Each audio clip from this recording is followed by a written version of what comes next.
What is up? What is up, chat? We are live. Welcome back to the stream, everyone.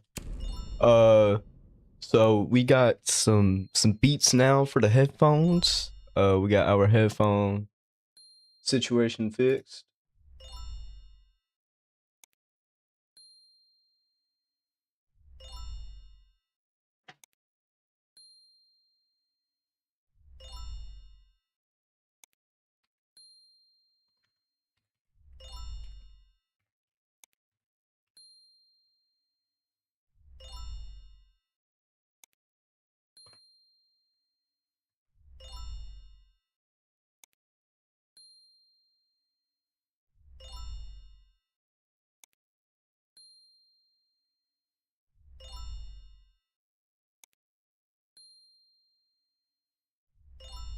Man, I need to get this fucking cable routed though, cause I'm not gonna lie, I'm kind of am annoyed with it kind of just moving around and shit, but I gotta make do with it right now. Oh yeah, chat, we hit level 300, by the way. So fuck yeah on that. And I did play a little bit of Siege with these headphones last night, because I did went out and bought me a new auxiliary cable, because I was thinking, I have Beats, so why not I just use these and fucking just hook them up to my interface. So me and my dad, we went out.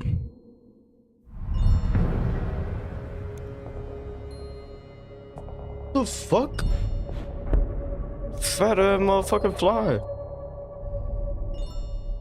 But we went out and we were looking for an auxiliary cord, dude. Man, we were looking for a fucking hour for an auxiliary cable. But at least we got it. We paid like fucking, I don't know, like almost 20 bucks for it, dude. This shit, it's expensive, chat. It's fucking expensive.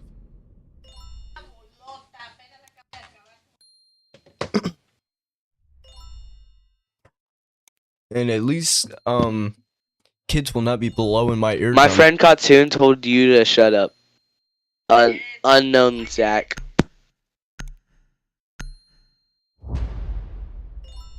I was finna say, bro, is this kid talking to me? And then I saw the name. Well, holy shit, that kid's mic is just bizarre.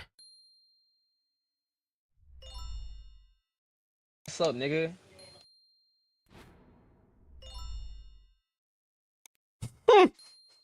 Somebody's angry. Hey, I call Oh, it wasn't me saying it was a cartoon, but that kid is definitely Hispanic, dropping the N-word. We know he's Hispanic. Like, come on. Look at how he sounds. He sounds Mexican, so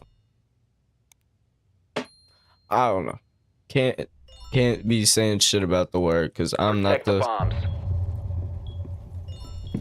you know, I can't get offended by it or anything, so like I can't give my opinion on it. But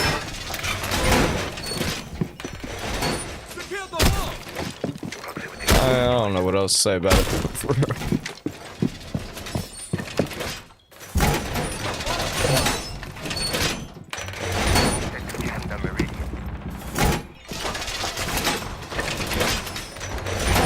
Located a bomb. Plan your defenses accordingly. 10 seconds to insertion. Wall secured. 5 seconds and counting. Bomb located by Op 4.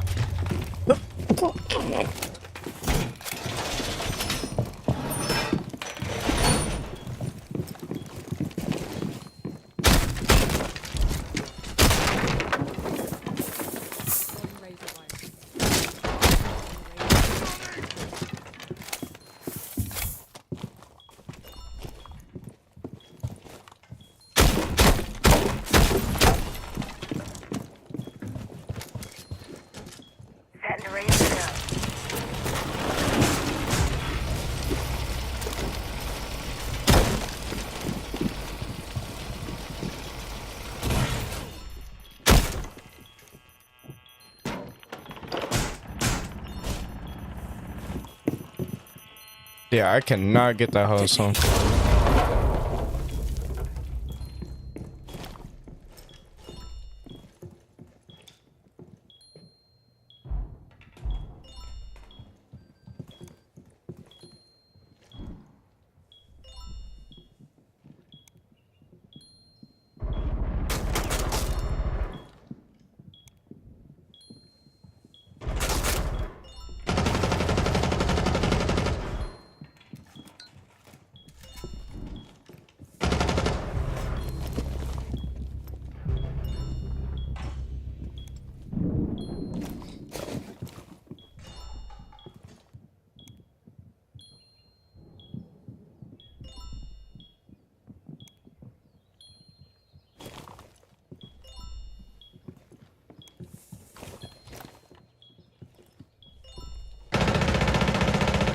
Changing bags!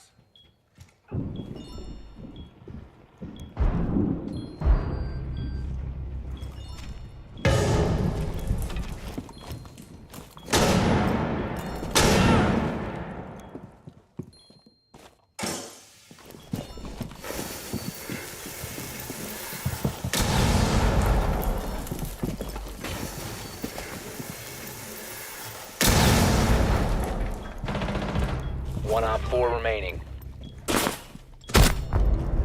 Friendly's victorious. Hostiles eliminated. I had to give him a little one tap. You feel me?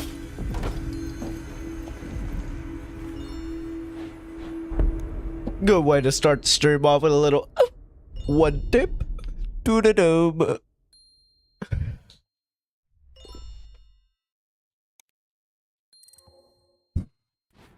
Was that the kid that I killed?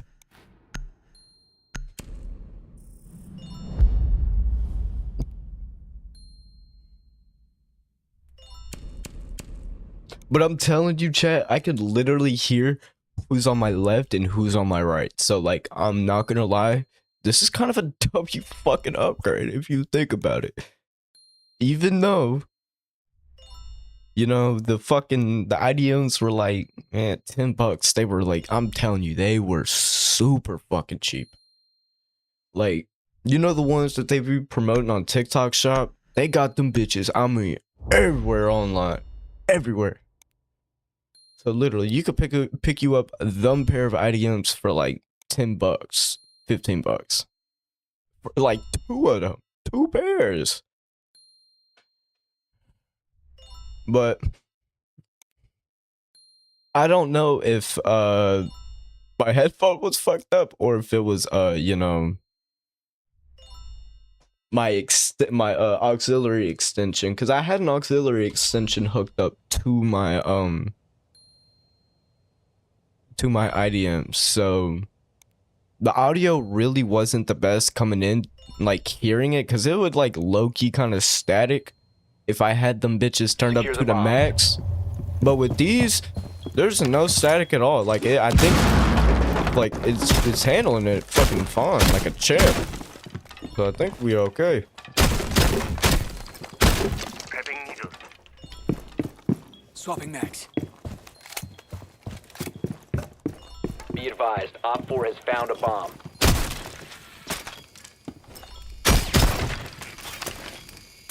Placing a razor blade.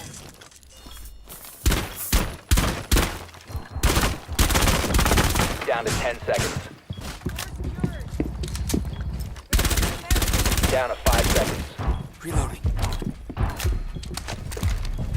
Bomb located by op 4.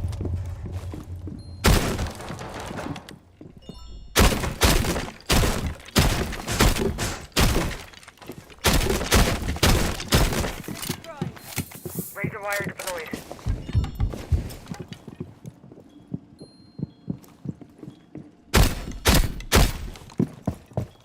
Changing mags. Prone the razor blue.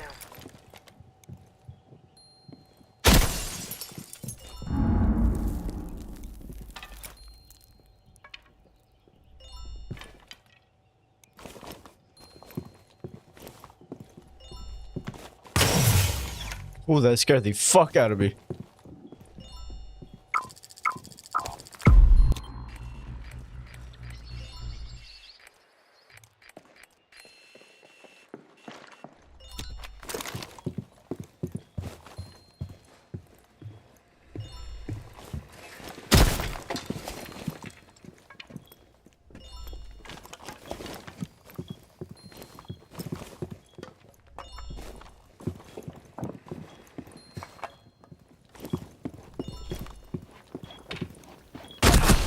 He's already in this shit. What?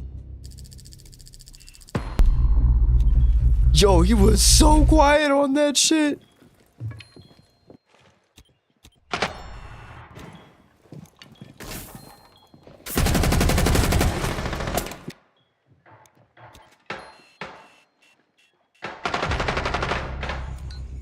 Reloading.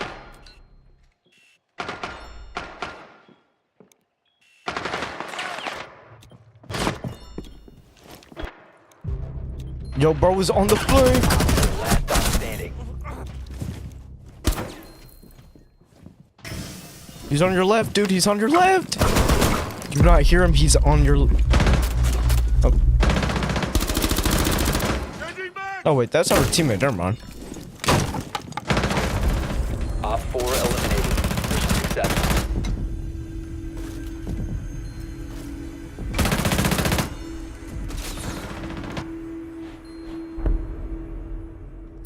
Damn.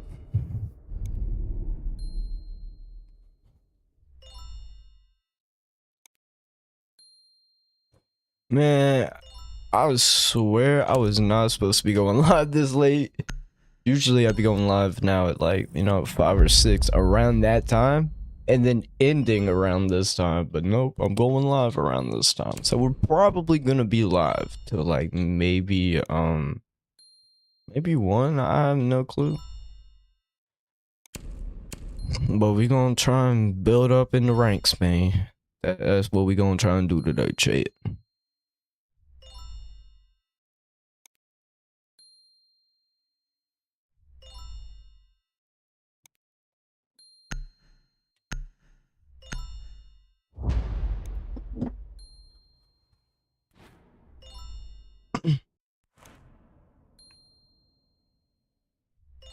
So wait, who's damn.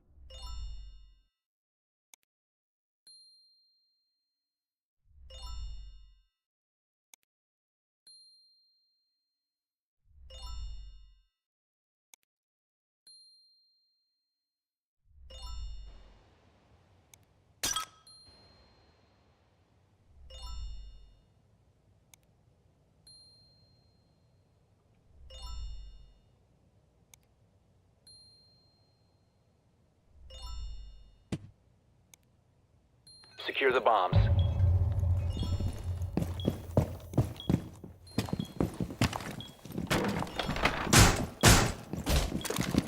Placing proximity alarm.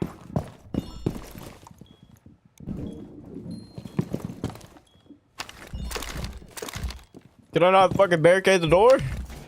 Just say thank you.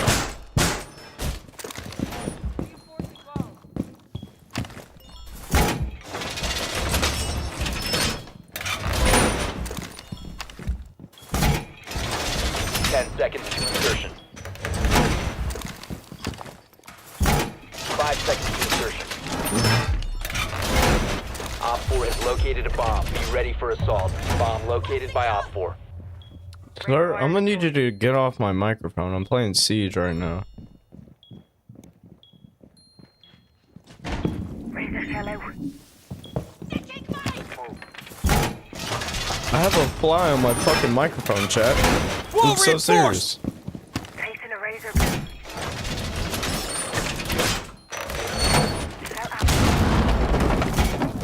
He's dead ass just sitting on my shit. This will rattle them.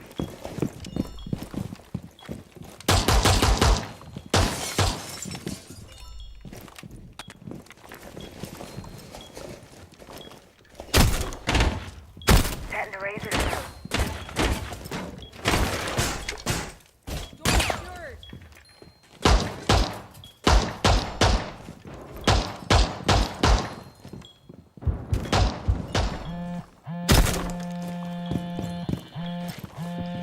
No, go away! Go away! Get away from my fucking face, please.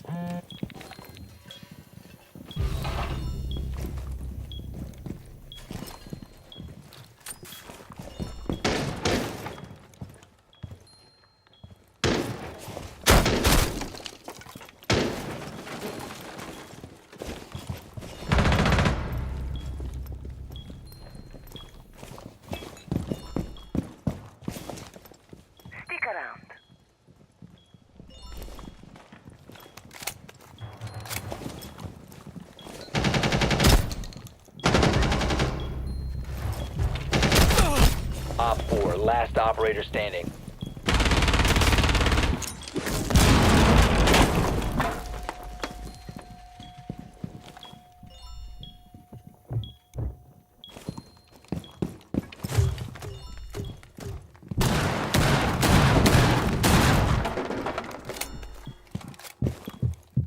Max.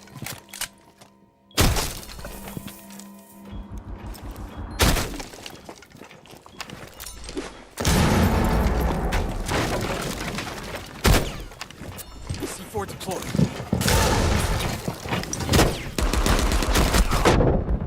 Oh my Op 4 God. eliminated. Mission successful.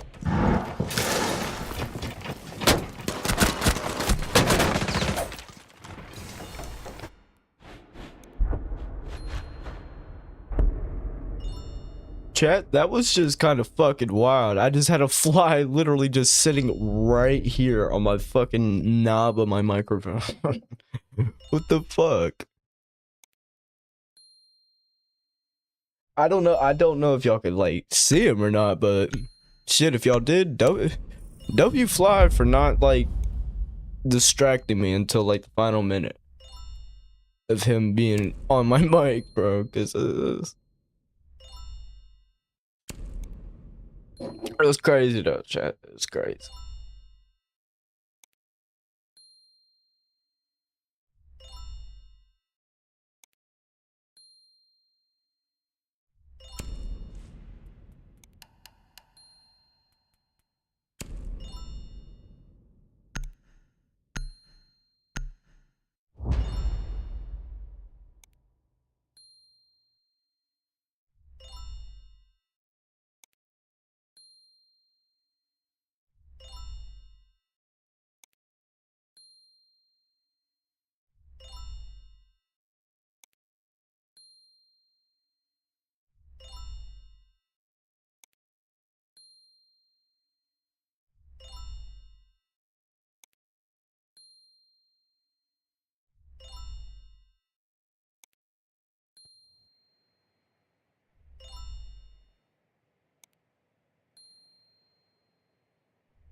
You need to use your drone to locate a bomb.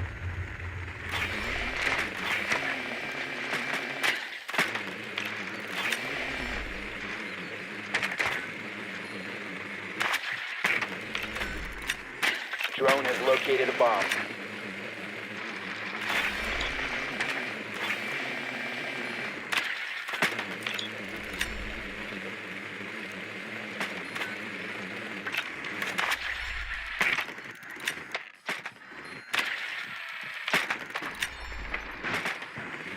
Seconds to insertion.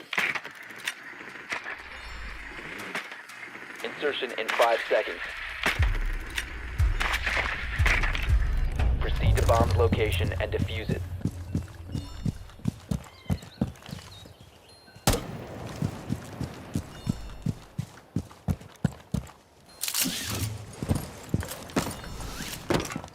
You will drop the defuse.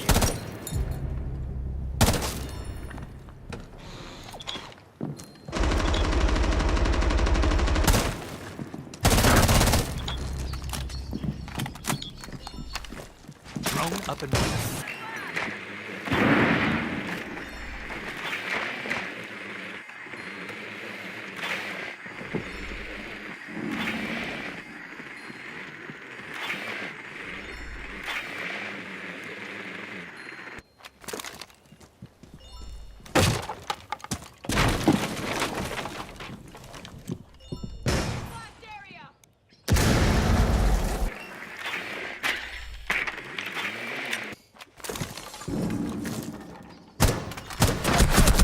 Oh, he's just on the fucking stairs, dude. What the fuck? What a bitch. He's not even playing sight. And our teammate dies to a cap can like a fucking idiot. Going live. The diffuser has Why been didn't I secured. not drum the stairs? I'm a fucking idiot.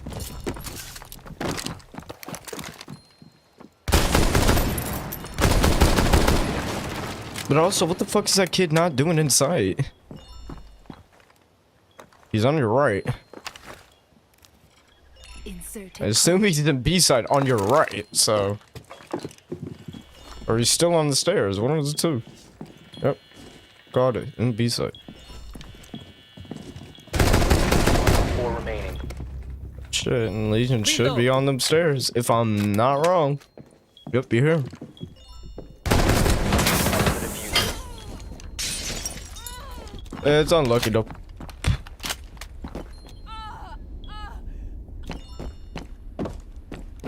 Hey, Abana, quick question. What are we doing?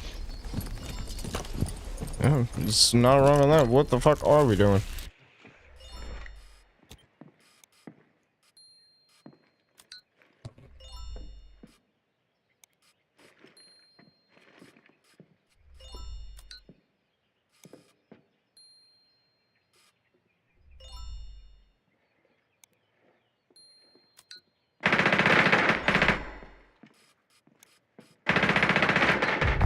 Good shit! Op 4 eliminated. Friendly mission successful.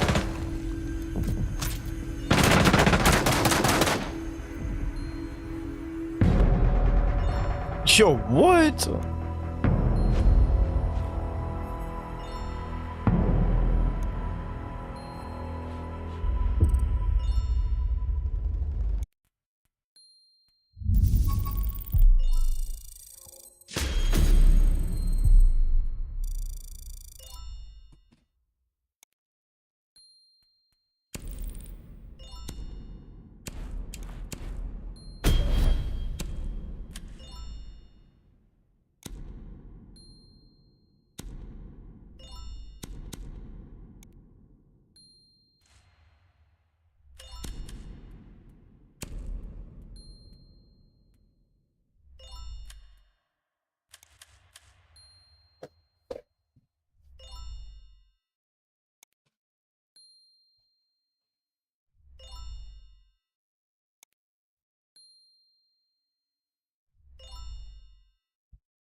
Huh?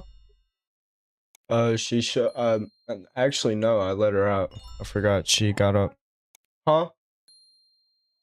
Yeah, I think she's in the backyard. Is the cat trying to come out?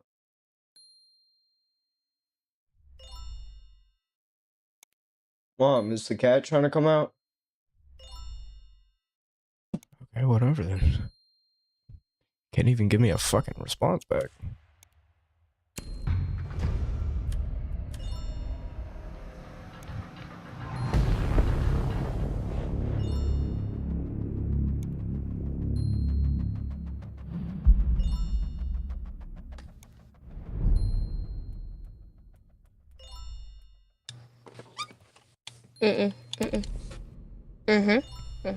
The fuck is this kid? Then they're gonna ban Nighthaven. Because then they hope they get Oregon. Oh my god, yes, they're gonna hope they get Oregon. No, we're not. We got the complete opposite map. No, I just played on Nighthaven. It's fucking shit. This kid is mad about fucking playing on Nighthaven. Yeah, ban Mirror. Huh? I would say ban Mozzie or Rooney, but I'm gonna play them. Alright, thank you. Did you just Wait, get we're on home Zach, or my bad. something, or are you getting up? Banning eggs. Oh.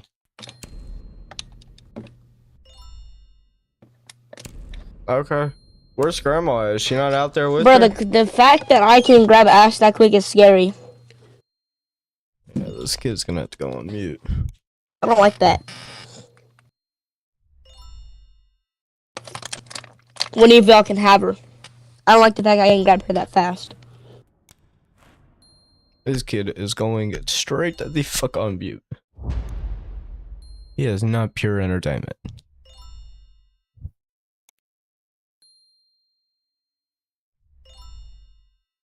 If there was a way for me to turn him down, then maybe maybe, but this kid is just fucking blowing the stream out right now, so kind of can't have that if he's breaking the fucking sound barrier on the stream, I assume.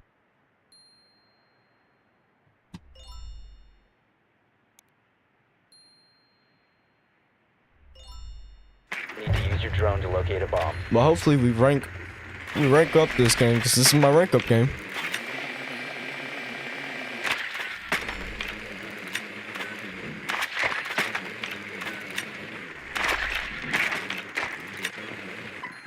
Drone has located a bomb.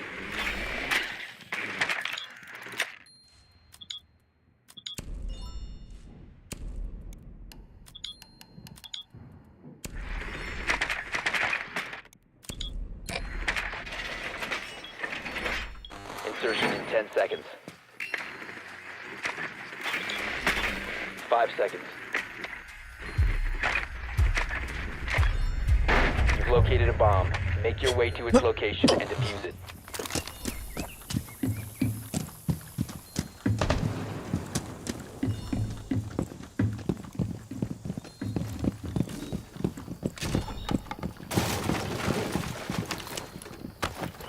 Breach charge primed. Breaching. Are we fucking serious? How is he not dead?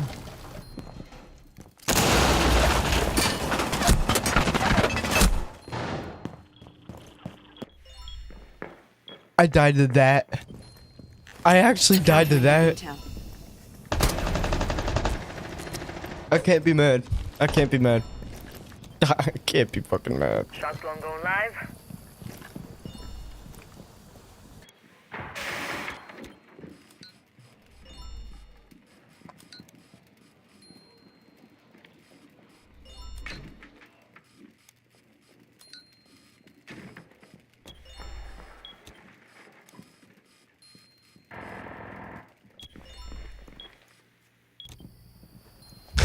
Activating shotgun.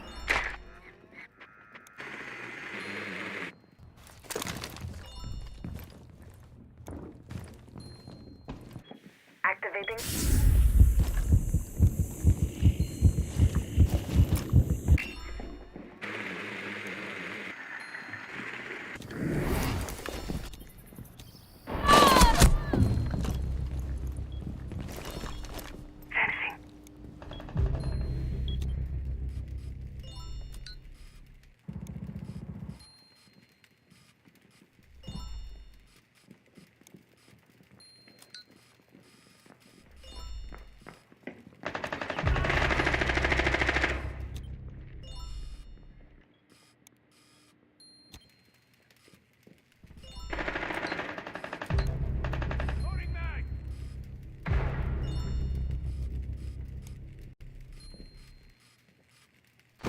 You just now see it?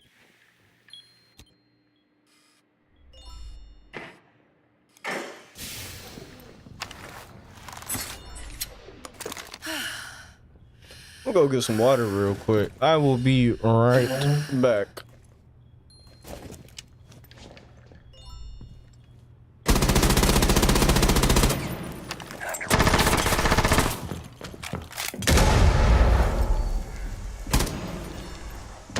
Seconds left. 10 seconds remaining. Friendly, last operator standing. 5 seconds. Op 4 eliminated all friendlies.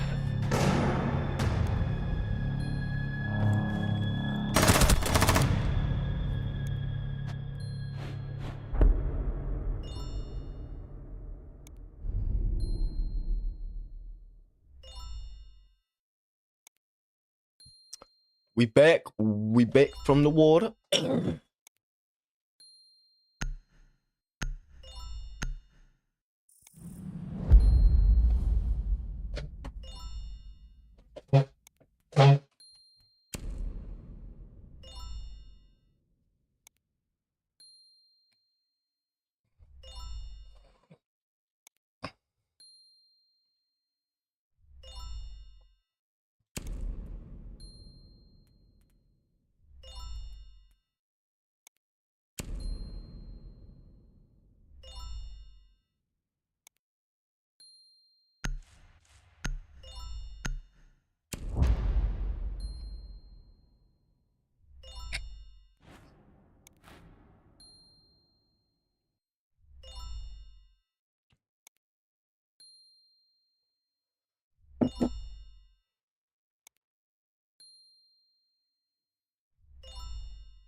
your drone to locate a bomb.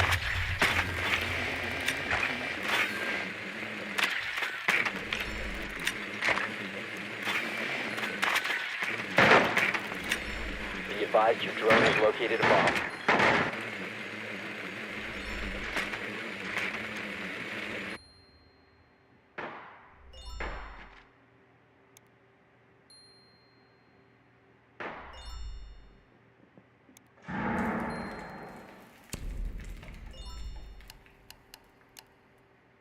Ten seconds before insertion. 5 seconds to go. You found a bomb. Make your way to its location and defuse it.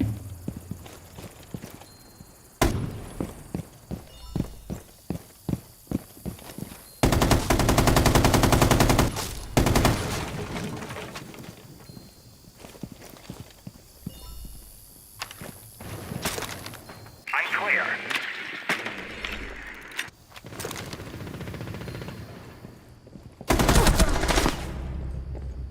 There's no fucking way, bro. How am I dying to these fools, bro?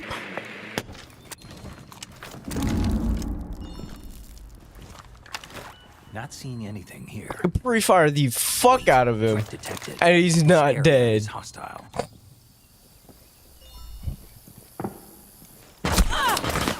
Like, what the fuck? What the fuck is this kid doing using a 1.5 for?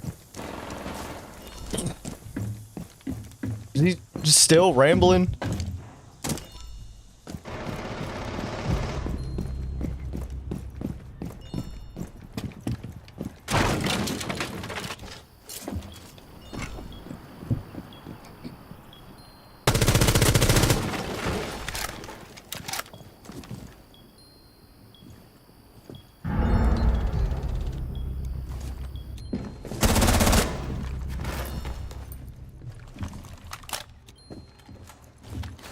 My position's hostile free.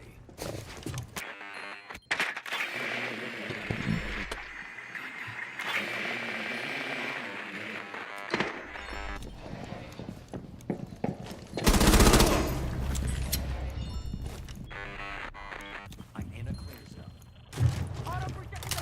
Alright, y'all could literally push up in that bitch. One op 4 remaining.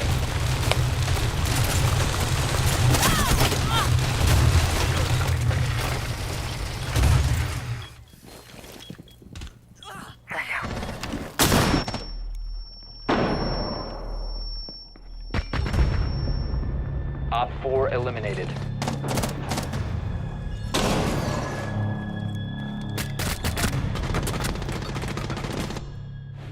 That's crazy work. I died 2 times for the most unluckiest shit possible. Or I'm just straight dog shit, one of the two. Cause what the fuck? How? How?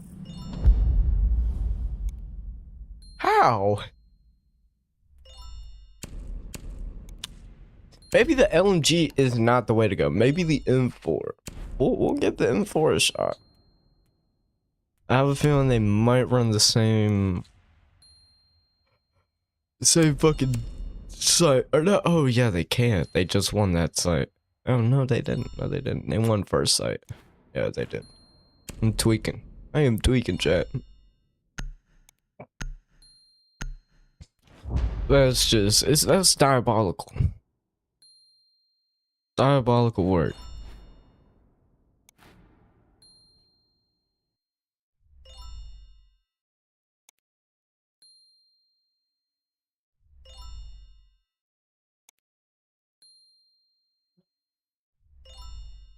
Yo, he's back.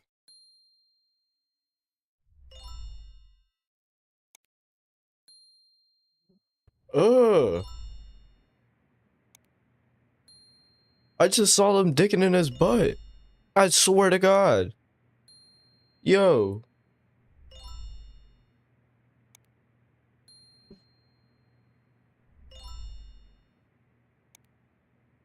Yo, like I've never seen a fly like so close to me. I can literally see its fucking organs in the inside. It's the same one.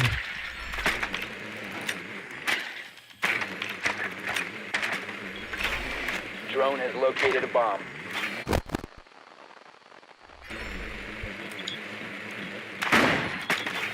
Bro, he's just giving me goosebumps, bro. I can't with flies and shit. That just give me goosebumps. 10 seconds. 5 seconds to go. Proceed to bomb's location and defuse it.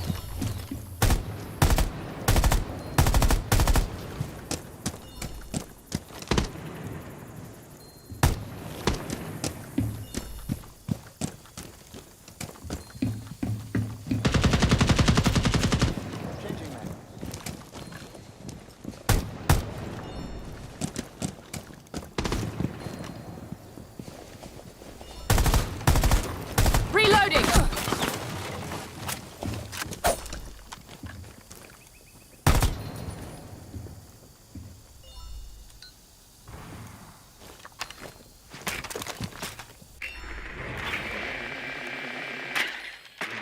Please get away from me, Five.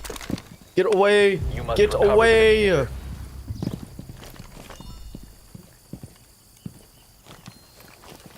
Get the fuck away from me, bitch!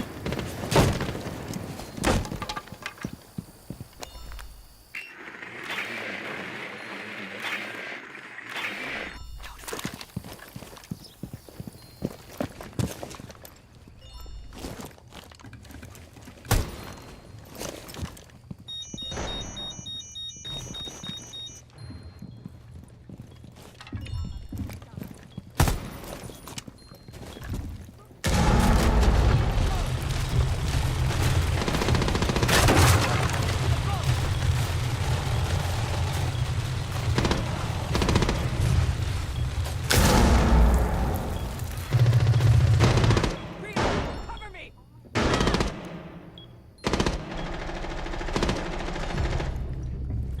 Op 4 last stop standing.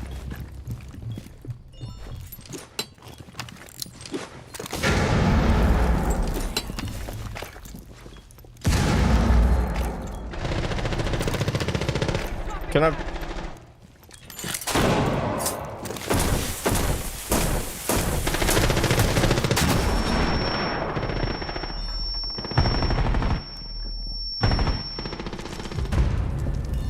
Op 4 neutralized. Mission successful. Man, goddamn, I gotta fucking kill this fucktard. He's genuinely pissing me off. Motherfucker, you gotta go. I'm sorry, but you finna get shot to fucking death. Swear to God.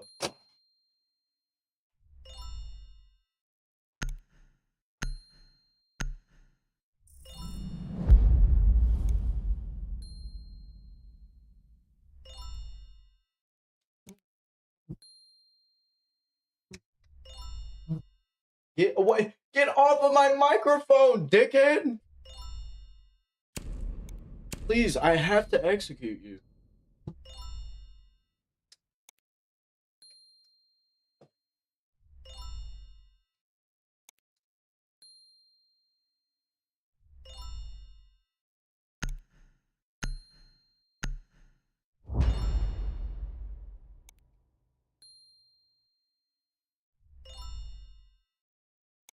Fuck. Alright, well, just in case if he comes back, I got the motherfucking fly swatter right here.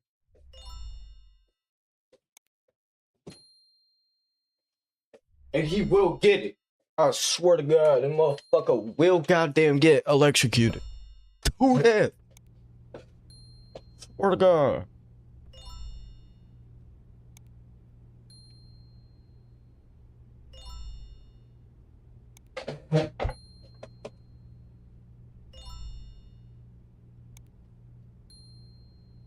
Protect the bombs.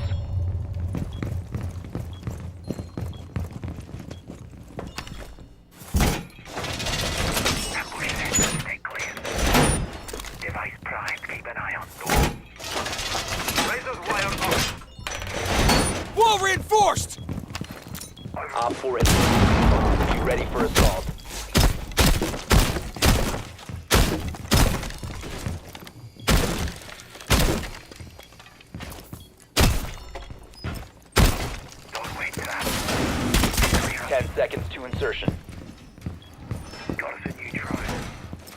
down to 5 seconds. Op 4 has located a bomb. Get ready to engage. Stick to the shadows. It will be fine. Who said that? Located the target! Now you're done. Now you're done.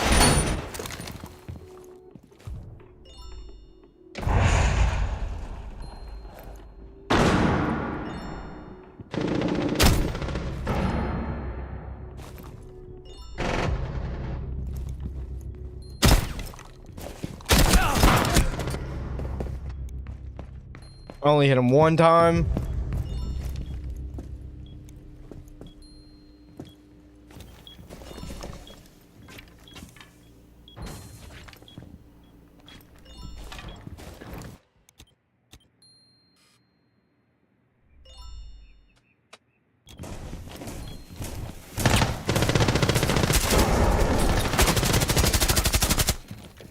Reload. What the fuck? One friendly operator remaining.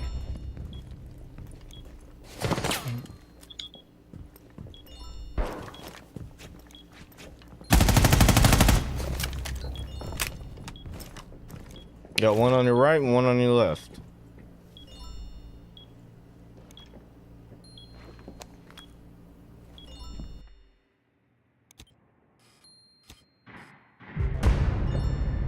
Mission failed. All friendlies were eliminated.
Secure the bombs.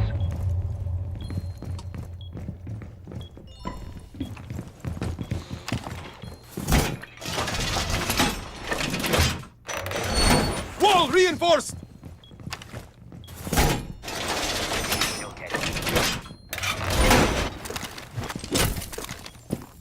Prepping needles. Electroclaw is active. EDD mounted. Stick together. Come on. 10 seconds remaining. 5 seconds and counting. Bomb location secure. Electroclaw is on. Stay clear. A bomb has been located by Op 4. Wall fortified. Grind. Stand clear.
Op 4, last operator standing.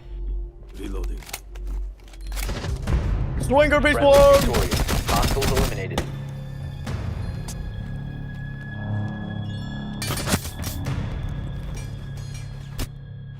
Bitches!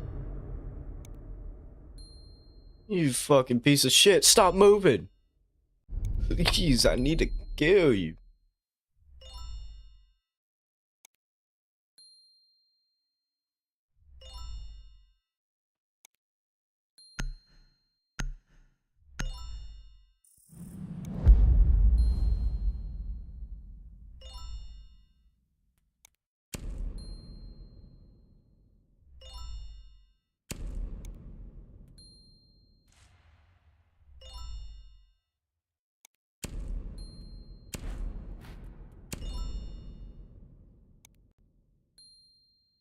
Chat, we could make it into silver today, but we'll see.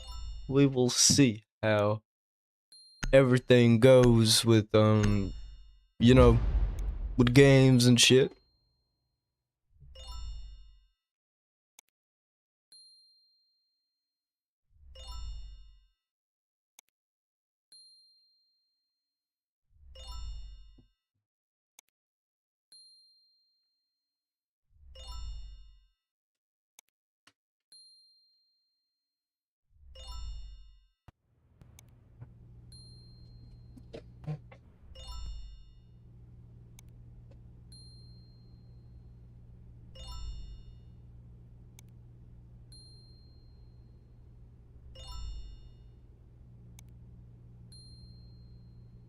Secure the bombs.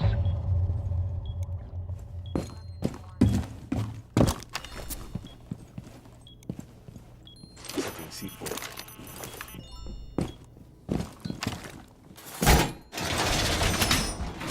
Doorway cracked. Wall Op 4 secured! located a bomb. Protect it.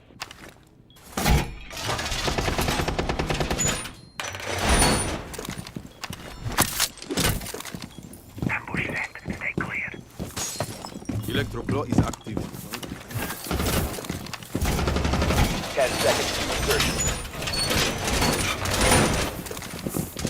5 seconds and counting. Bomb located by Op 4.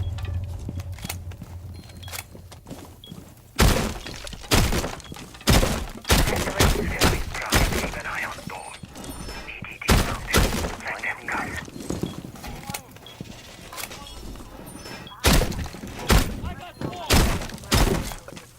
EDD prime. Stand please. You can stop worrying about grenades now. Throwing the razor bloom.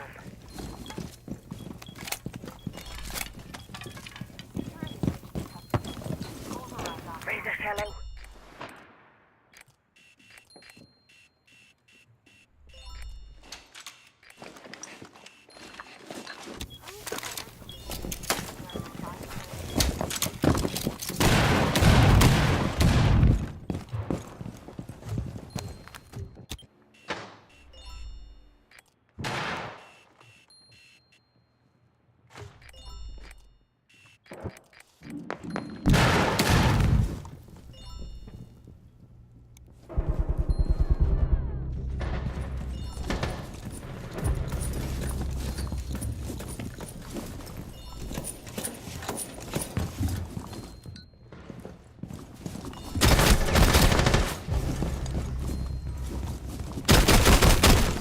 New magazine. Swapping mags.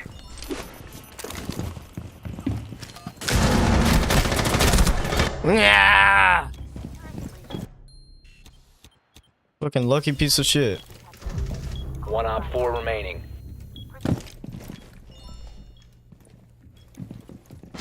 On you, 5.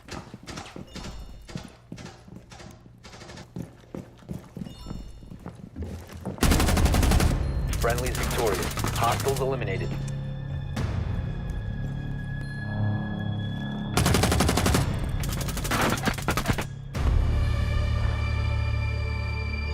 That 1-4, not bad. Not bad. Not bad.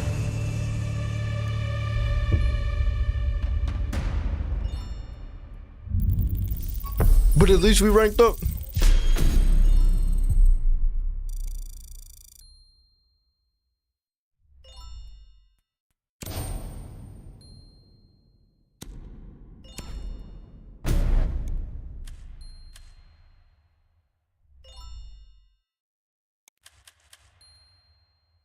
We just building these packs up, chat.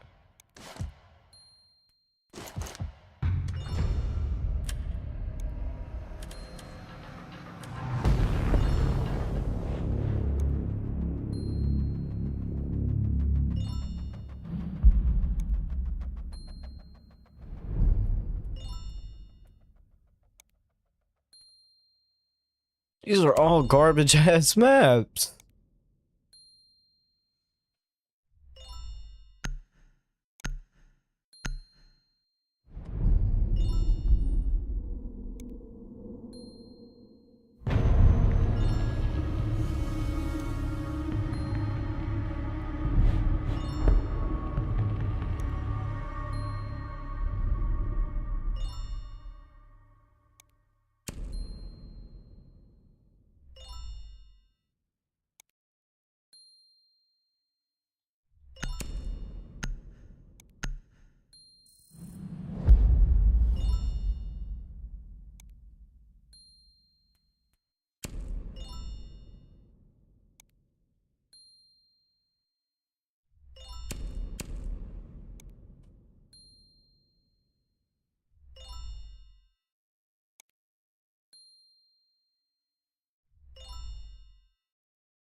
We need to locate a bomb.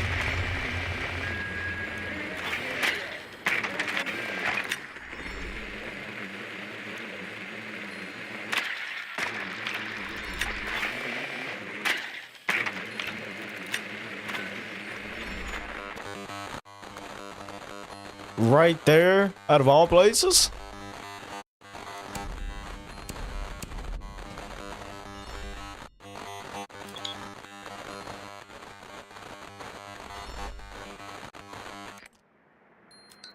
Seconds to insertion. 5 seconds before insertion. A bomb must be located and defused.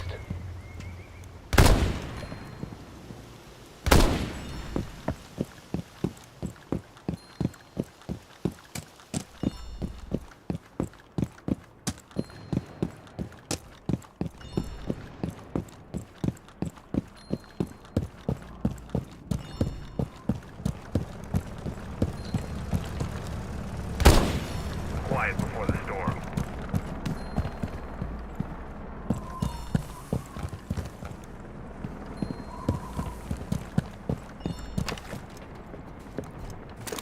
Quiet as a mouse.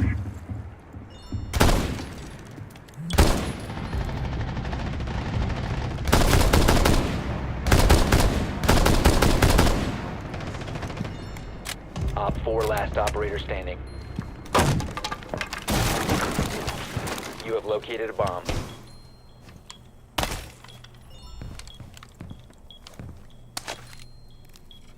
Activating override.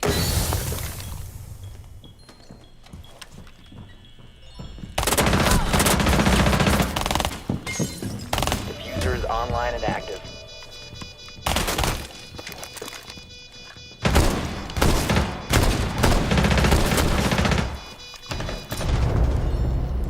Op 4 eliminated.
your drone to locate a bomb.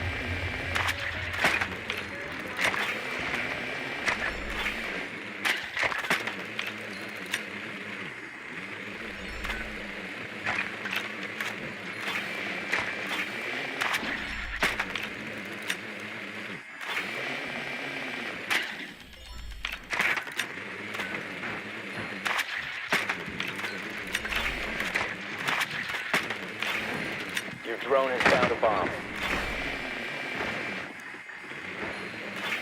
10 seconds to go. Insertion in 5 seconds. You found a bomb. Make your way to its location and defuse it. I was right to keep an eye on you. Make it both eyes, Deimos. We have unfinished business.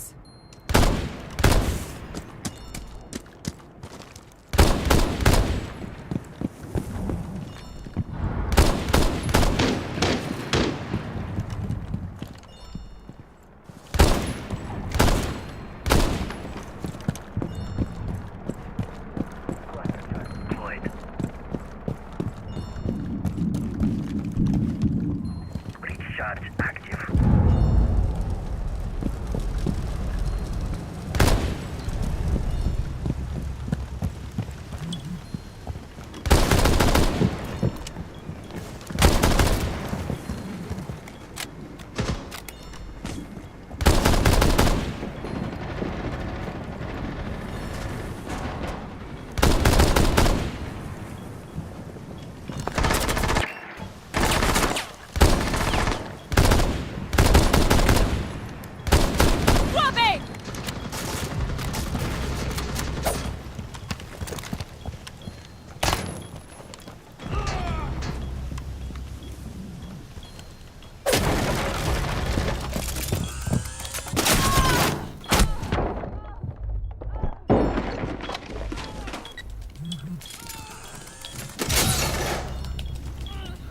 Bomb diffusion initiated. Protect the diffuser.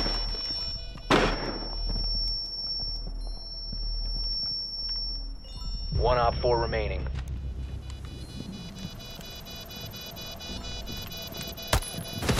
Loading new mag.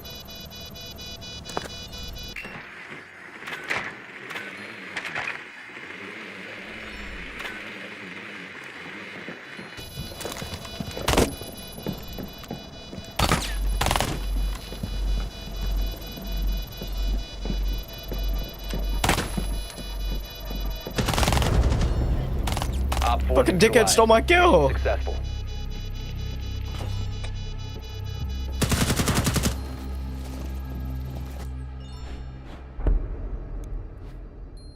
What was that for, man?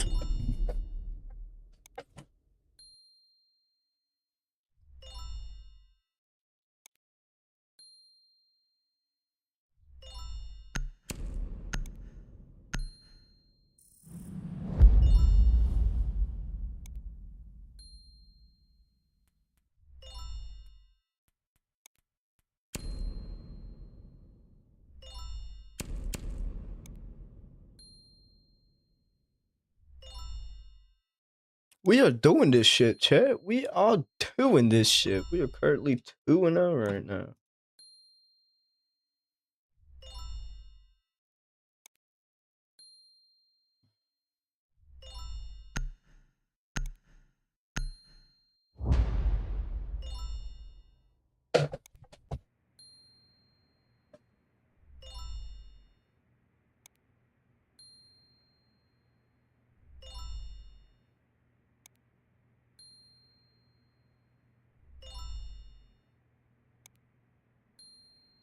Need to use your drone to locate a bomb.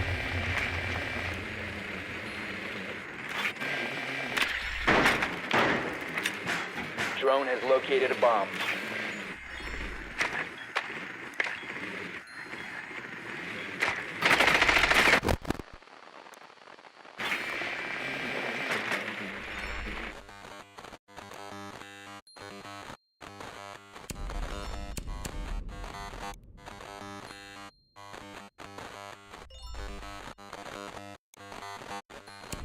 Ten seconds to insertion.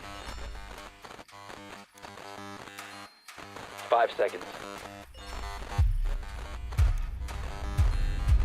You've located a bomb. Make your way to its location and defuse it.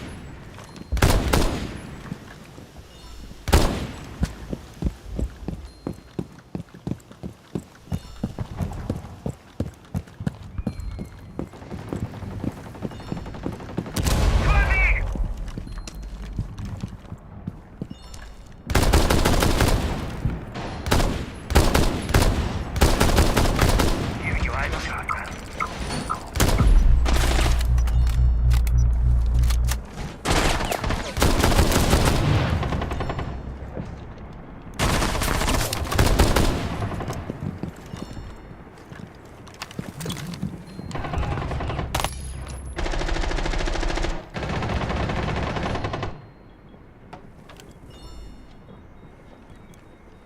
Claymore mine is ready. Launching tracking drone. Diffuser is active. Protected at all costs.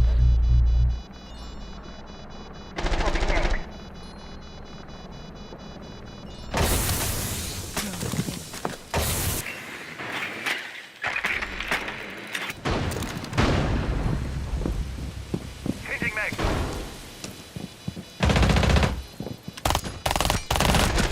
Friendly last operator standing. Four last stop standing. Are we fucking serious?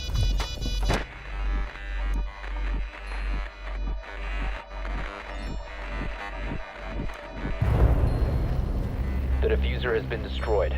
Mission failed. Did I knock this dickhead or what?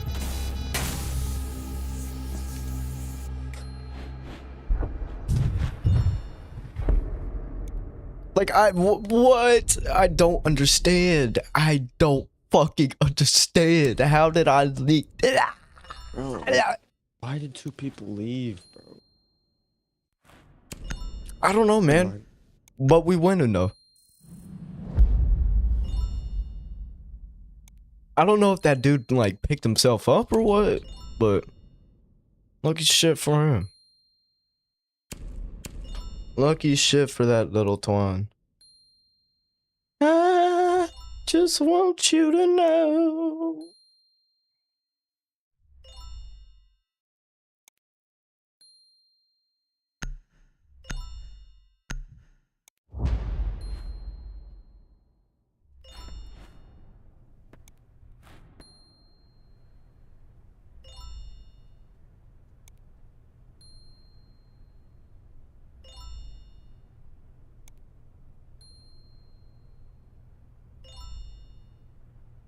Secure the area. Keep the bombs protected.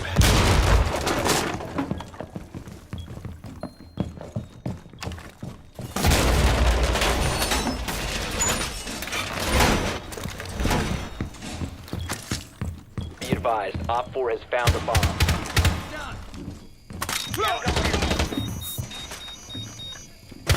Drone acquired. Get back.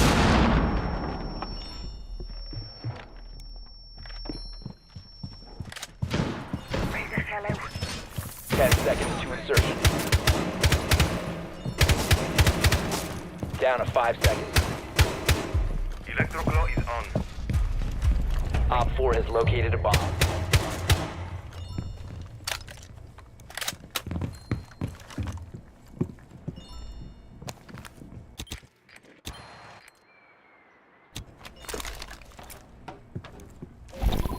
말보다는 행동이지.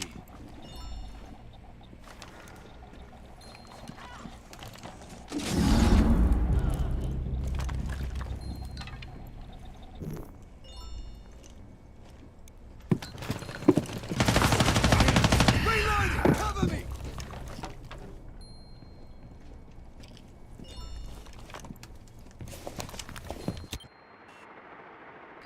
Got us a new drone.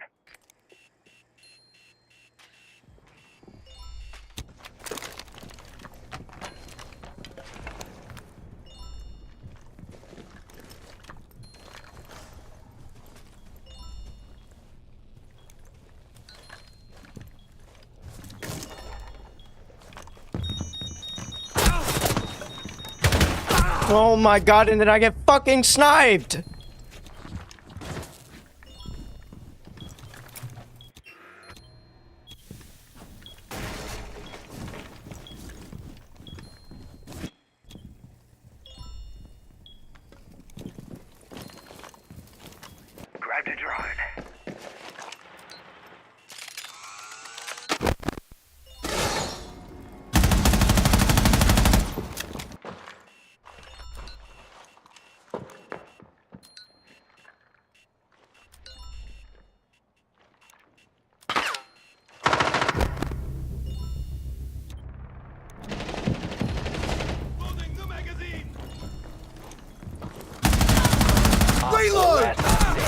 One friendly operator remaining.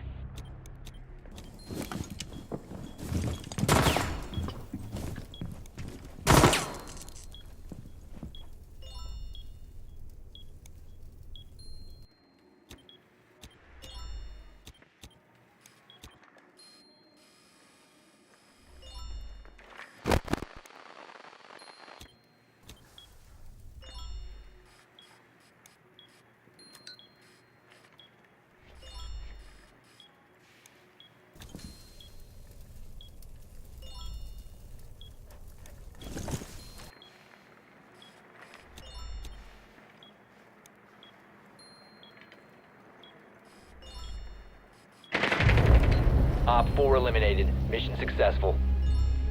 That was pretty patient. Dude, there's a prone there. Holy shit.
Secure the area. Keep the bombs protected. Facing a razor bloom. Wire in position.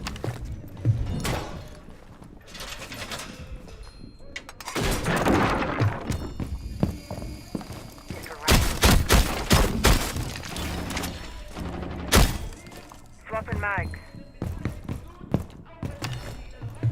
Reinforcing the wall!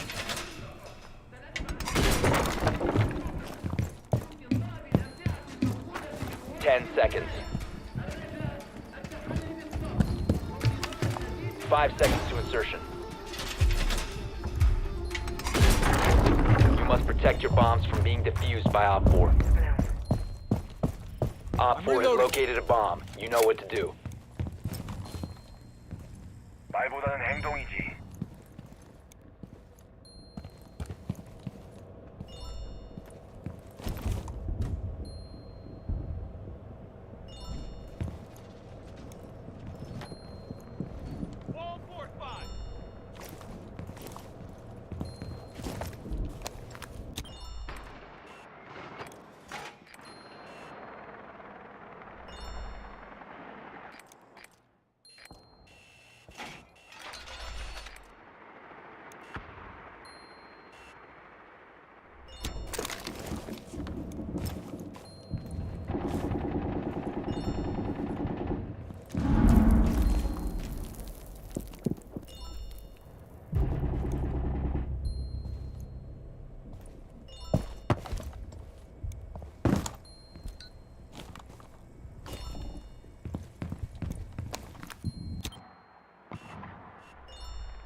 Throwing him.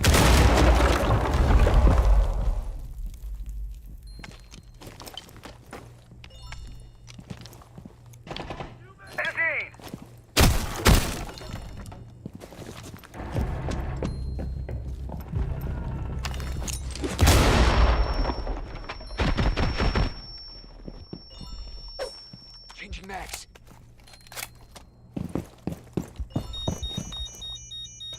One friendly remaining.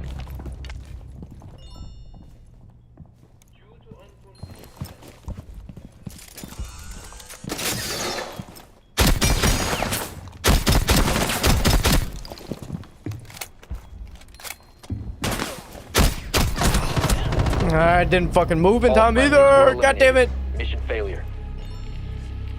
Yo, can these fucking retards like stay alive? Genuinely? Fuck, like it's not that hard. We're literally winning this shit.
Protect the bombs.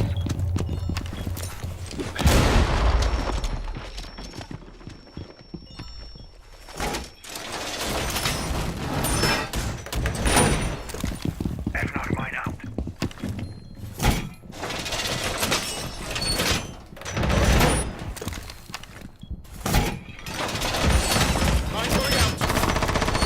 Op 4 has located a bomb. Be ready for assault. Dread mine on.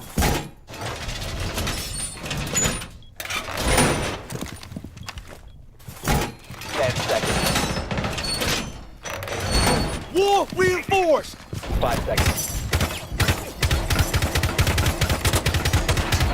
Op 4 has located a bomb.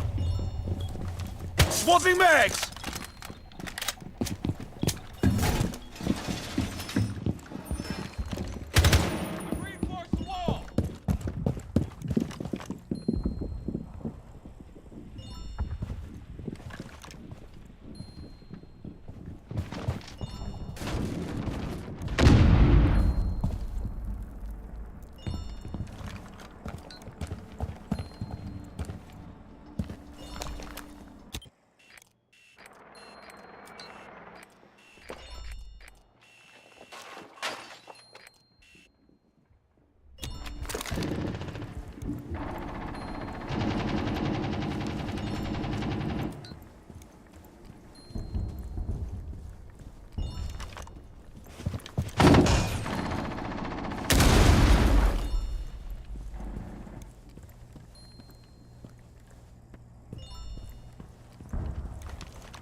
Planting toxins.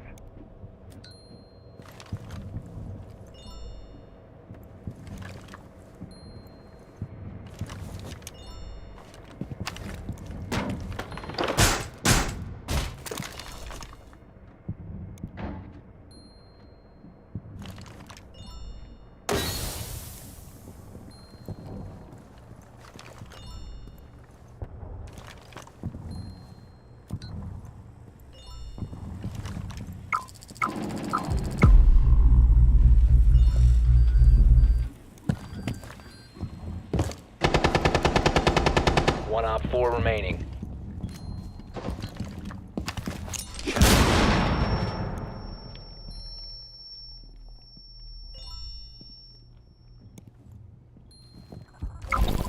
말보다는 행동이지.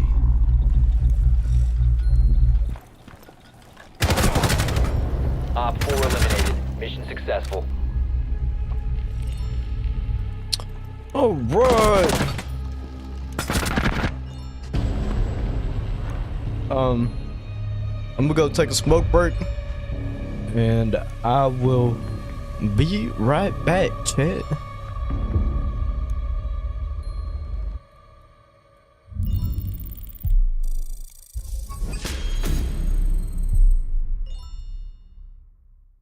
But before we go smoke, I'm gonna go claim my rewards real quick.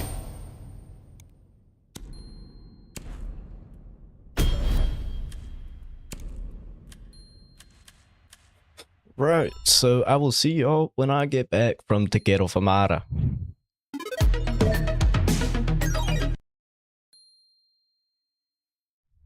June 28th, 2014, Vancouver, Canada. Soo Bin steps out his front door holding his morning coffee when two unmarked Crown Victorias block his driveway. 8 Royal Canadian Mounted Police officers surround him instantly. The coffee mug shatters on concrete. Soo Bin, a 49-year-old aviation parts dealer with 3 employees, doesn't resist. He knows exactly why they're here. For 6 years, he's been stealing America's most classified military technology. Not with guns or lockpicks, with hackers, emails, and Excel spreadsheets. The officers find 630,000 stolen Boeing files on his laptop, design specs for the F-35 Lightning II stealth fighter, radar signatures for the F-22 Raptor, flight test protocols worth $31 billion in development costs. Soo Bin hasn't just stolen documents, he's stolen the future of air superiority, and he's already delivered it to Beijing. But here's what the officers don't know yet. Arresting Soo Bin will trigger an international hostage crisis. And the technology Soo stole? It's already flying over the South China Sea. But how did he pull it off? And why did Beijing choose him? 2008, Beijing Aerospace Conference. Soo Bin works the room like a politician, memorizing names, companies, clearance levels. His business card reads Load Tech Industries, a company that manufactures cable harnesses for commercial aircraft with an annual revenue of $180,000. But his real job pays considerably more. That morning, Soo received new instructions from 2 People's Liberation Army hackers operating under the code names UC2 and UC3. Their target list includes 17 American defense contractors. But they have a problem. They don't know which employees have access to classified servers, which Soo Bin does. For 3 years, Soo has been mapping the American defense industry from the inside. At the Paris Air Show, he befriends a Boeing engineer named Michael Chen, who mentions working on something special in Long Beach. At a supplier conference in Seattle, he meets Jennifer Park from Lockheed's Skunk Works division. She complains about their new security protocols, revealing exactly which protocols to avoid. Soo records every detail in encrypted files labeled cultivation reports. By December 2008, he's identified 147 employees across 31 companies with potential access to military programs. He marks 12 as primary targets, people with financial problems, bitter about promotions, or simply careless with passwords. China needs this intelligence desperately. Their J-10 fighter can't match the F-16. Their transport planes carry half the payload of American equivalents. Pentagon analysts estimate China is 20 years behind in aviation technology. Soo Bin plans to compress those decades into months. His first target is Boeing's C-17 Globemaster III production facility in Long Beach, California. The C-17 costs $202 million per unit and can deliver 170,000 pounds of cargo anywhere on Earth. China has been trying to build an equivalent for 11 years, and they failed 17 times. On January 9th, 2009, Soo sends UC2 a phishing template disguised as a Boeing pension update. The email targets Dennis Liu, a stress engineer Soo met at a Vancouver trade show who complained about his retirement fund. Liu clicks the link at 2:31 p.m. Pacific Time. By 2:32, Chinese military hackers are inside Boeing's servers. They move through the network for 18 months, installing 47 different backdoors, creating administrator accounts, and sniffing all the traffic they can. They work exclusively between 9 p.m. and 5 a.m. Pacific Time, Beijing business hours, when Boeing's security team is skeleton-staffed. The hackers send Su directory listings every week. One contains 6,000 pages of file names. Su highlights 22 folders in yellow, the ones containing classified data. Inside one folder, there are over 2,000 files detailing the C-17's cargo loading system, a technology China has never successfully replicated. Each stolen file saves China an estimated 2 years of research. Some files are so sensitive that Boeing doesn't even know they've been copied until the FBI shows them proof 5 years later.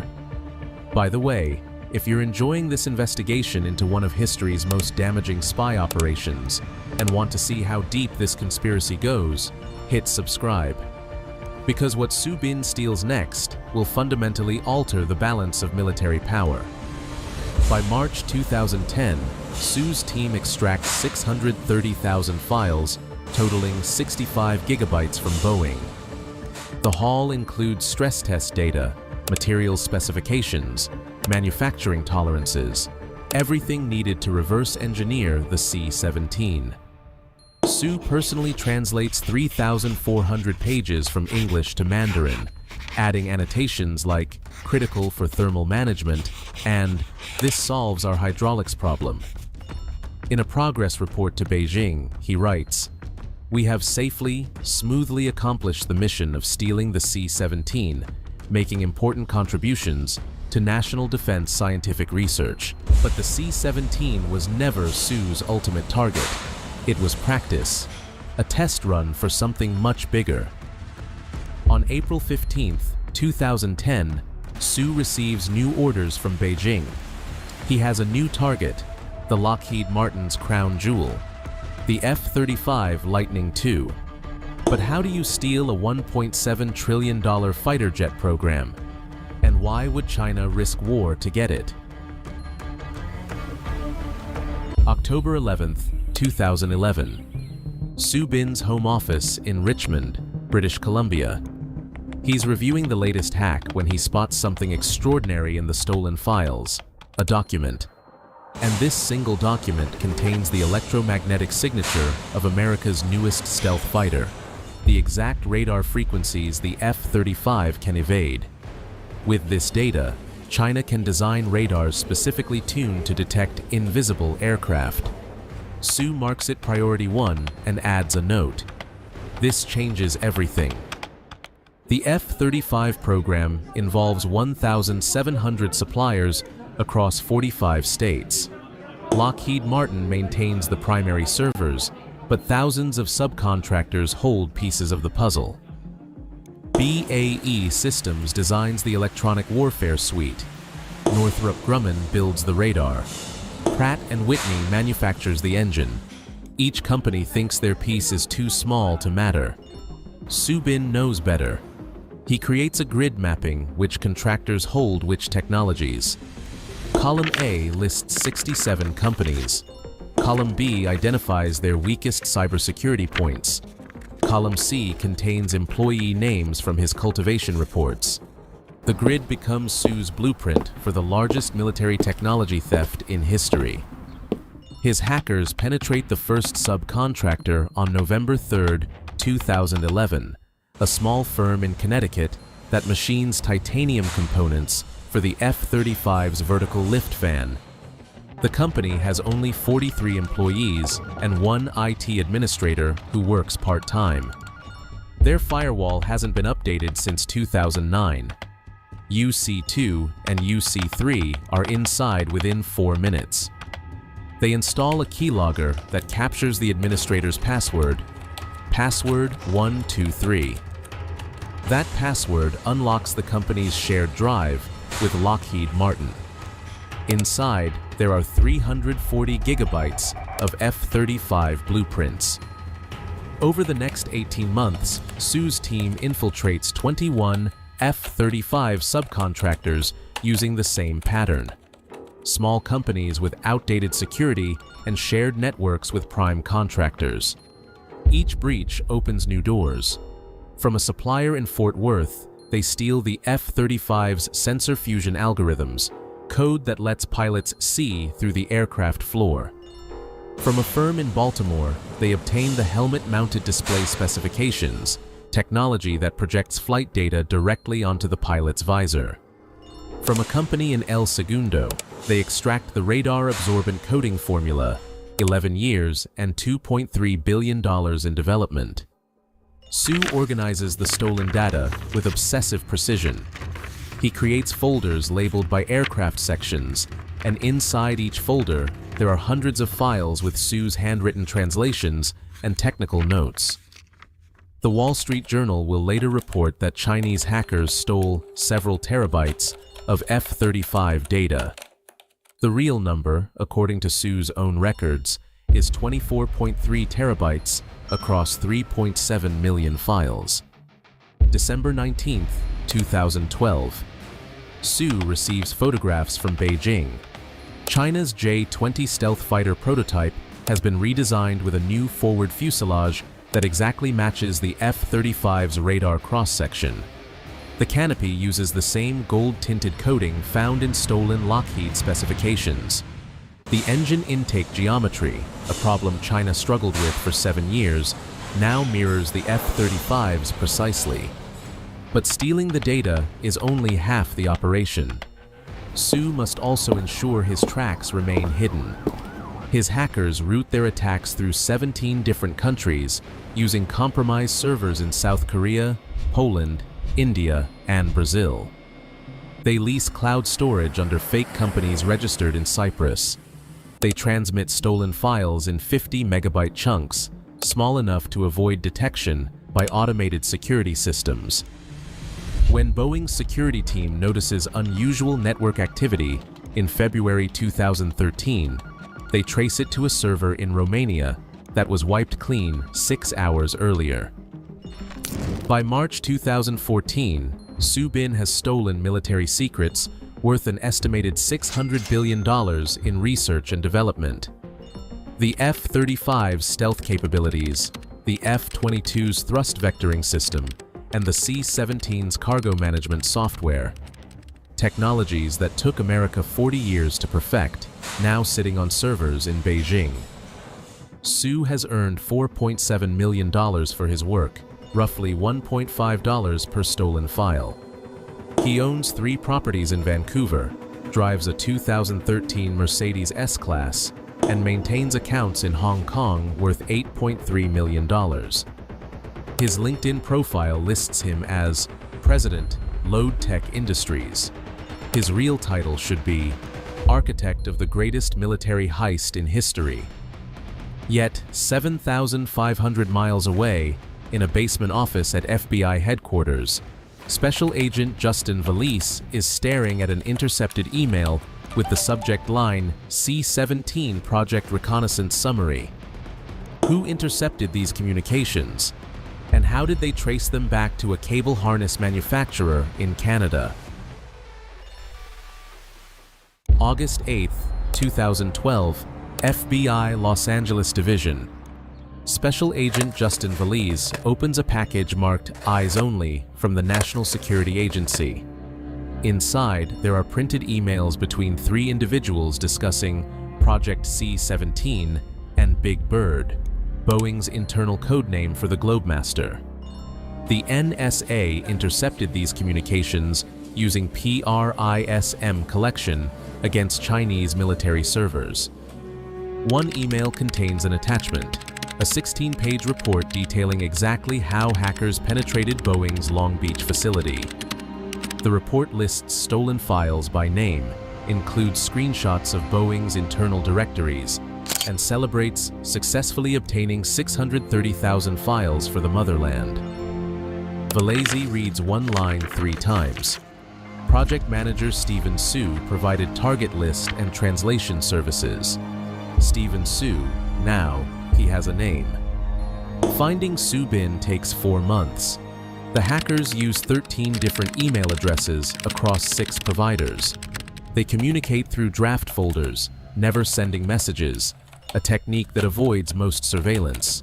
But they make one mistake.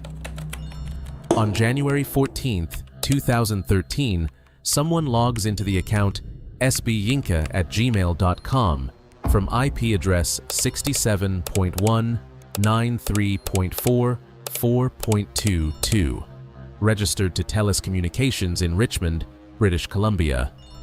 That IP traces to a residential address, 8571 from Beaucock Road, and the property owner is Sue Bin. The FBI cross-references Sue with aviation industry databases. He attended the 2009 Paris Air Show, the 2010 Boeing Suppliers Conference, the 2011 Defense Manufacturing Summit. Each event coincides with new cyber intrusions at attendee companies. Valesi builds a timeline. March 2009, Sue meets Boeing engineer at Vancouver Trade Show. April 2009, that engineer's credentials used to access classified servers. October 2010, Sue attends Lockheed supplier event in Dallas. November 2010, Dallas-based subcontractor breached using conference attendee list. The pattern repeats 17 times.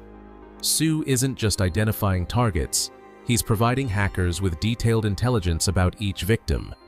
Employee names, email formats, security protocols, even vacation schedules extracted from casual conversation. One email from UC2 thanks Sue for noting that Target's IT department is minimal during Thanksgiving week.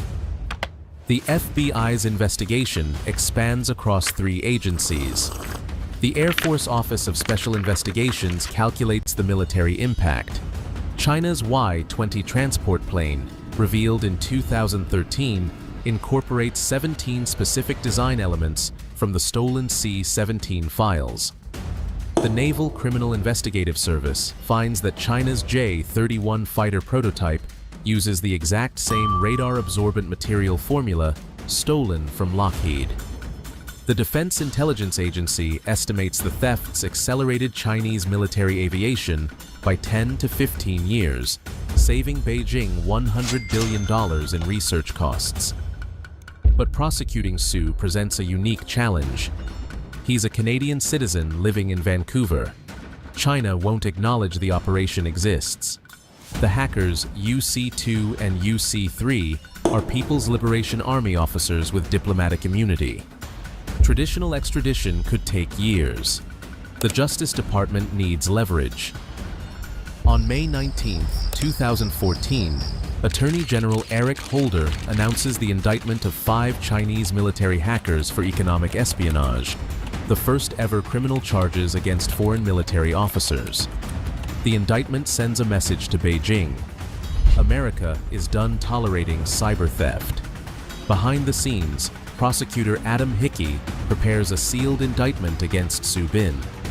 Unlike his military partners, Sue has no immunity. He travels frequently, he owns property in California, so he's vulnerable.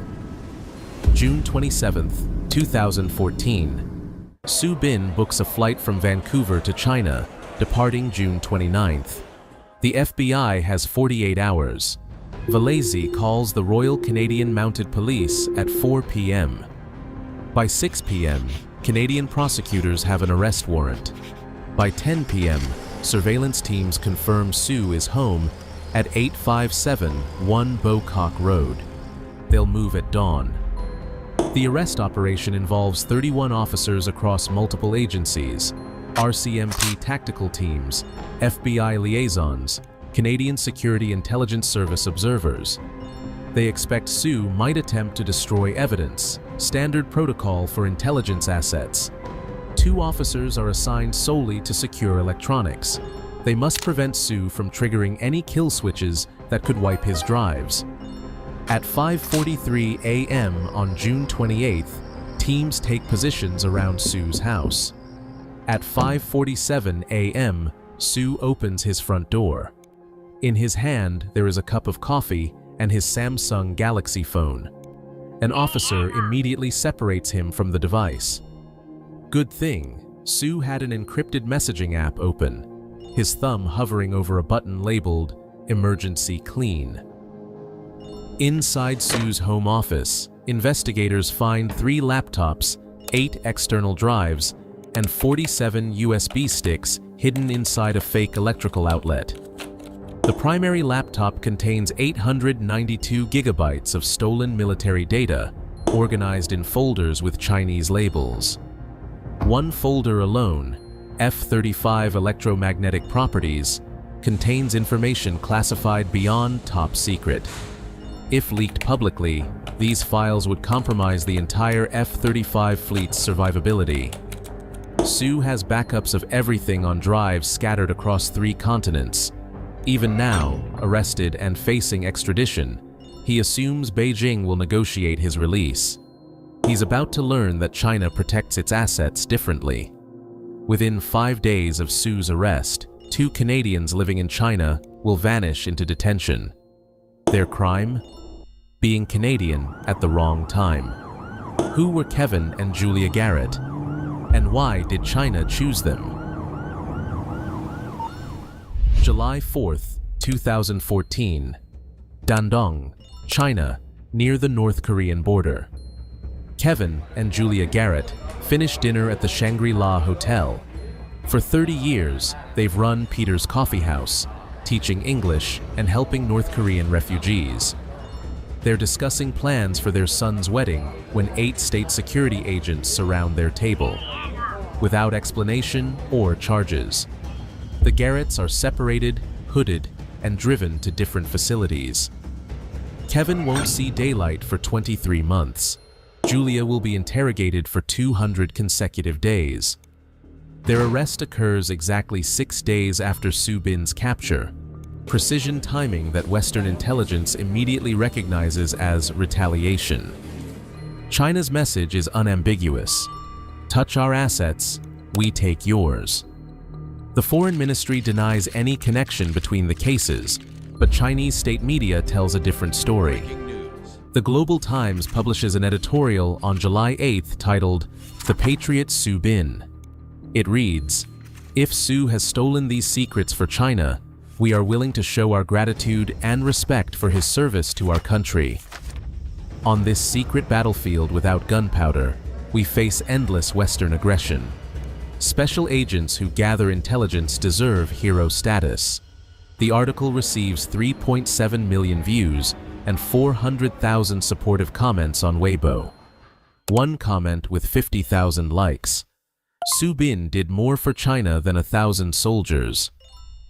Behind closed doors, Chinese diplomats make their position clear to Canadian officials.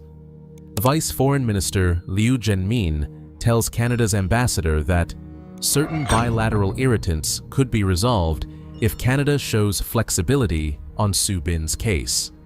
The translation is, "Release Su, or the Garretts stay imprisoned." Canada faces an impossible choice: honor their extradition treaty with America and sacrifice 2 innocent citizens, or cave to hostage diplomacy and destroy their credibility. Prime Minister Stephen Harper chooses a third option: stall. For 18 months, Su Bin's case crawls through Canadian courts. His lawyers file 17 different motions challenging extradition. Meanwhile, Kevin Garrett loses 40 pounds in detention. He's kept in a cell with lights that never turn off, subjected to daily interrogations about stealing state secrets. The secrets? Chinese investigators claim the Garretts photographed military installations. The evidence? Tourist photos with buildings visible in the background. Julia develops hypertension from stress, requiring medication that Chinese authorities randomly withhold. Their son files 200 appeals, all rejected without explanation. Su Bin watches this unfold from his minimum security detention in Vancouver. He receives Chinese newspapers, encrypted letters from Beijing, even visits from Chinese consular officials who assure him he'll be home soon. But by December 2015, something shifts. The Canadian courts reject his final appeal. The Americans offer a plea deal, admit guilt, serve 46 months, and avoid trial. If he fights and loses, he faces 60 years. Su's handlers in Beijing go silent. There are no more visits, no more letters. The message is clear. He's been burned. On February 23, 2016, Su Bin makes a decision that shocks Beijing. He waives extradition and agrees to face American justice. Within 72 hours, he's on a plane to Los Angeles. On March 23, standing before Judge Christina Snyder, Su pleads guilty to conspiracy to hack American defense contractors. He admits to identifying targets, directing hackers, and translating stolen documents. His confession provides the FBI with their first complete picture of Chinese military intelligence cyber operations. Names, methods, targets, everything Beijing never wanted exposed. The plea agreement reveals staggering details. Su confirms stealing files from 37 different companies. He identifies 14 specific technologies transferred to China's aviation industry. He admits to earning $4.7 million over 6 years, paid through shell companies in Hong Kong and Macau. Most damaging, he confirms the stolen data directly influenced China's J-20, J-31, and Y-20 programs. These aren't allegations anymore. They're confessions from China's own spy.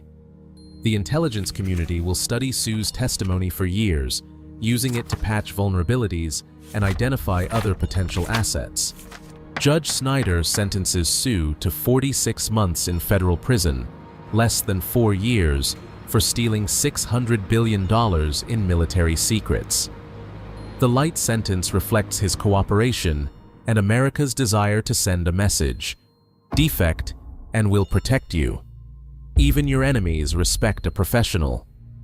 Su serves his time at Terminal Island Federal Correctional Institution, a minimum security facility known for housing white-collar criminals.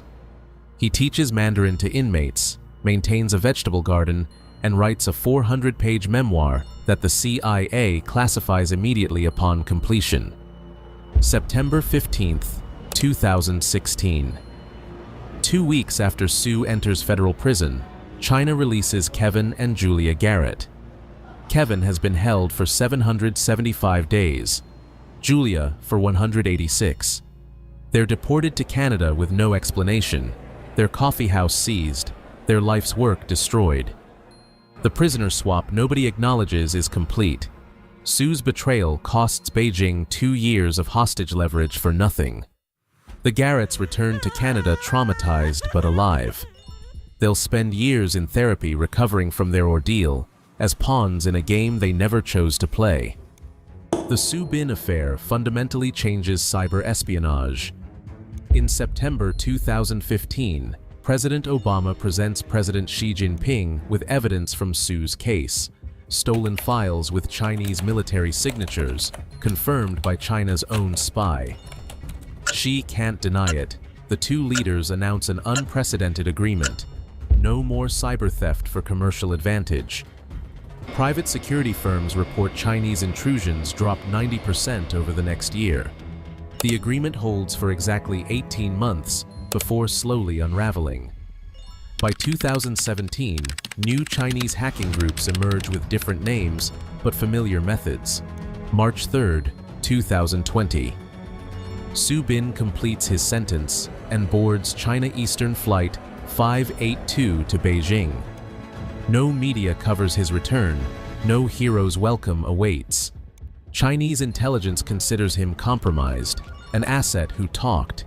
He disappears into suburban Shanghai, his $8.3 million frozen, his reputation in ruins. The technologies he stole, however, live on. China's J-20 enters mass production in 2021. The Y-20 becomes the backbone of Chinese military logistics. The electromagnetic signatures Su provided helped China develop counter-stealth radars that can reportedly detect F-35s at 350 kilometers. America responds by accelerating sixth-generation fighter development, embedding counterintelligence teams at every contractor, and implementing zero-trust networks that assume every user is potentially compromised. The damage is already done. China compressed 20 years of aviation development into 5. They learned not just what America built, but how America thinks. Every specification Su stole contained decades of trial and error, failed experiments, and hard-won knowledge. You can't unsteal that intelligence. Today, Su Bin's case remains the only successful prosecution of a Chinese military spy for stealing fighter jet secrets. UC-2 and UC-3 were never identified. Dozens of similar operations likely continue undetected. The FBI estimates Chinese cyber theft costs America $300 billion annually. The Pentagon assigns 300 full-time staff just to investigate aerospace breaches. Every major defense contractor now employs former NSA officers to hunt intruders. The spy war Su Bin epitomized isn't over. It's evolved. If you want to understand how modern espionage threatens global security, watch our previous investigation about Edward Snowden, the man who outsmarted the NSA. Because Su Bin wasn't the first, and he definitely wasn't the last.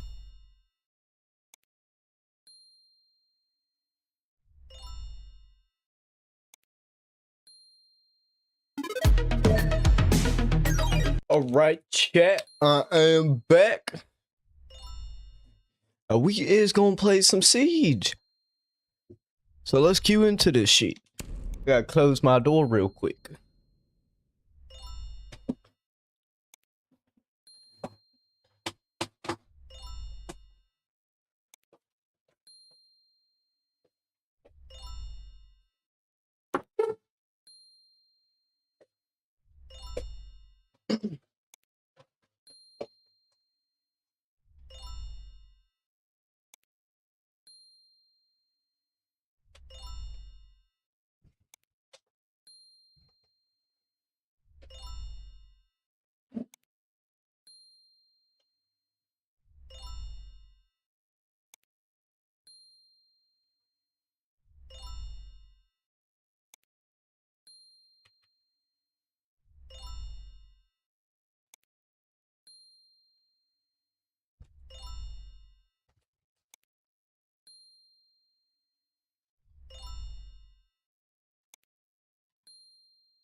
Alright, well, hopefully we can keep this win streak alive that we got going, chat.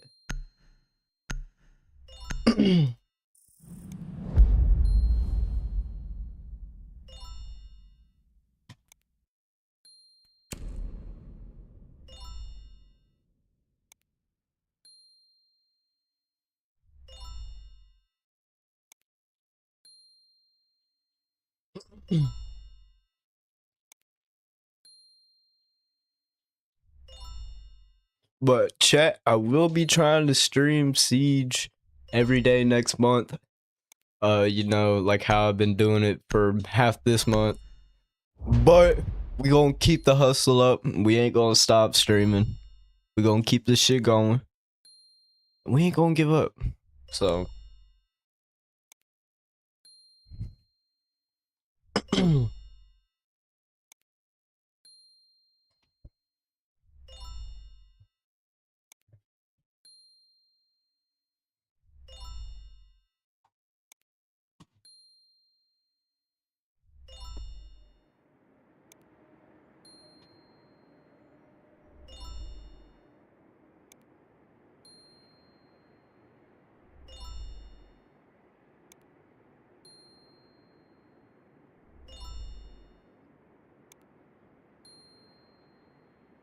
We need to locate a bomb.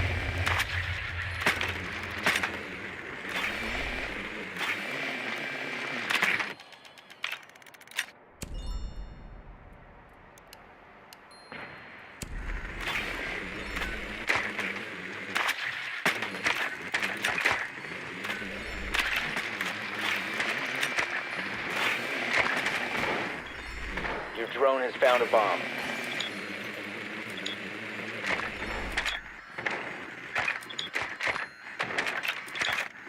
Insertion in 10 seconds. 5 seconds before insertion. Proceed to bomb's location and defuse it.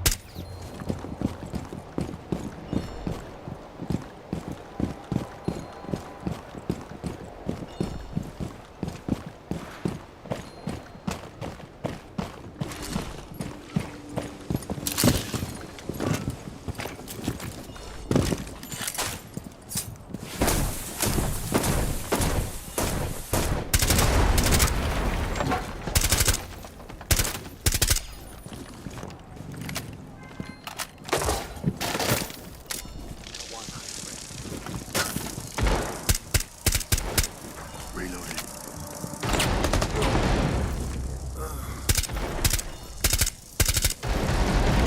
Must recover the diffuser.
Oh my Friendly god, I operator almost had him. Did I even hit him? I knew getting him with that drone All would fool him a friendlies little have been bit. eliminated. I don't even know if I hit him or not.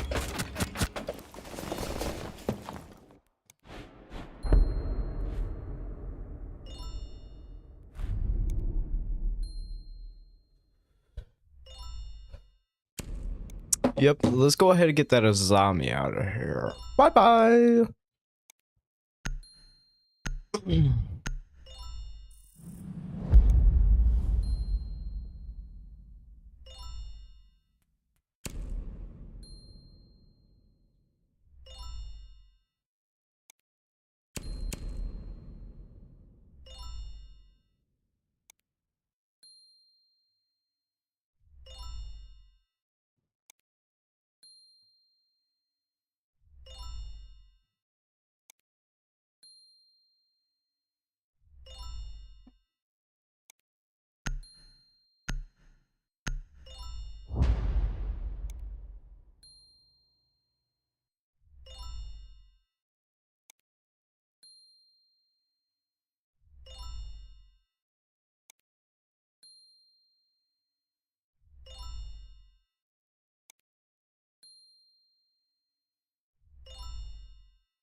It's just good. Oh, Dabio is kind of slow, not bad.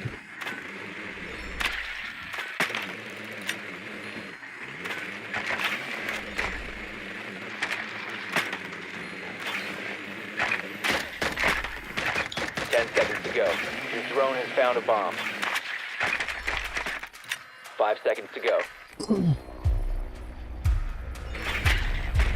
You found a bomb. Make your way to its location and defuse it.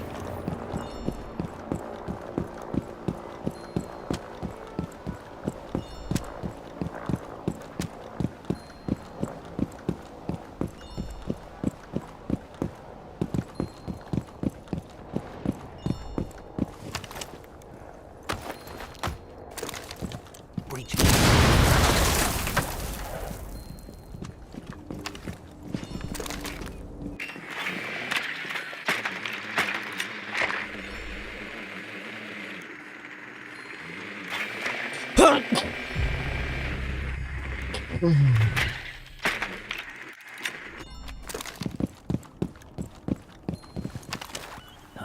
Looks like they're coming out to play.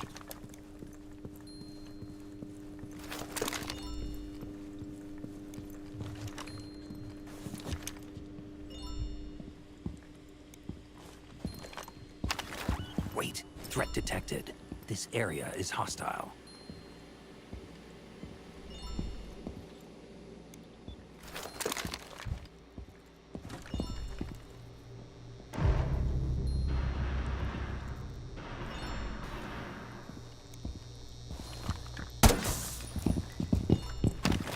Nothing nearby.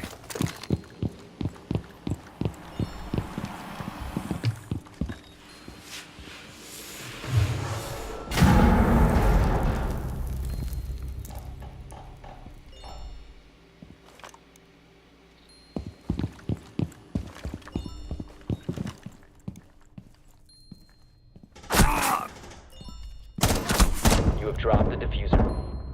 One God damn friendly it. operator remaining.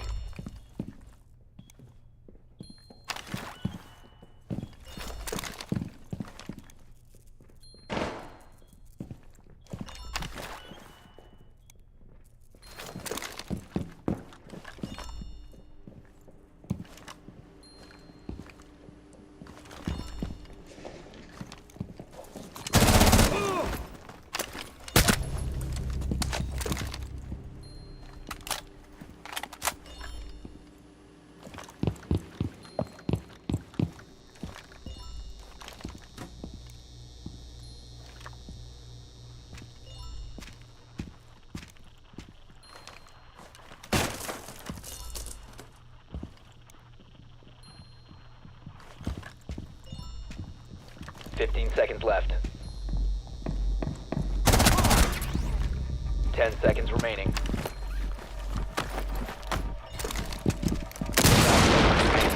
Op 4 last operator standing. Oh Time my limit god, reached. what the fuck? I should have grabbed the diffuser. What was I thinking?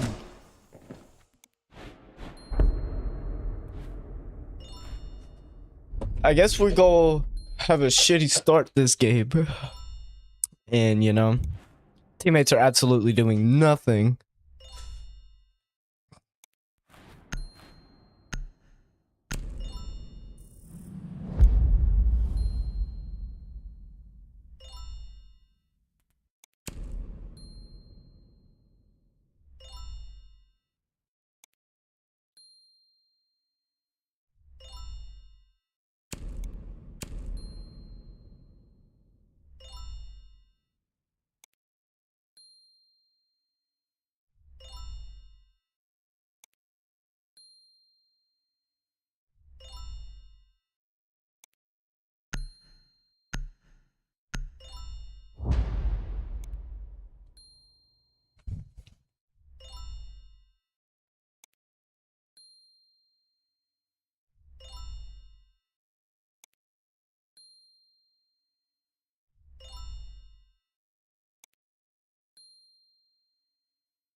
drone to locate a bomb.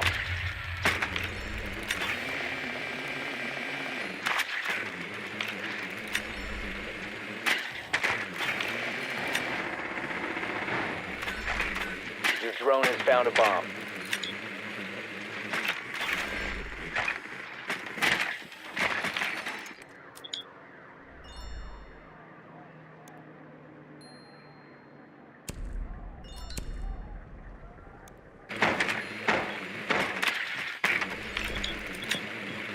Ten seconds to go. 5 seconds to insertion. You found a bomb. Make your way to its location and defuse it.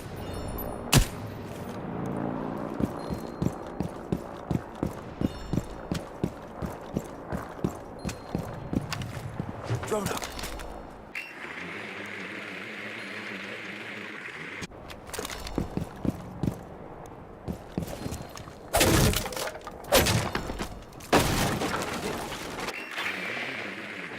Come out wherever you are.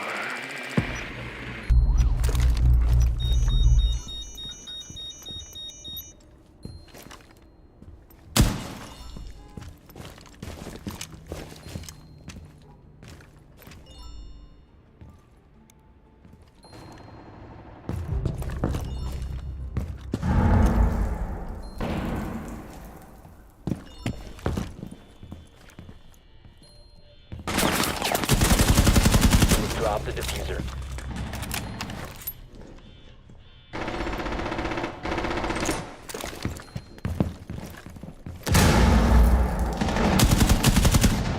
Reloading my ammo.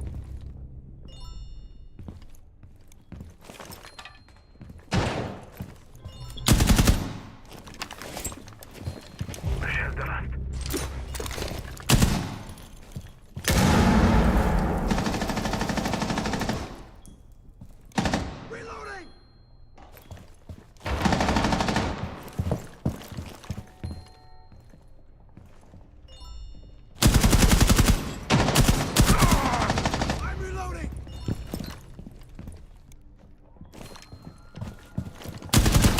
Loading new mag. Holy shit.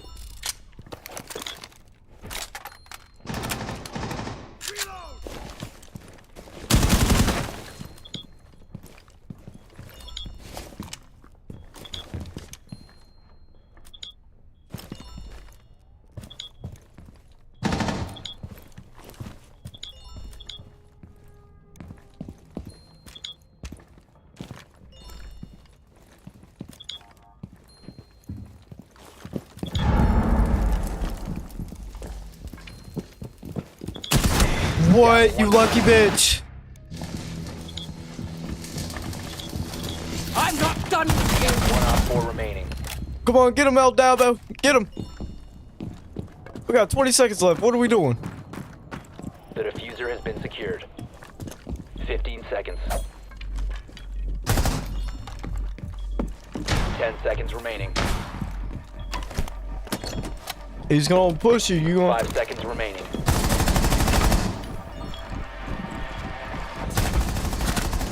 Time limit reached. El Dalbo, what the fuck are you doing?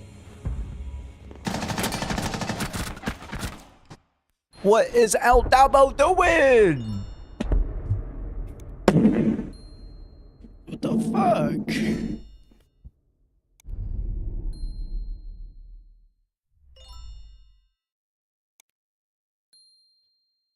Yeah. We probably finna get fucking slammed. Holy shit.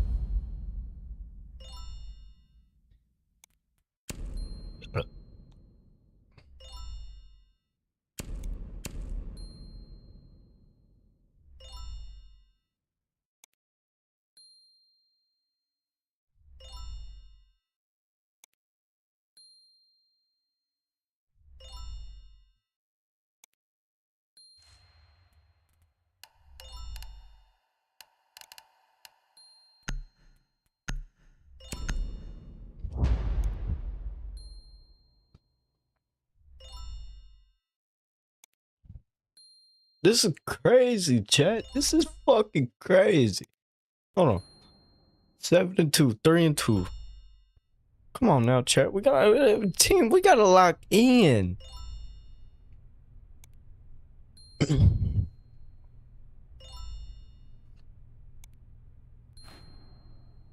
Gotta lock in, chat.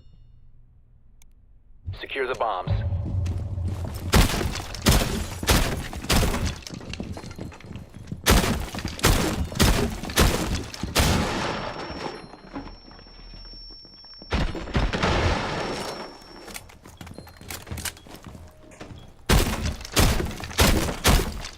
Op 4 has located a bomb. Plan your defenses accordingly.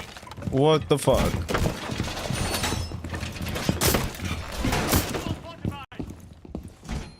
Reloading ammo.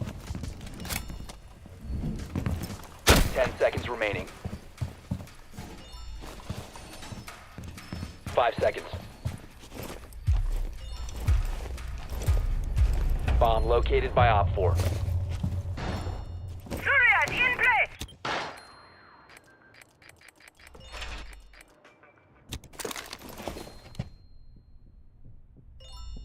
Place device.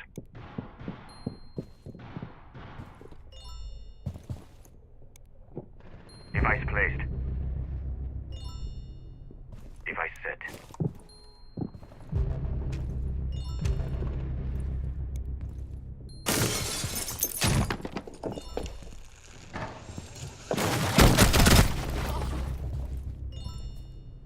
Nitro placed. Changing Nitro mags. detonated.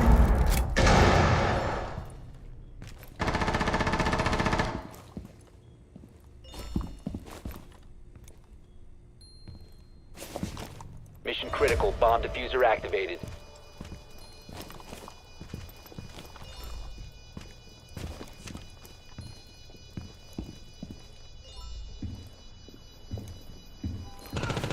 One friendly remaining.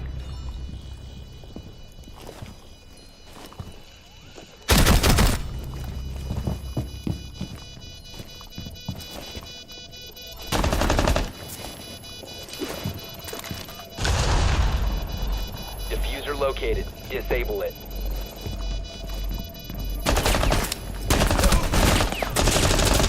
I couldn't fucking see the kid, bro. All friendlies Like have genuinely, I neutralized.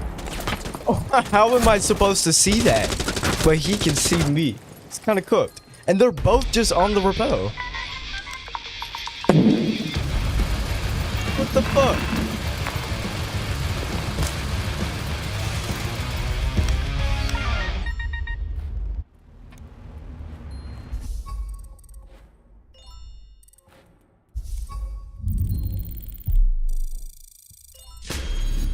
Damn.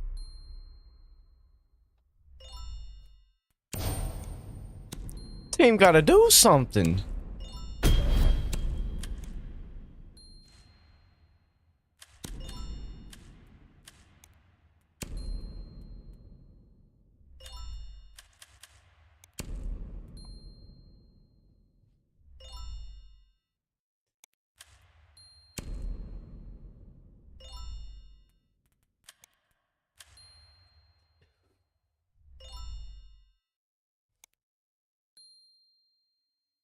And that's some crazy shit, chat.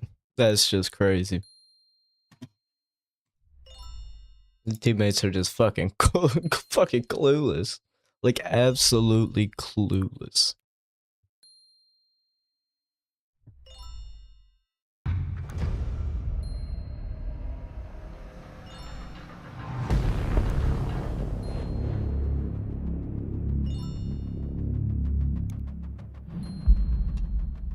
Alright, let's see who we paired up with. Bronze 4, silver 5, copper 1, and then me. Bronze 3, bronze 5, bronze 2, copper 5. Yeah, I mean, this should be a fucking easy game. Come on now, we cannot lose this shit.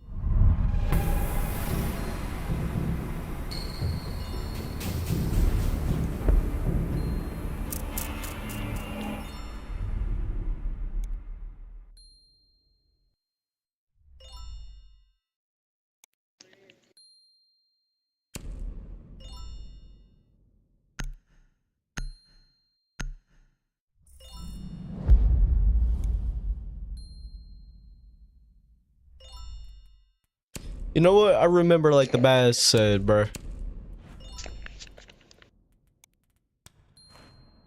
The Mr. Solid Snake is like a fucking tracker.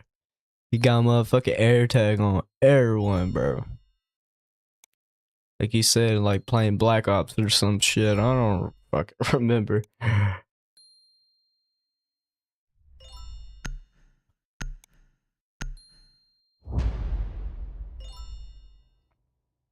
Yabba do up. Yabba dabba do up. Guess what?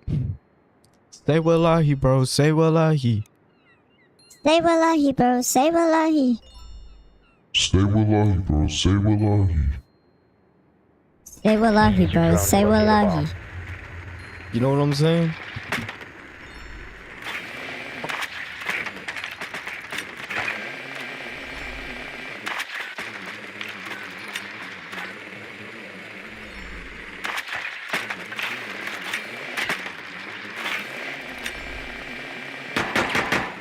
Be advised the drone has located a bomb.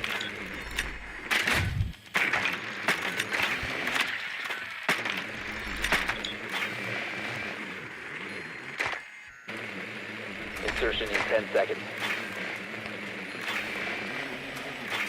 5 seconds. You found a bomb. Make your way to its location and defuse it.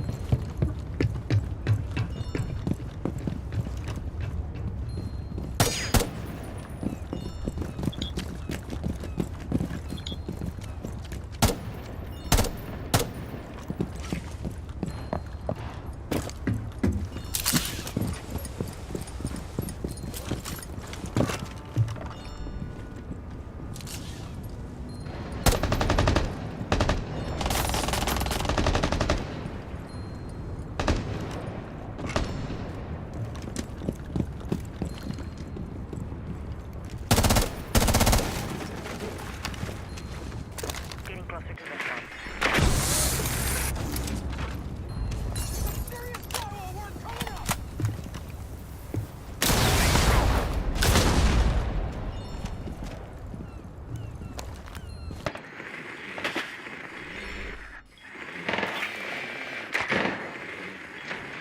Smoke grenade!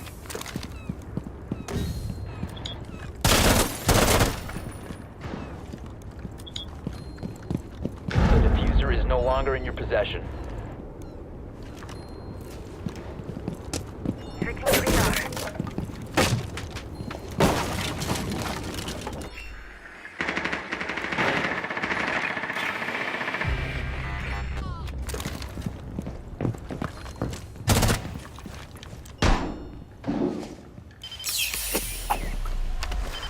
All clear. Hold on. Hostile near my location. Reloading.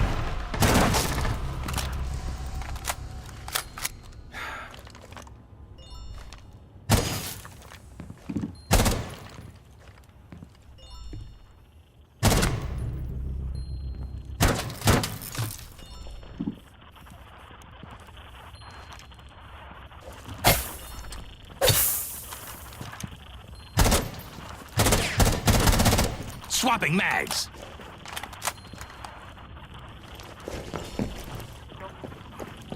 Oh, he One fucking friendly died! Op 4 What- eliminated what is all he- friendlies. Wait, did he get back up? Yeah, I don't think we're winning this.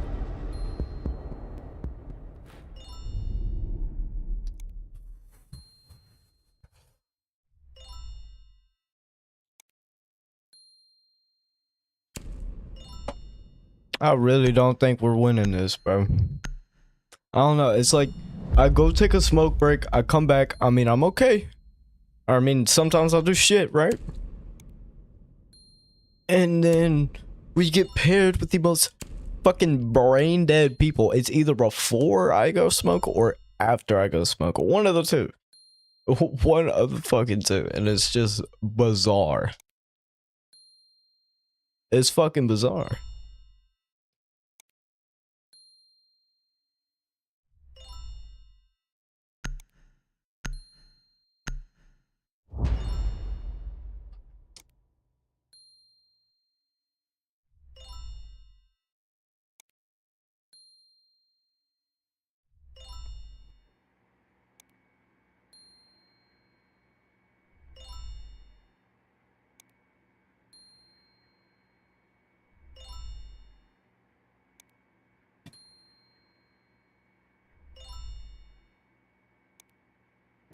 to locate a bomb.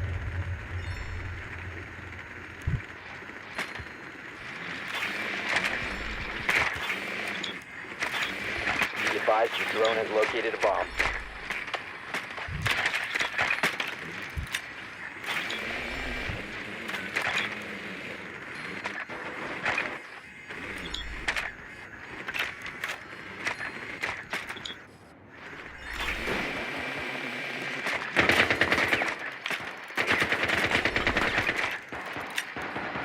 Insertion in 10 seconds. 5 seconds.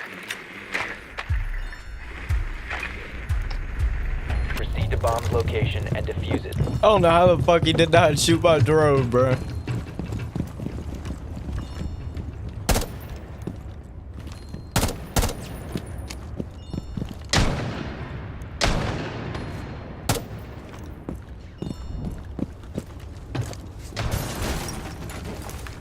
Swapping.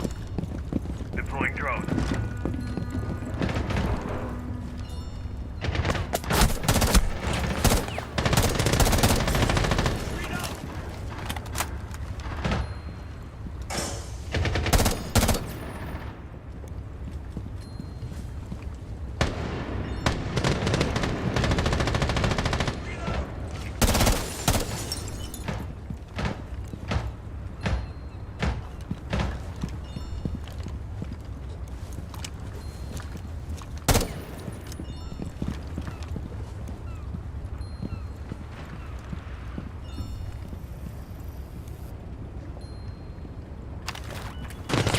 Looks like they're coming out to play.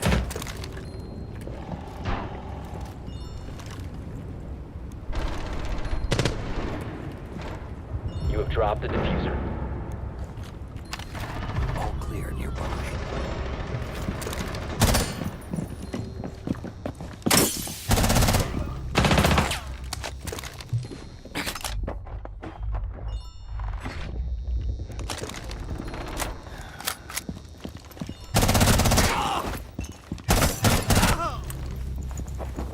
Throwing flash grenade.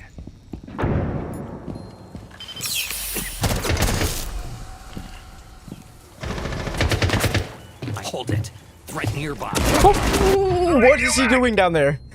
What? What the fuck? Op 4 last stop standing. The diffuser is now secured. Op 4 eliminated. Friendly mission successful.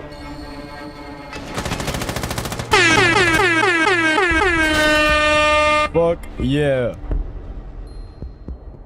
Man, came clutch. Fuck yes.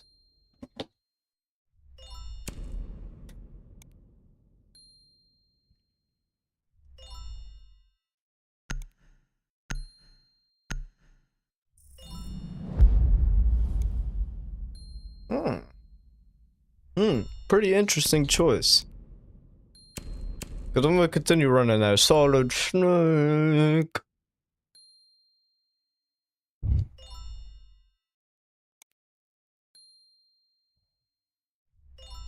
Man, chat, I forgot, bro.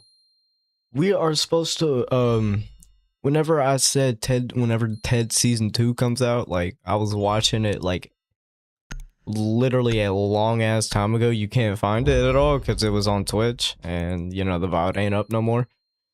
But it was in August of last year, and I said I was gonna react to Ted season 2, like the whole thing on stream. And what we is gonna do is just gonna react to the whole thing, right? But let's just pray that my stream don't get copyright strike. If there's anything that will, you know, strike my shit. Because now it's not how it was in August of 2025 where I was just streaming on Twitch using my fucking MacBook, sitting outside in the fucking storage room. No, we've upgraded.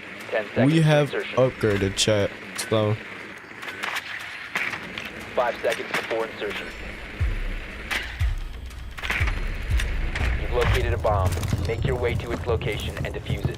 Would it hurt to diversify your Practice, Red Hammer. The direct approach works for us.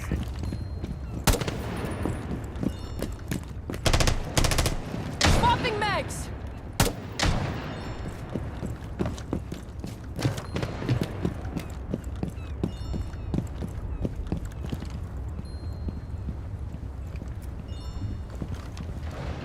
Loading reanimator! Gemini destroyed. The diffuser is no longer in your possession. The Soliton radar is picking up an enemy.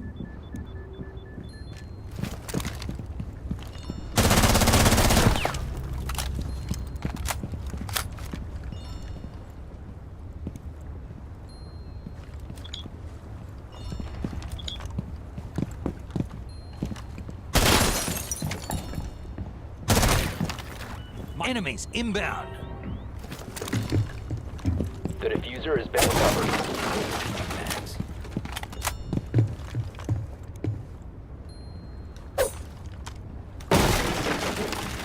Not seeing anything here. Where's he at? He's over there. What? And this Bravo's too stupid to know. Oh my god. We're cooked. Friendly, last operator standing.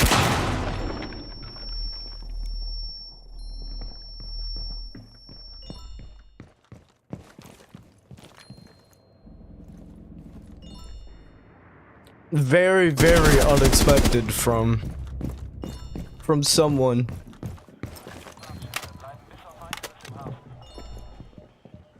You got two on your right. Probably one in front of you in the doorway, if I'm not wrong. All friendlies have been eliminated.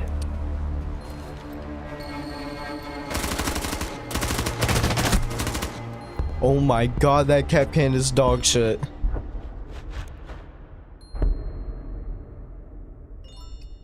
What the fuck?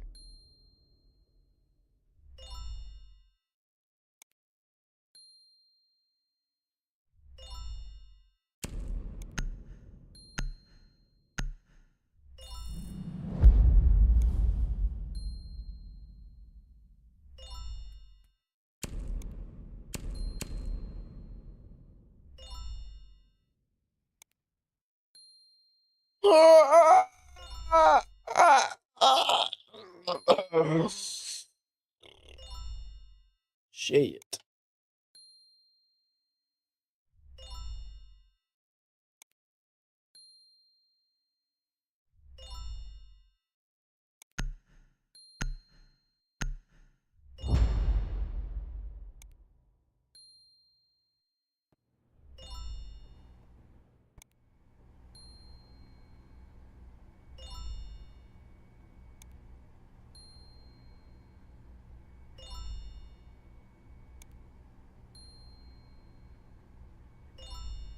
Protect the bombs.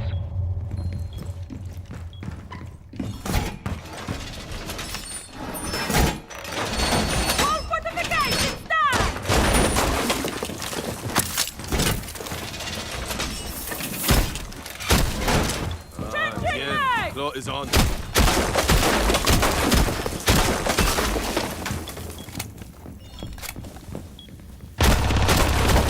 Advised, Op 4 has found the bomb.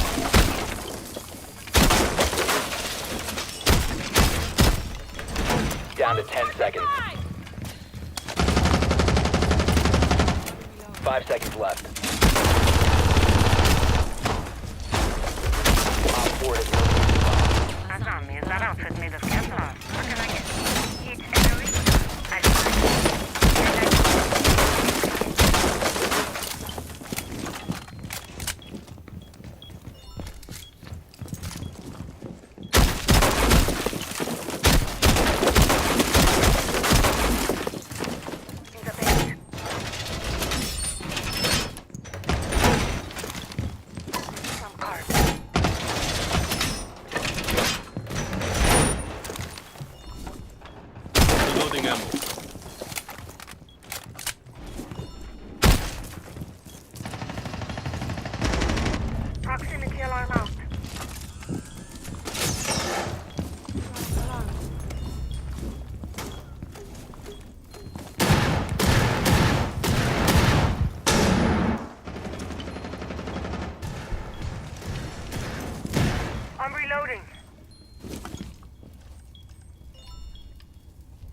One Op 4 remaining. 15 seconds. 10 seconds left. 5 seconds left.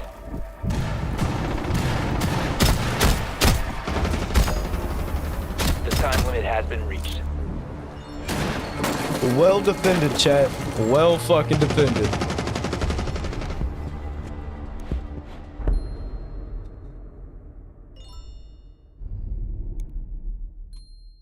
They're probably finna ban Cade now, if I'm not wrong. So let's figure that out. You know what I'm saying, chat? That's what I'm saying, chat. That's literally what the fuck I'm saying.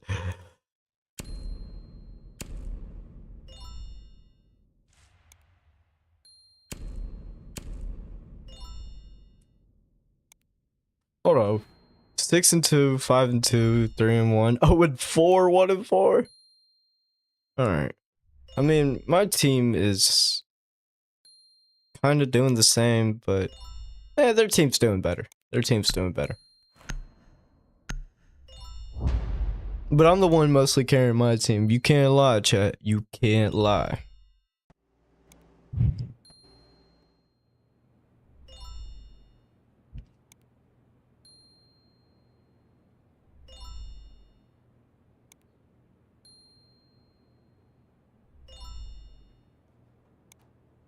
Protect the bombs.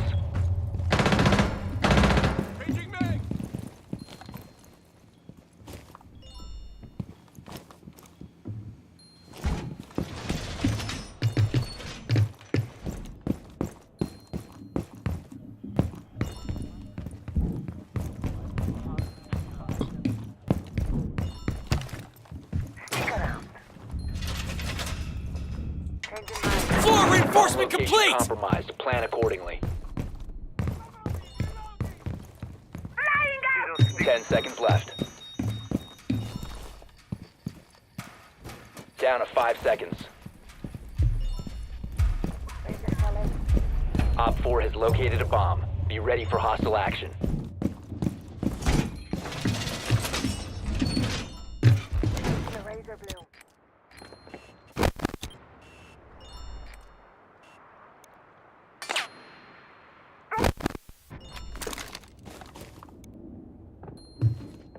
Setting the razor shell.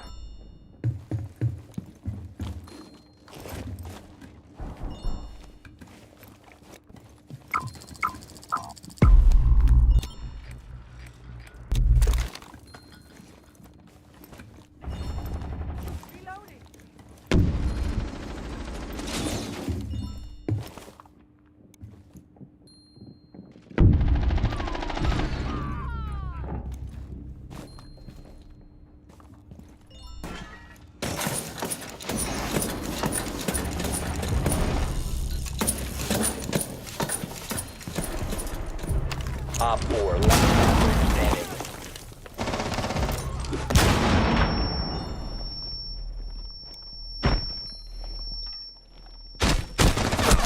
And then my fucking fat ass can't fit through the Op goddamn 4 reinforcement. What the fuck? Mission successful. Or the fucking wall, rotate, whatever. God damn.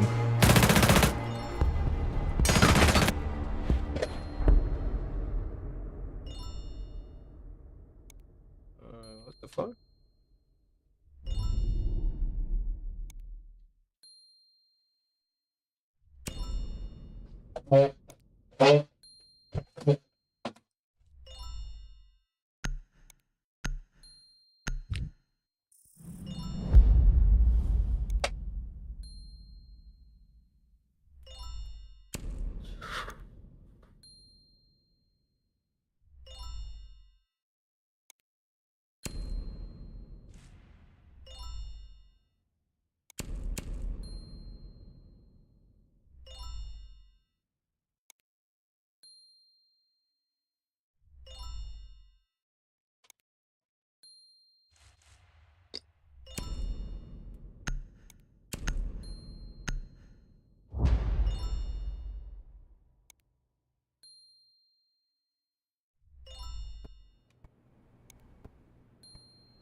Secure the bombs.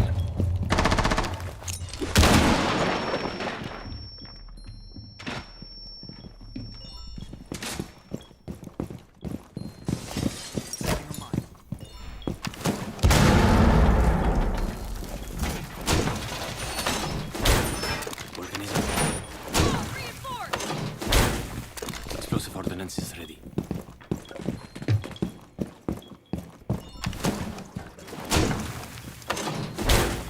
Vulcan is ready. Use it if you have to. 10 seconds remaining. New camera feed up and running. 5 seconds. Increased surveillance on bombs. Op 4 has a diffuser. New feed active.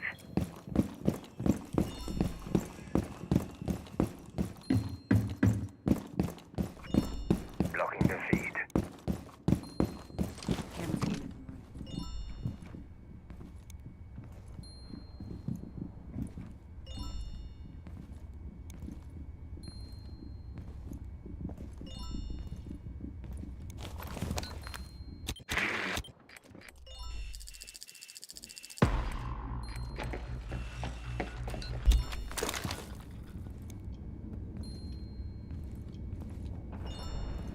Activate.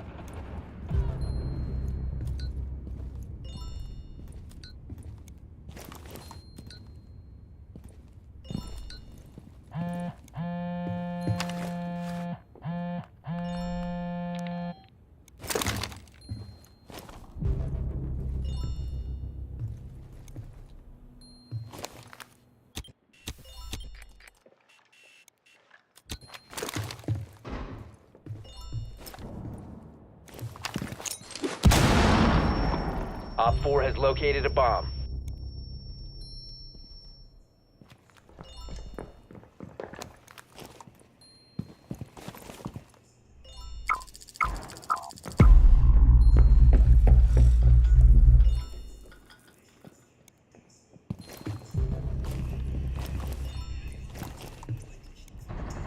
One friendly remaining.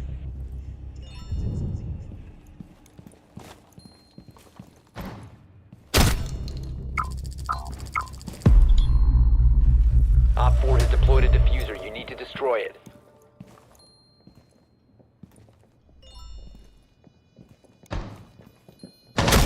Oh my god, this lucky All friendlies were motherfucker. eliminated. Mission I didn't failed. even hit him.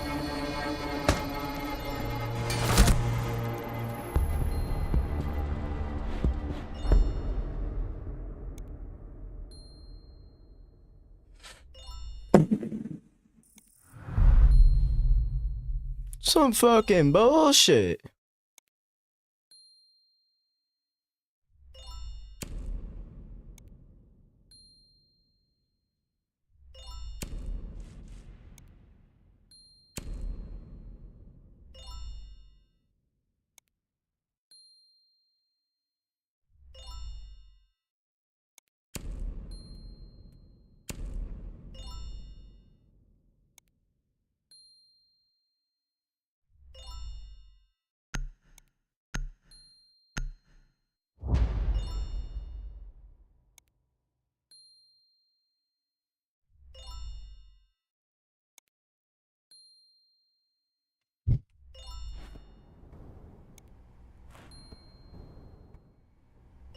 These kids cannot win. Oh.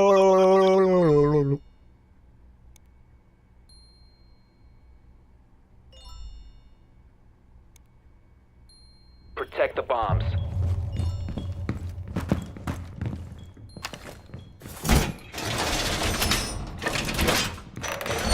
Vault secured!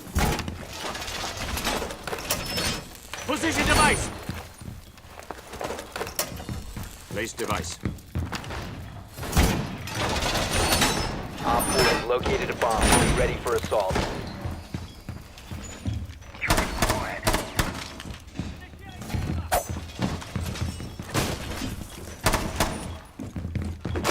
10 seconds. Down to 5 seconds. Bomb located by Op 4.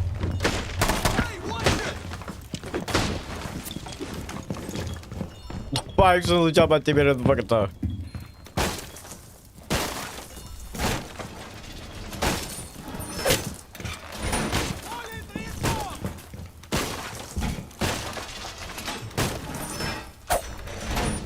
Laser gate in place.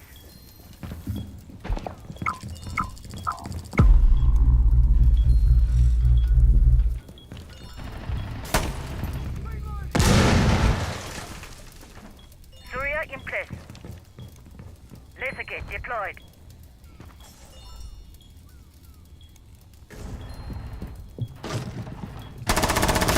Reloading! Reloading. Loading new magazine.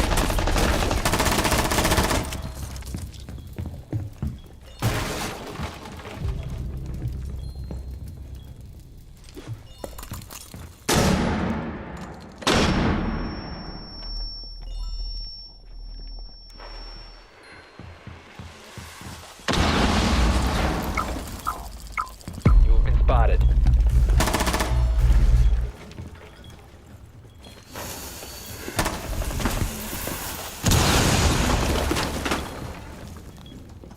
Reloading.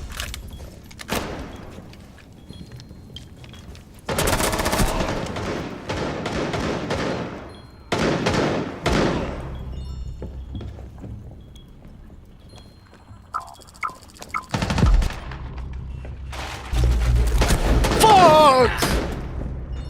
Mission failed. All friendlies have been neutralized.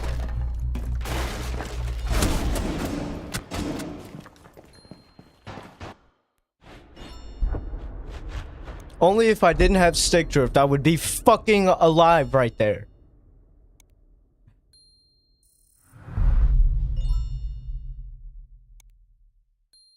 Fuck.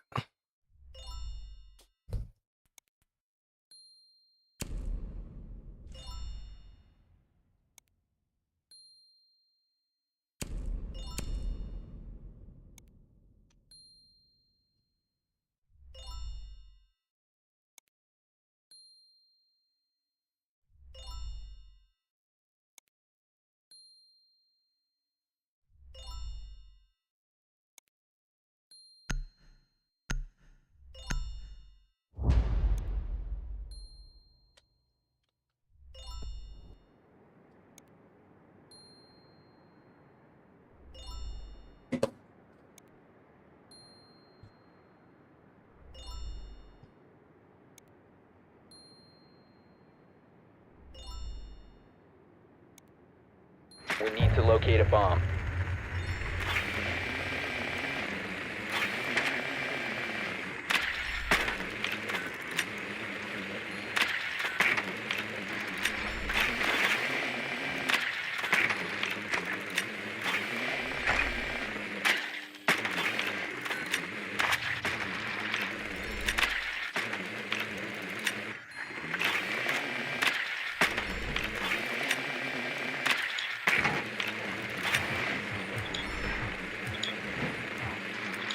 Seconds to go. 5 seconds to go. You must locate and defuse a bomb.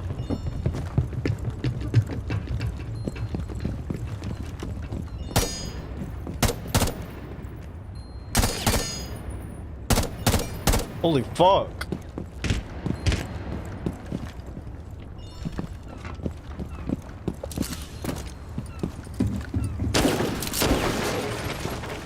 About to take flight.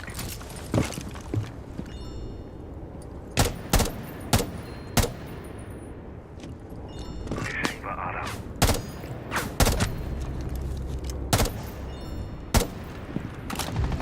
You have located a bomb.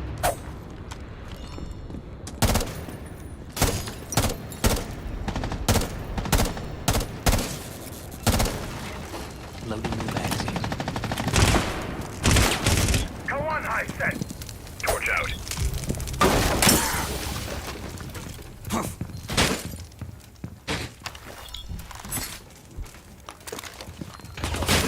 The diffuser is no longer in your possession. The diffuser. One op 4 remaining. Second floor! Getting out of sight!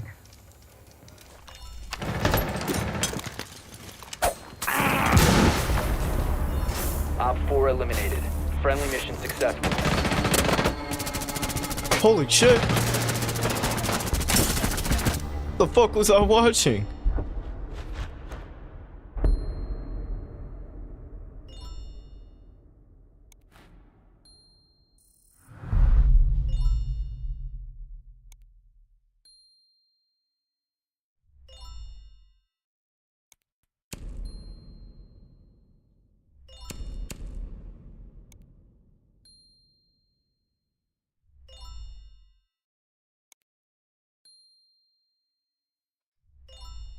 Oh, we gotta fucking win this game. Ah.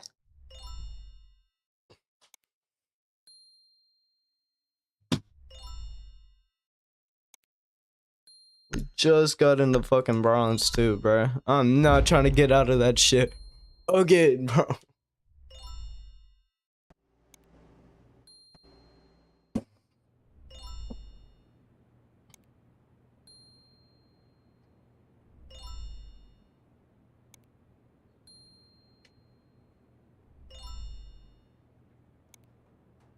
Secure the bombs.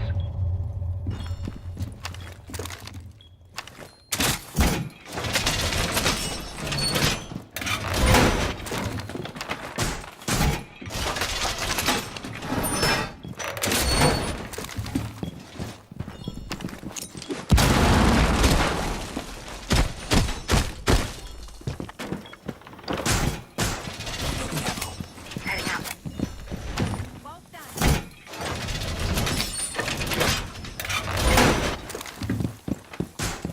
10 seconds left. Ready for cover. 5 seconds left. You must protect your bombs from being defused by Op 4. Op 4 has located a bomb.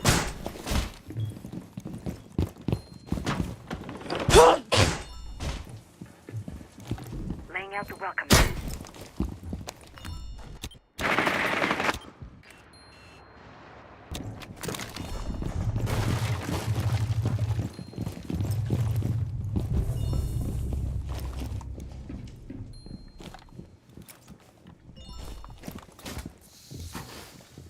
The Chiba barrier is activated.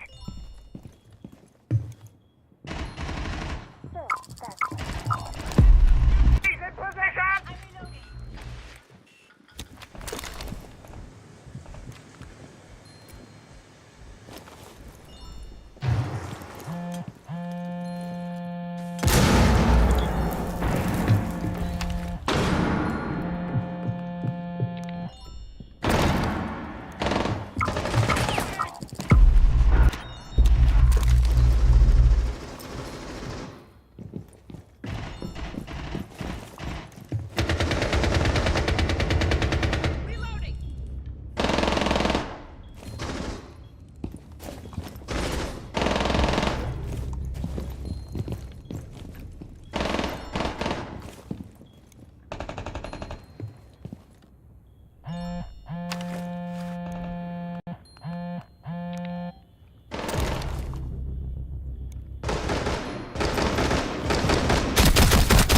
One Op 4 remaining.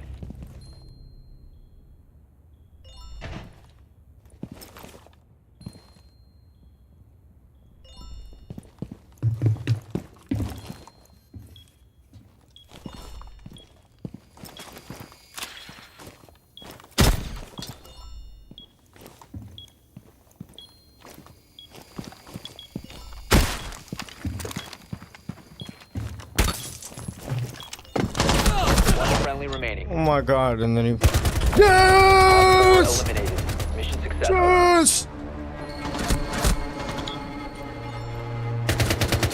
My death was worth it though. It was motherfucking worth it.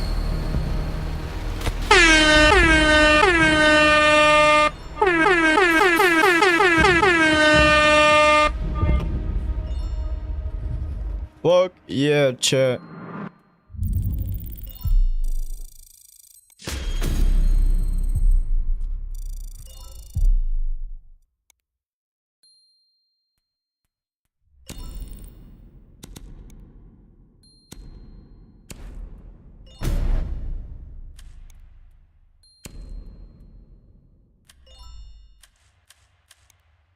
I might get the whole battle pass this stream.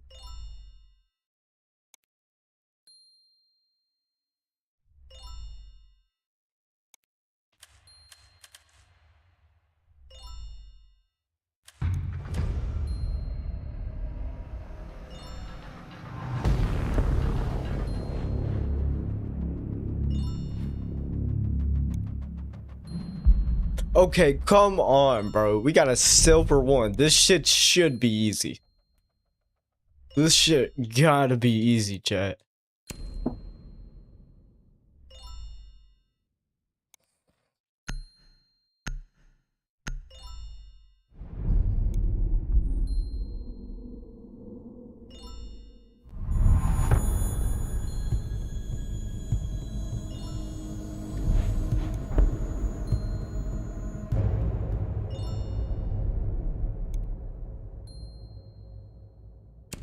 Man, I gotta turn some fucking AC on, bro. It is hot as a bitch.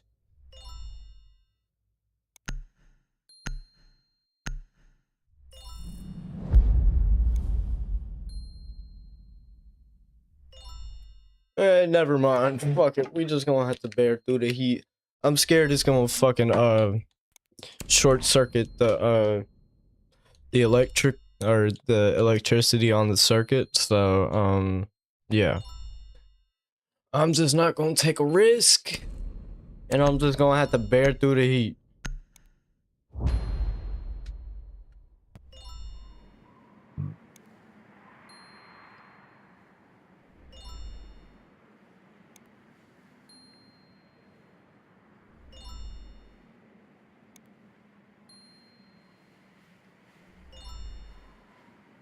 We need to locate a bomb.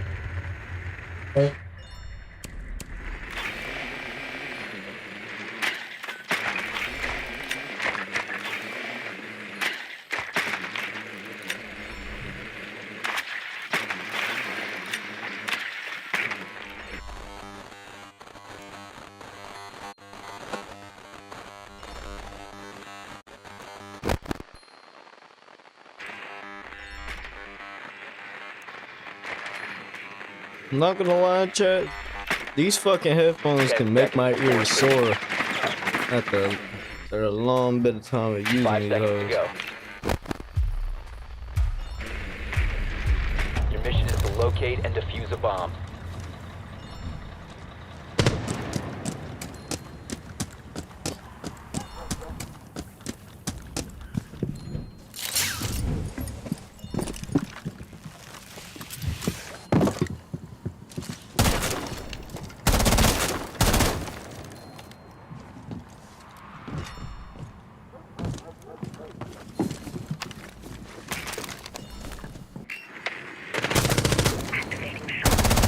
Reload it! Cover me!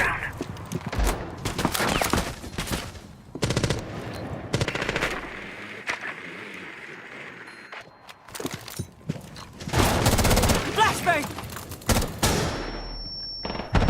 You must recover the diffuser.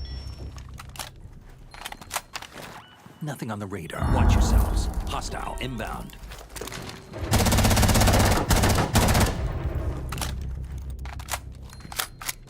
The diffuser has been secured. Reloading! Cover me!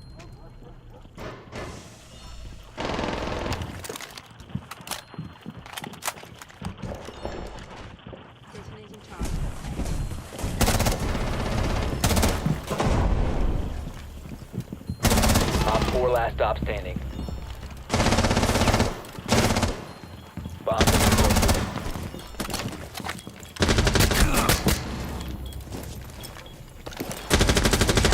Hostile near my location. Diffuser is online and active. Reach charge.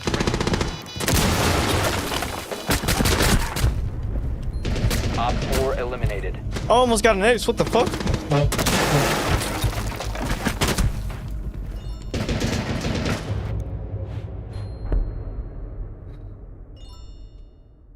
Yeah. He wanna hang with a fat bitch. He likes to hang with fat bitches.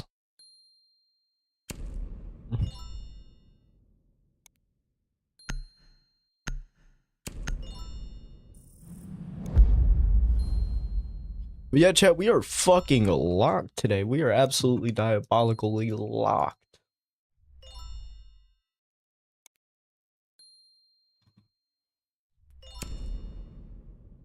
And then they had to ban Solid Snake because they can't handle my solidness snake.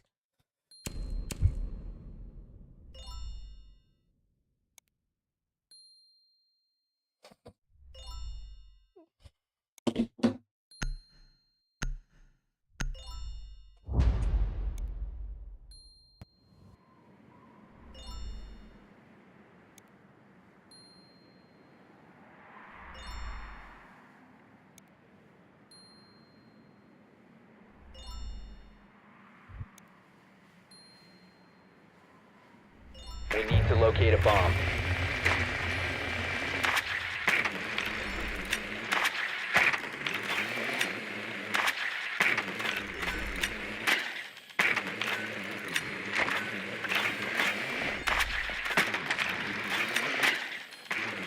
Be advised your drone has located a bomb.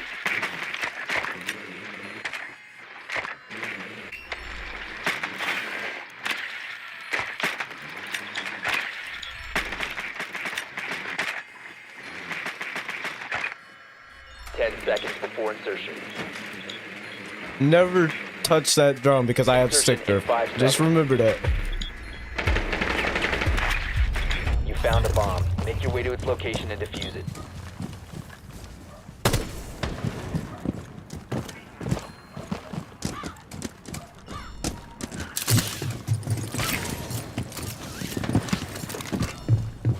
Watch for the blast!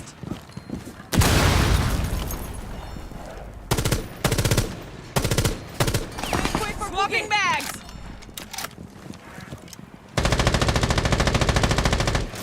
Boogie on the field! Auto project is a go!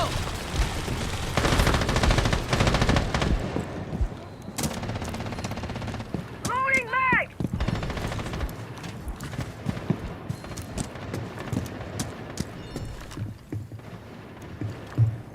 You must recover the diffuser. Clear the blast area! The diffuser has been recovered.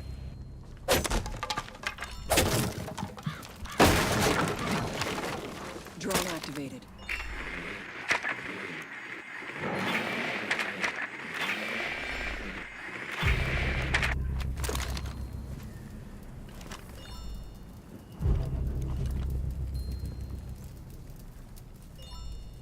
The diffuser is no longer in your possession.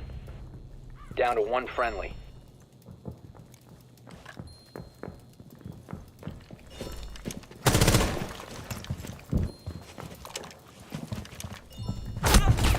Wait, was that someone in my... Yeah, there was someone. I'm fucking retarded.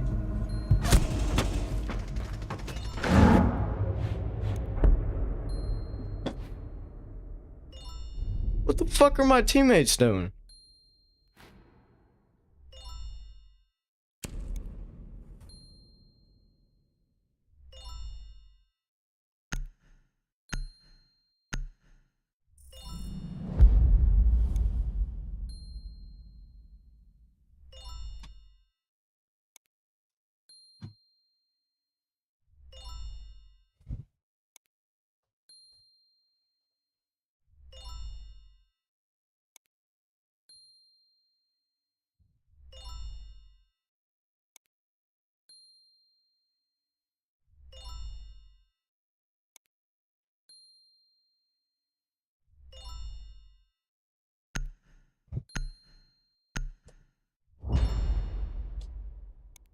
That just made me paranoid as a bitch. I just thought my YouTube stream was going.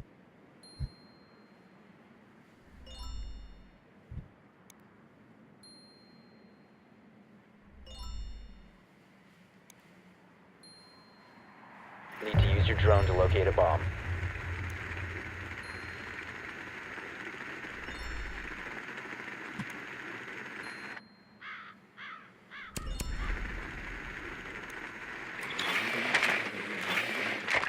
Drone has located a bomb.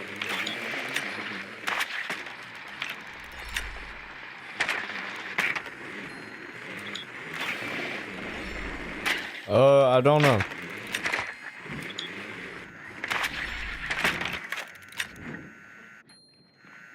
Ten seconds to go. 5 seconds. Proceed to bomb's location and defuse it.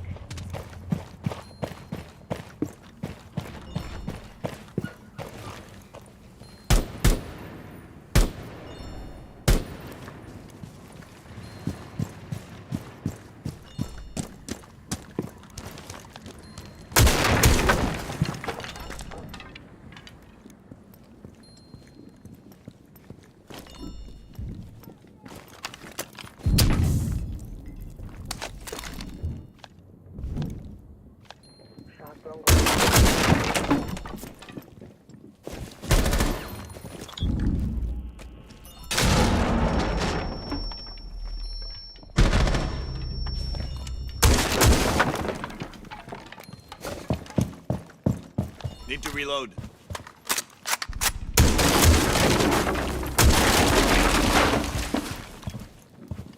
The diffuser is no longer in your possession.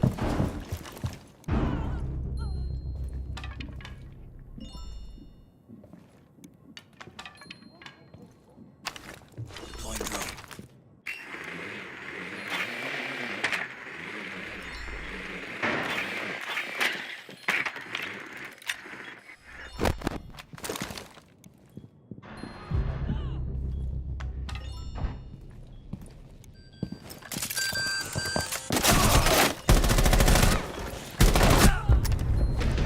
Op 4 neutralized. Mission successful.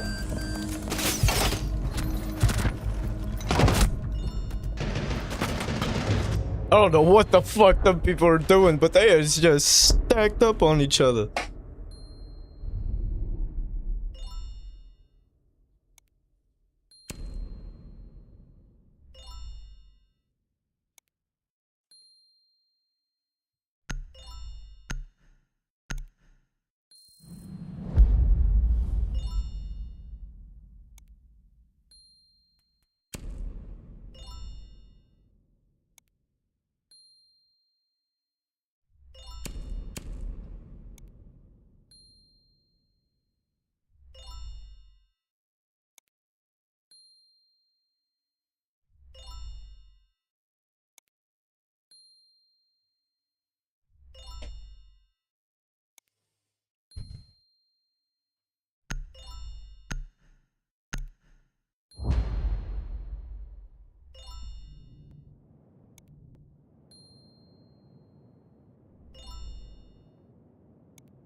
Secure the area. Keep the bombs protected.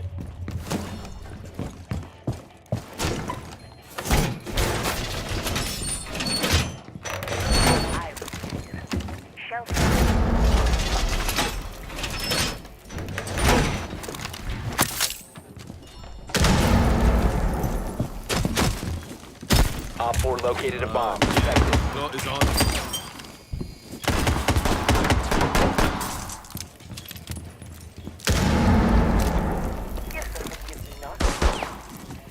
10 seconds left.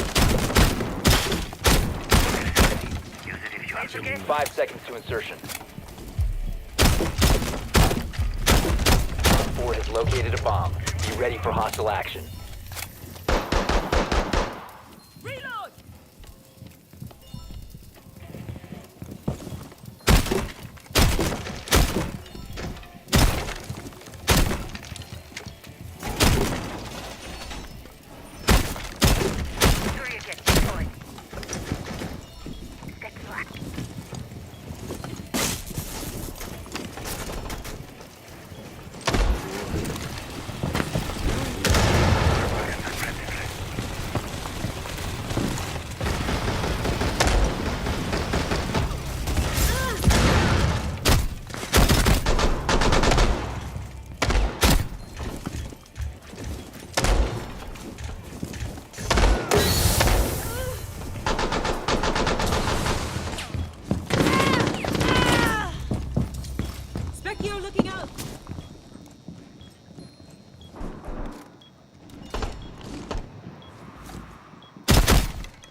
Man, that was a good fucking flash, bro. I thought I could.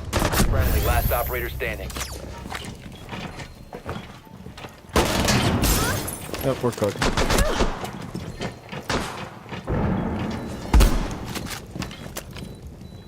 You're soulless. Go under.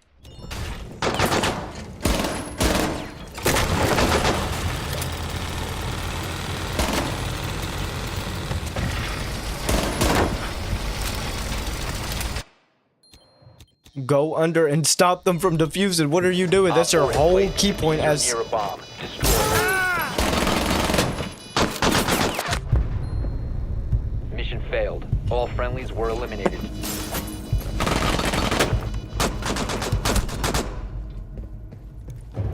What the fuck?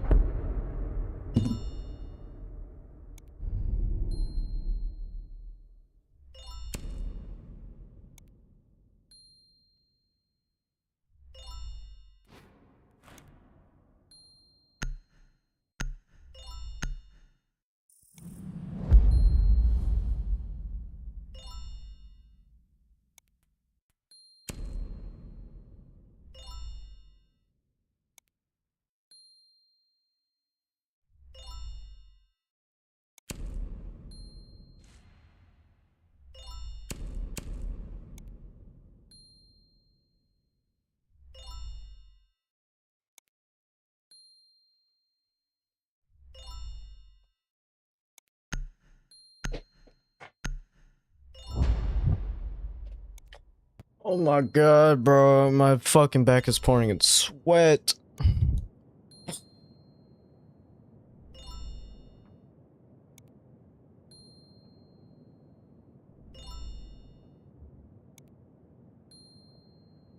Secure the bombs.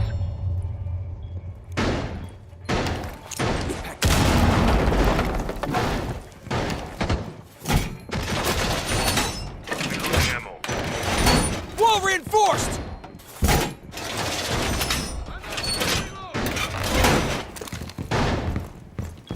Reinforcing wall!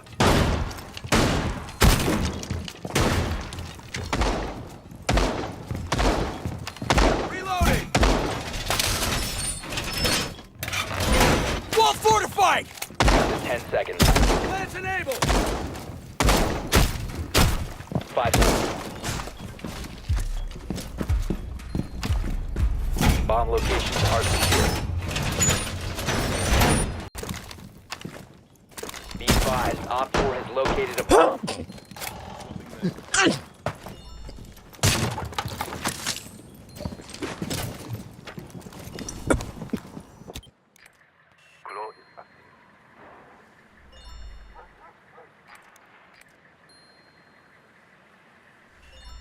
Killing station in position.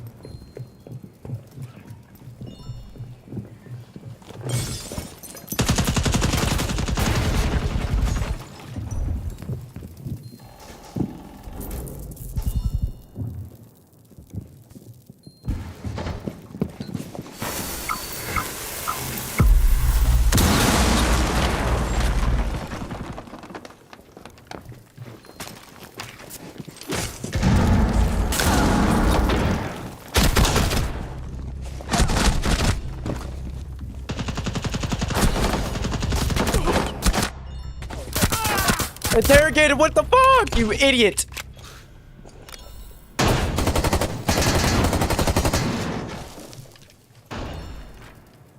Please peek the window, please peek the window, please. 1 Op 4 remaining.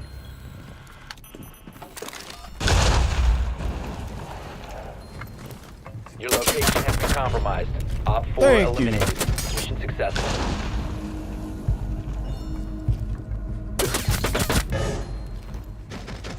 Why am I dropping 10 kills each game now? What the fuck? This is not normal. Dropped 10 kills last game, now I'm dropping 10 kills this game. What the fuck is going on?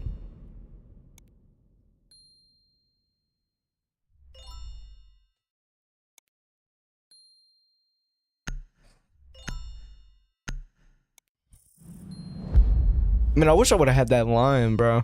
Only if I would have known he would have just been sitting there with a fucking fat glory angle.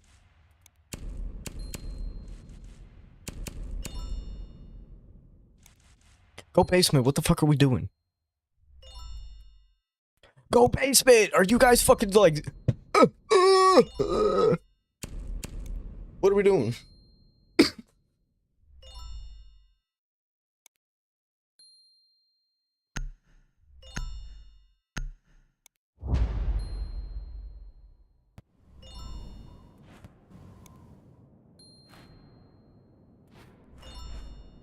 Damn. 5 and 3, 3 and 3, 3 and 3, 3 and 4, 2 and 5. What in the fuck? I'm going 10 and 3. Protect the bombs. These kids are some shit.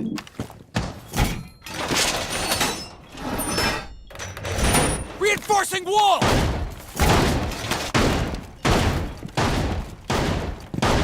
I'm reloading!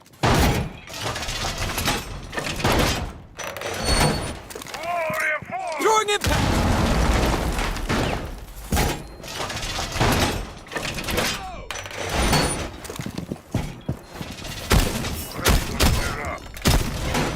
Seconds left. Swapping mag. Down to 5 seconds. Keep an eye out for Op 4 attempting to defuse your bombs.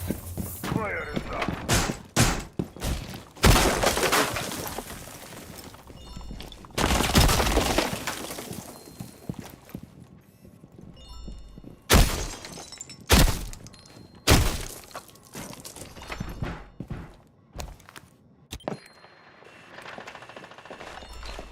Now let's see here. Swapping marks!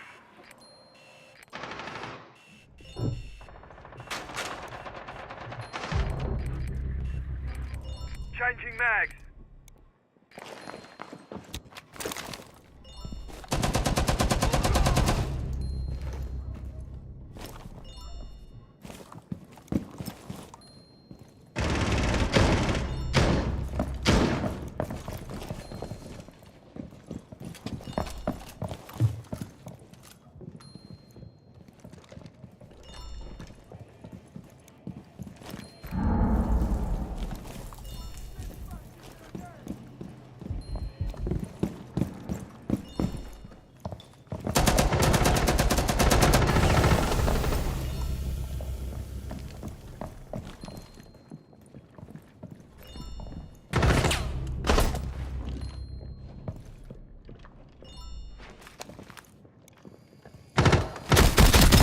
One Op 4 remaining.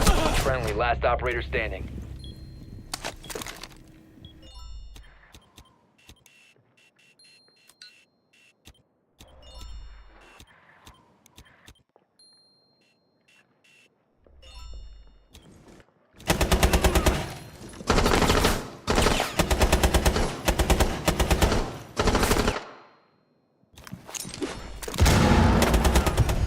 Op 4 eliminated. Mission successful.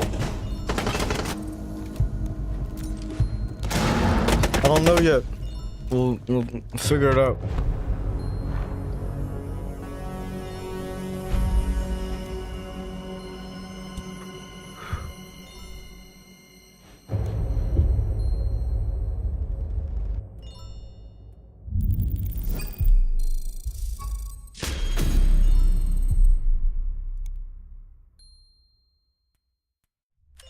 We'll figure it out. Did you not hear me?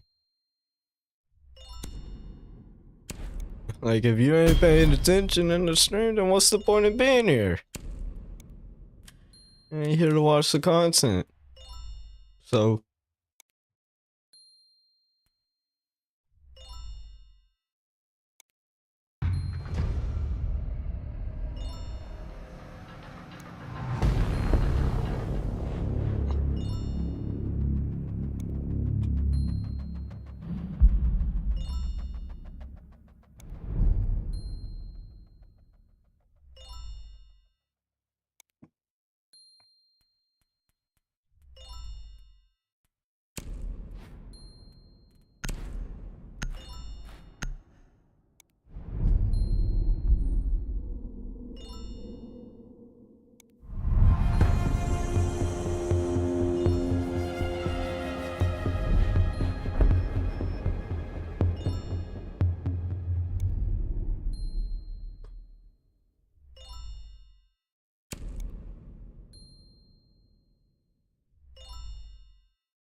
Type shit.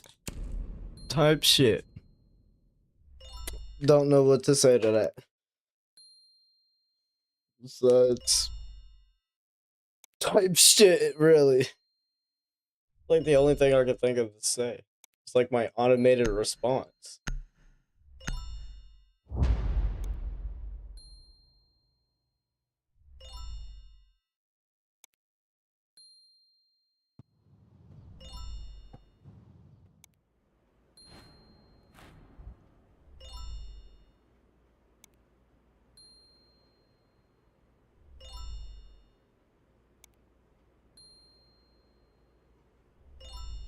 Secure the bombs.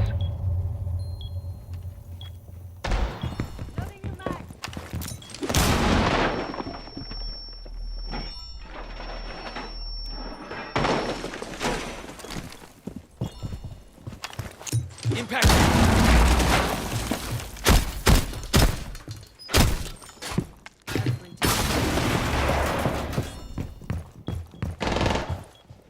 Op 4 has located a bomb. Be ready for assault.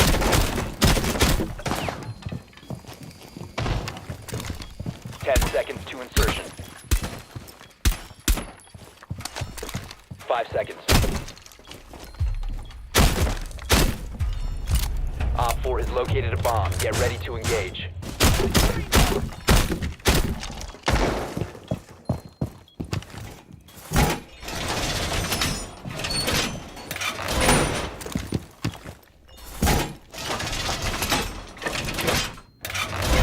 Wall fortified! Now you see.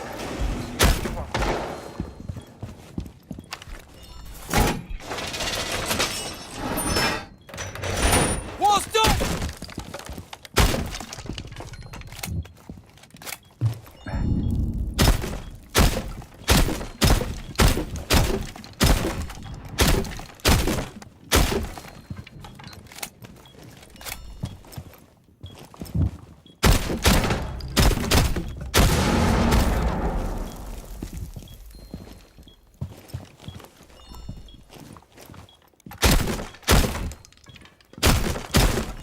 Reloading.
One friendly What remaining. the fuck?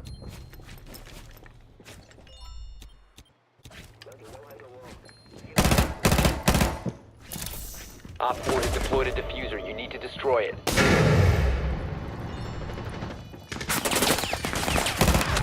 What the fuck is Mission Timmy failed. looking All at? friendlies eliminated. Timmy, are you fucking slow? My god, this kid's fucking retarded.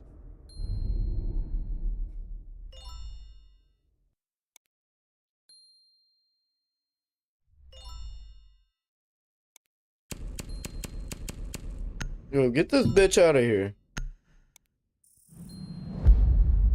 Oh my god.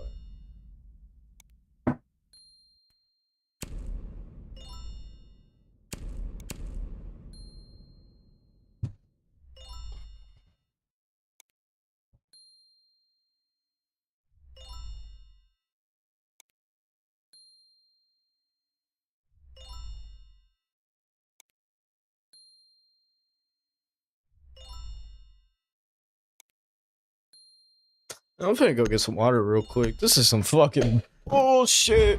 What the fuck is Tibby doing? Fucking crack?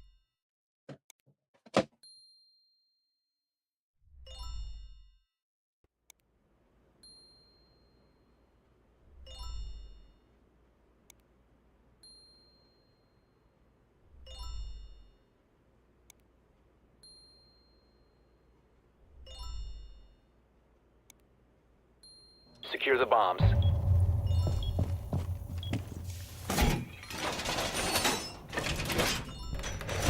Wall reinforced! Be advised, a bomb location has been compromised. But yeah, chat, this will be the New camera feed up. probably the last game of the stream.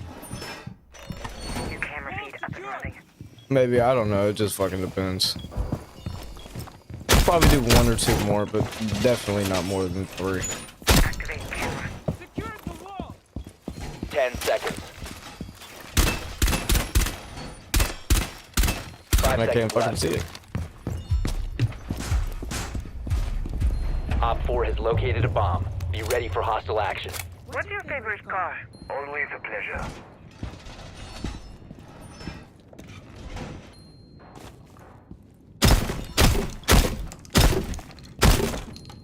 Calibrating air compression. All set.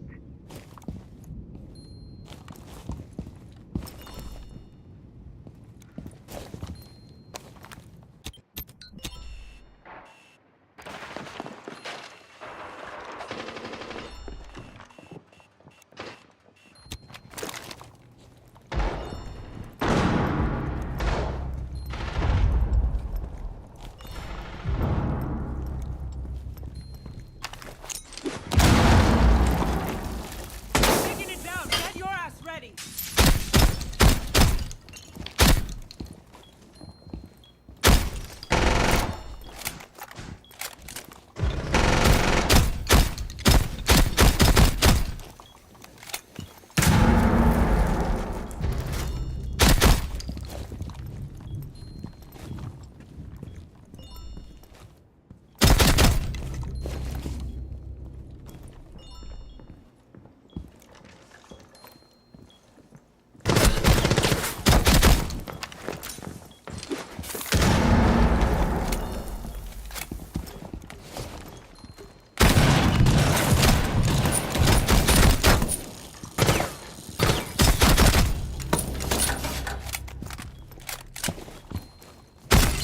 One Op 4 remaining.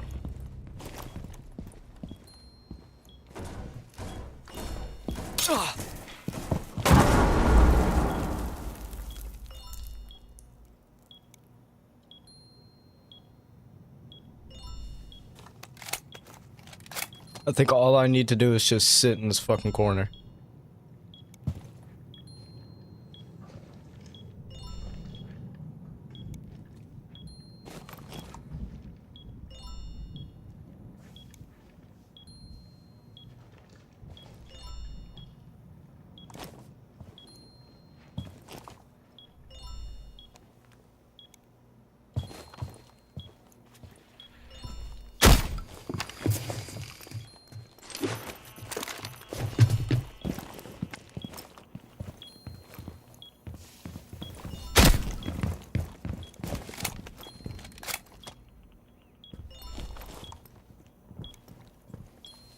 Seconds.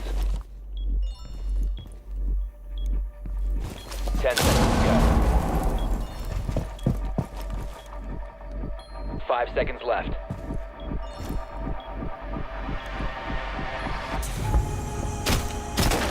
Time limit. He could have easily had a headshot on me, bro. Only if that kid swung the corner.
Secure the area. Keep the bombs protected.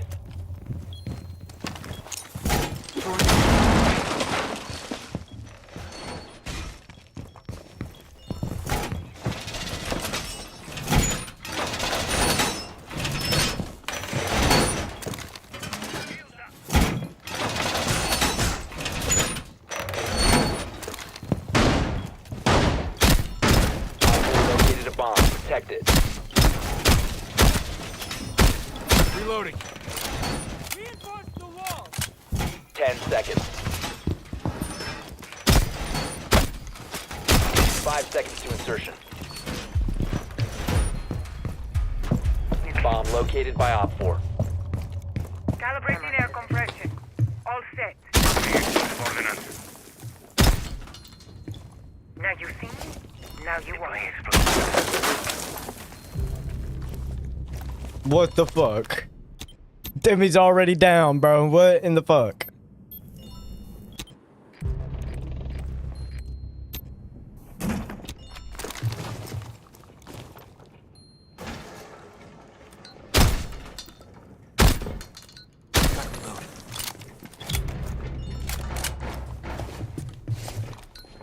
Bentley, fuck you, bro. You're a fucking idiot.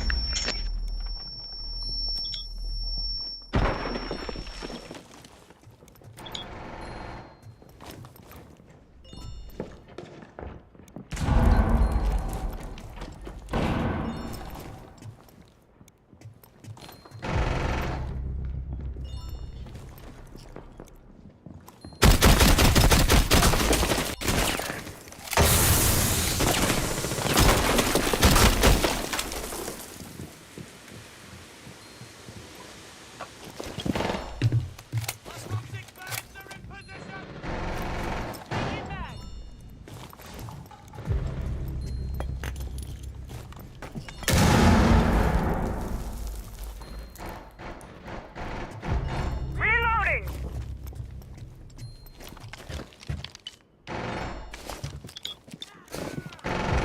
Op 4, last operator standing.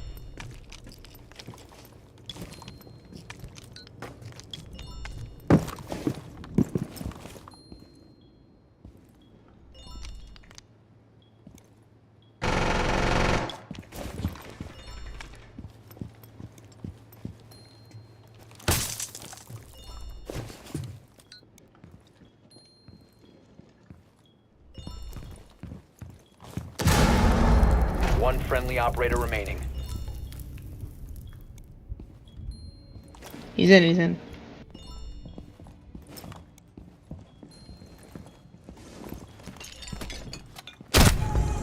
Friendly is victorious. Hostiles eliminated. I had to give him a good little look for a second.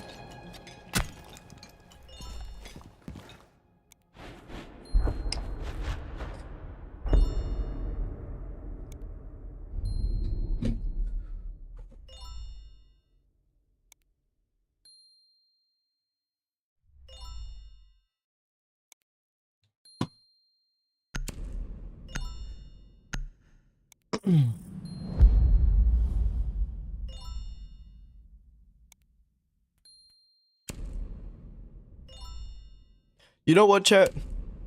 If we win this game, I'll get one more game in. And if we don't win, then suck. I'm ending stream. So, we gotta lock in if we want to, you know, have another, 30 minutes, 40 minutes. You know what I'm saying?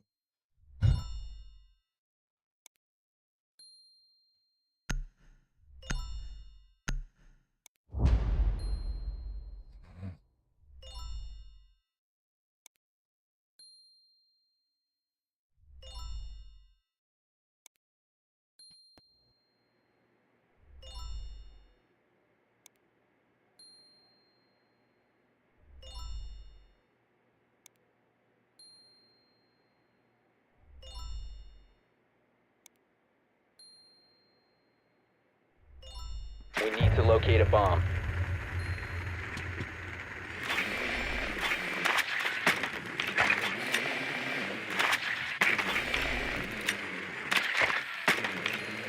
Rest in peace, Boston Jew, Bear Jew.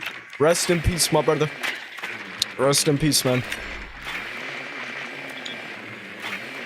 Advise your drone has located a bomb.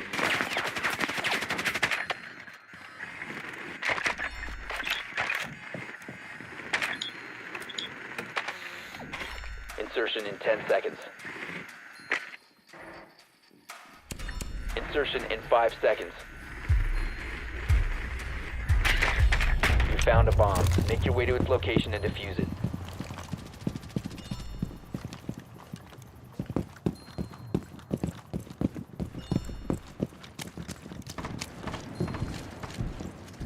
Deploying shot drone!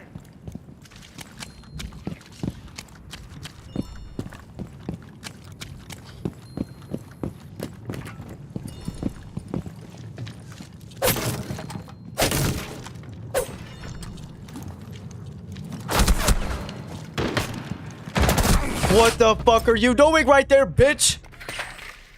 Out of all places, you're right there. You're a bum. You're a literal fucking bum.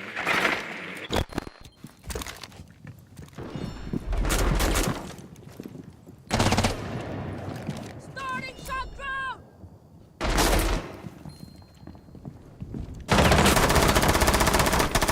Swapping mags! Argus cam initiated.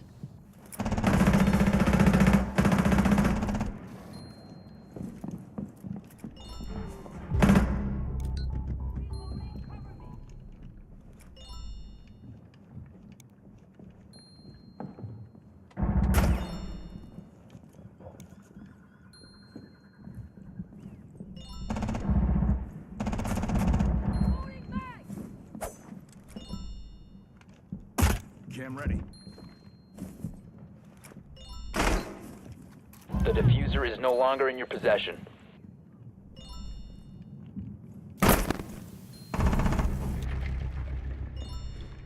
The diffuser is now secured. You're not done yet. Get up. Swapping mags.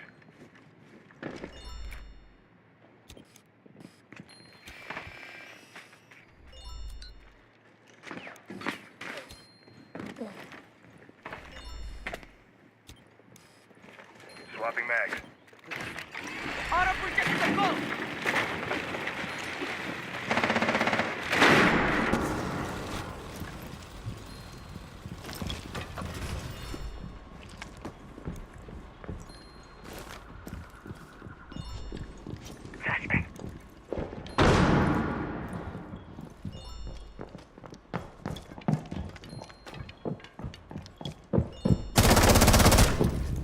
Auto projector deployed. You got one on your right.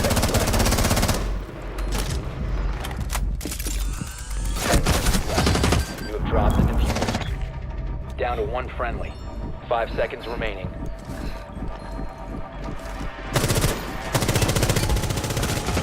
The time limit has been reached.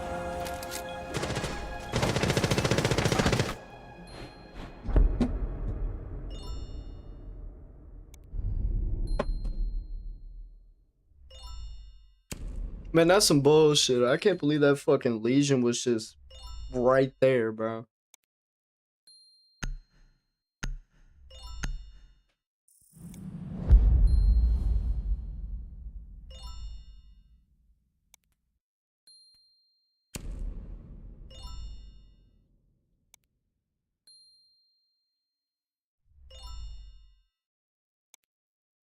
Man, fuck that. We finna just play this last game, and then we're gonna call it a stream, cause chat, I'm sweating from literally my back to my ass. I'm so dead ass right now. I am fucking pouring in sweat because there's no air in this room.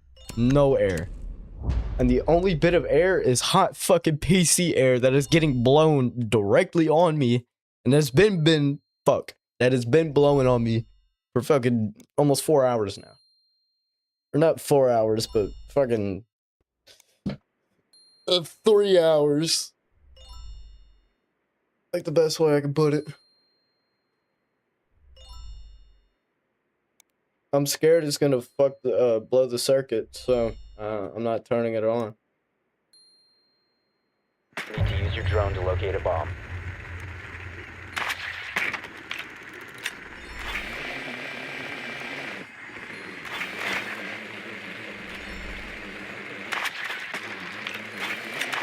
Be advised your drone has located a bomb.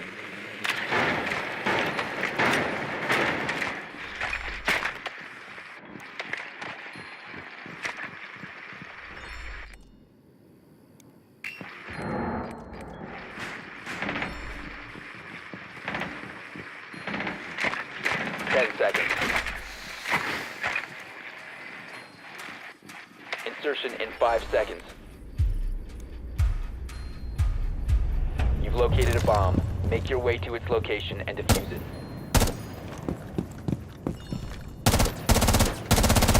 Loading new magazine.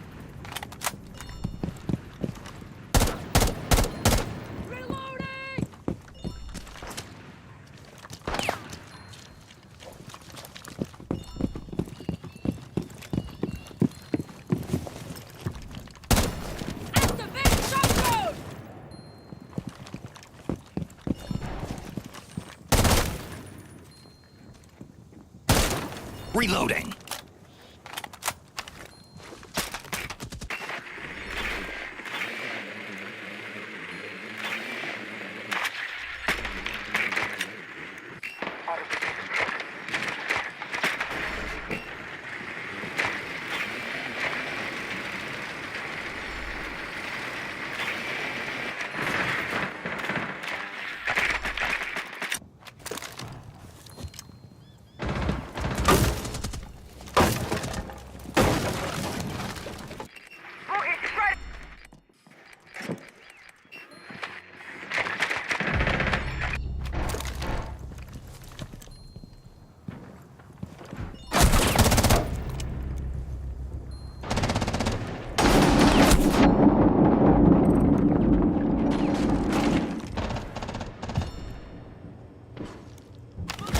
Hold on.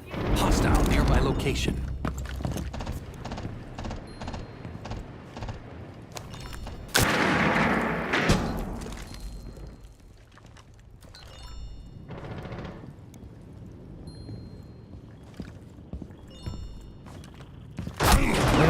And he's just right there. I literally knew I heard someone.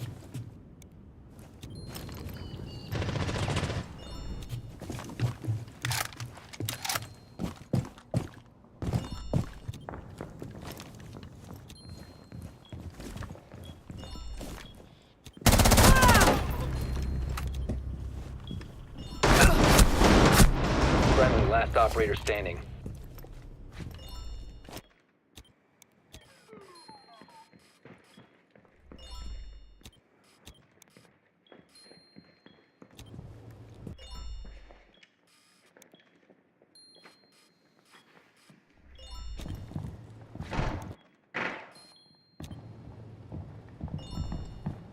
You got 2 on your left.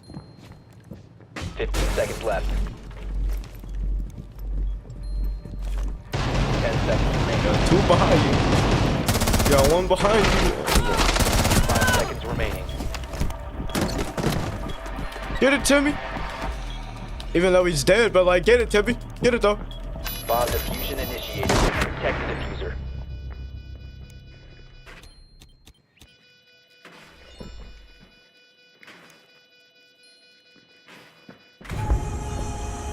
The diffuser has been destroyed.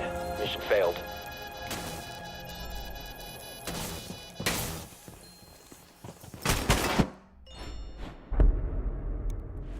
They really want to surrender? Lock the fuck in. Genuinely. Lock in. It's not that hard. These kids are probably fucking dog shit. But it seems like you're more dog shit than them. Holy fuck, I don't even know why the fuck... Why the fuck are we banning that? I would rather ban Fuse at this point, or Legion, shit.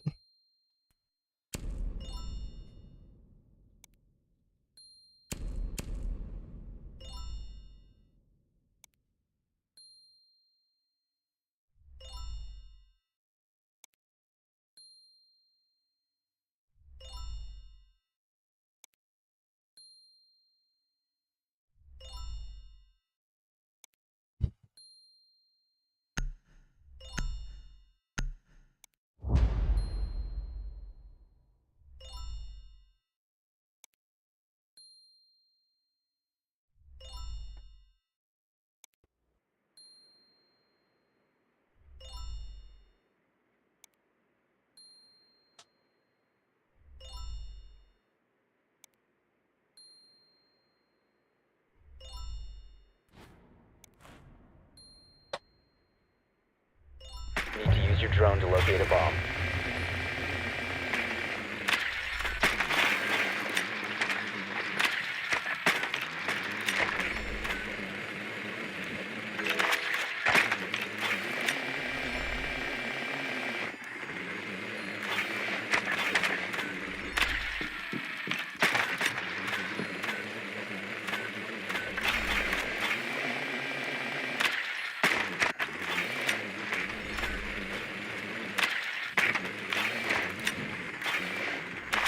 Seconds before insertion. Drone has located a bomb. 5 seconds to insertion. You found a bomb. Make your way to its location and defuse it.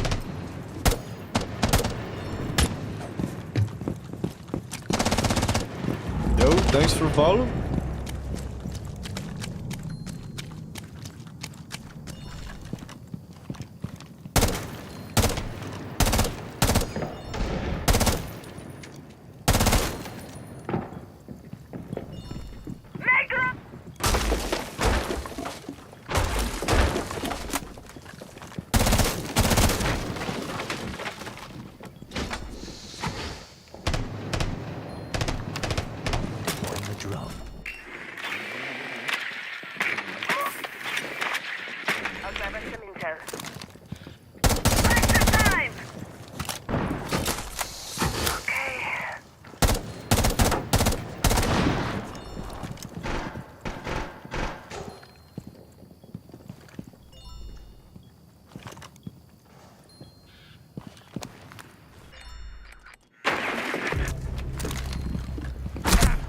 You lucky bitch!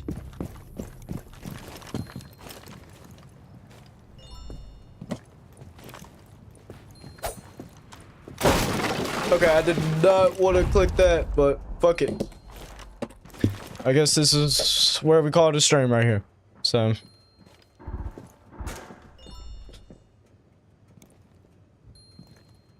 So, I hope y'all enjoyed. Tune in tomorrow. And we will be live tomorrow. So, tune in. Wait. Surrender denied?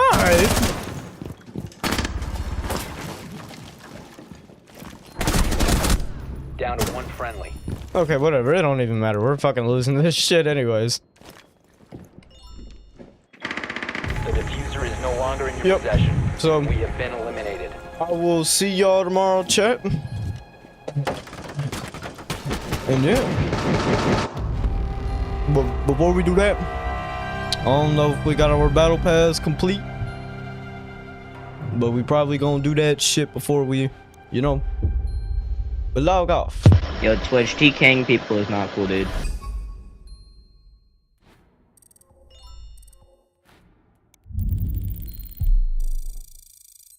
I got the fucking level though, so W. W's in the fucking chat.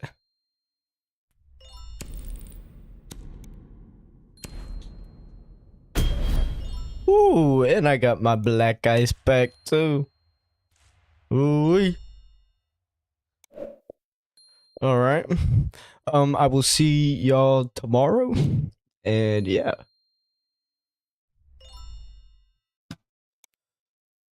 Gadoosh. There is a prequel to the Da Vinci Code. It's called Angels and Demons. And in it, terrorists steal 1/8 of a gram of antimatter from CERN to try to blow up the Vatican. Because the thing is, when antimatter and matter meet, they annihilate, turning nearly 100% of their combined mass into pure energy. This is via E equals mc squared. It is the most violent process physics allows. Let's go! Oh my god. Now, that was just a novel, but CERN actually is making antimatter. And we got to visit it.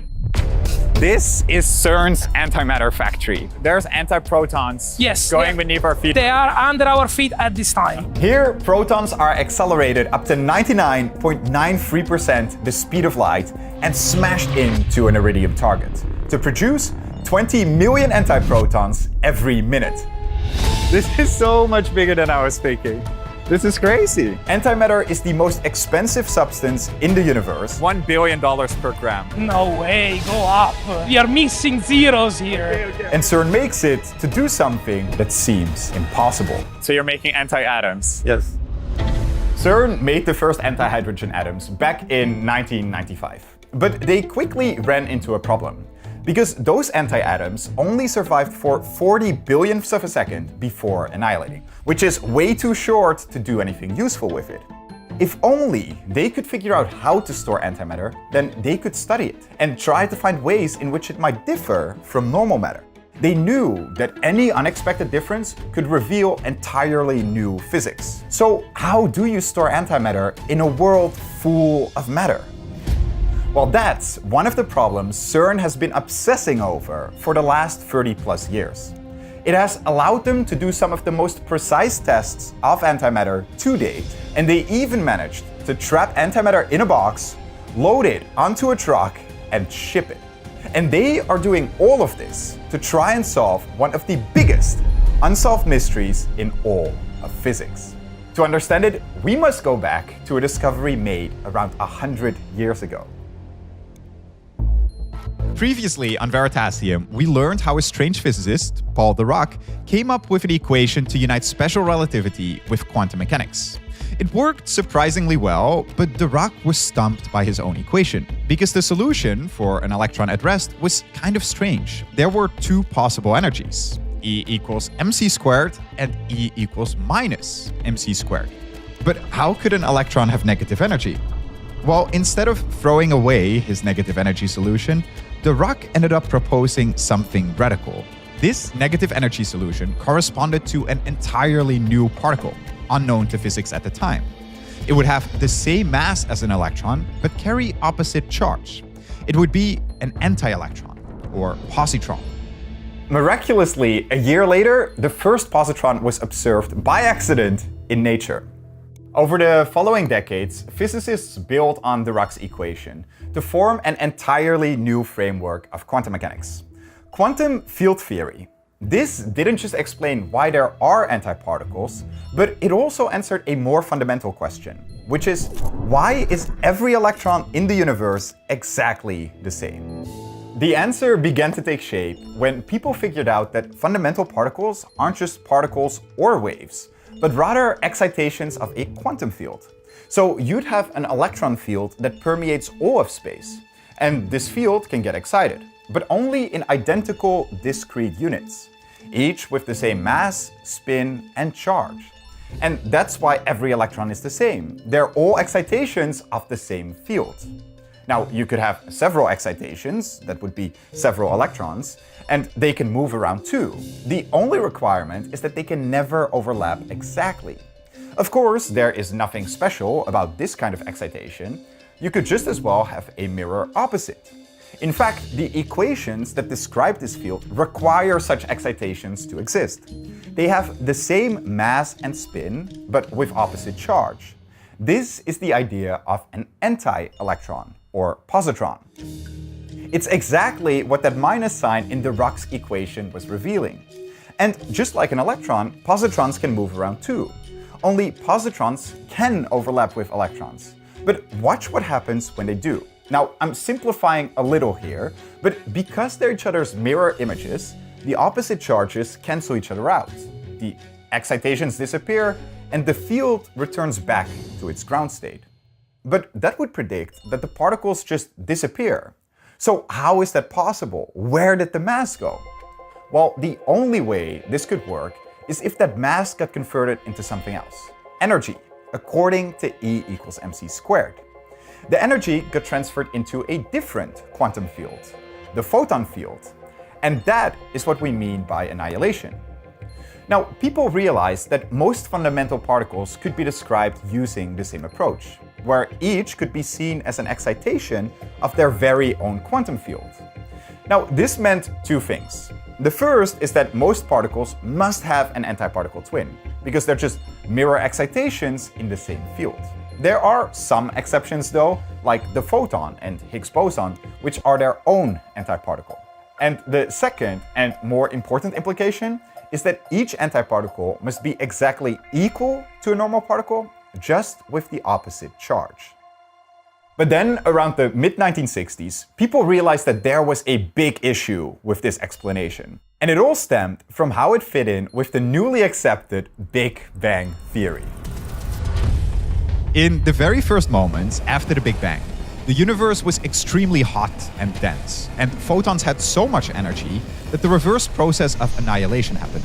So two photons could come together and spontaneously convert their energy into the mass and kinetic energy of a particle-antiparticle pair. And so the universe was filled with these pairs continuously popping into and out of existence. But as the universe continued to expand, it cooled, and those photons lost energy. Until around 3 seconds after the Big Bang, they had lost so much energy that pair production stopped. And this is what troubled physicists in the 1960s, because they believed that in those initial stages, an equal amount of matter and antimatter should have been created. But if an equal amount of matter and antimatter were created, then every particle should have found its antiparticle twin and annihilated. Meaning there should be no stuff around us, no matter and no antimatter, just photons, only radiation. So this became known as the Big Bang radiation catastrophe. Because clearly, when we look around us, we see a lot more than just energy. The universe is filled with matter. But how can that be? Why is there now more matter than antimatter in the universe? Where did that asymmetry come from? Well, that is one of the biggest unsolved mysteries in all of physics. Initially, some people tried to brush this away, and they argued that perhaps there is no asymmetry at all. Maybe we happen to be in a pocket that, because of blind random chance, some reasonable statistical fluctuations, we're mostly surrounded by matter, and there'd be some region that would again be like a Marvel movie, like some mirror universe that would be most slightly, imbalanced in the other direction. Paul Dirac seemed to have favored this approach. He argued that there might be entire anti-stars, and he ended his 1933 Nobel lecture by saying, "There may be half the stars of each kind. The two kinds of stars would both show exactly the same spectra, and there would be no way of distinguishing them by present astronomical methods." Physicist Edward Harrison took this one step further, saying there should even be entire anti-galaxies. And then people realized, well, if that's the case, there'd be regions where these boundaries where the two regions would meet, and that should be lighting up the sky. Should be tons of matter-antimatter annihilations. Should be tons of very high energy light. So people surveyed the sky looking for these hotspots, but they didn't find any. And so this possibility was ruled out. There really is more matter than antimatter in our universe. There really is an asymmetry. So the next obvious question is, well, how large is that asymmetry? If we go back to around 10 seconds after the Big Bang, we can figure it out. By this time, pair production had long stopped, a full 7 seconds ago. And by now, just about every antiparticle had annihilated with its particle counterpart and turned into photons. Now, the universe was filled with just some leftover particles, like electrons and protons whizzing around at incredible speeds, and those remnant photons. But because these electrons and protons were traveling so fast, they couldn't come together to form atoms. So you had this plasma of charged particles. And that meant that when photons were going around, they scattered off those charged particles. So they couldn't travel very far without interacting with matter. That all changed around 380,000 years after the Big Bang. By now, the electrons and protons had slowed down enough to form neutral atoms. And photons could only be absorbed by electrons in atoms if they had exactly the right energy to move the electron up an energy level. In practice, this meant that photons could now basically travel through space unimpeded. Those atoms then went on to form all the stars and galaxies, and those photons stuck around too. They've gone on to make up the low-level radiation that permeates the entire observable universe, the cosmic microwave background, or CMB. And when we estimate the total number of photons in that CMB, we find that there are about 10 to the 89. And because almost all of those photons were originally created during those very first seconds after the Big Bang, that original annihilation we can infer that there must originally have been around 10 to the 89 particles and antiparticles. Now, we can also estimate how many ordinary matter particles, like protons and neutrons, there are in the observable universe today, the ones that survived that annihilation. And what we find is that there are about 10 to the 80. So that means that for every billion antimatter particles and billion matter particles there were in the early universe, when they annihilated, they did so almost perfectly. But there was one out of a billion matter particles that somehow survived. And everything we see around us today is a descendant of those lucky 1 in a billion particles. Every person, animal, jungle, and ocean, every asteroid colliding or galaxy spiraling, every single dot of light in the night sky is made up of one of those lucky 1 in a billion particles. And that brings us to the craziest part, because it tells us that there must be a difference between matter and antimatter, and how they evolve according to the laws of physics. But it's not just any difference. No, it would make sense if they behaved completely different. I mean, you would just have different laws of physics governing each type of particle. Or it would make sense if they were governed by the exact same laws. But in that case, there would be no difference. It would be completely symmetric. What's really weird here is that the laws are almost exactly the same, but with a tiny difference. And that doesn't make any sense. For the past 70 years, physicists have tried to explain where this asymmetry comes from. But so far, all attempts have failed. And part of the reason this has been so difficult is because our laws of physics are full of symmetry.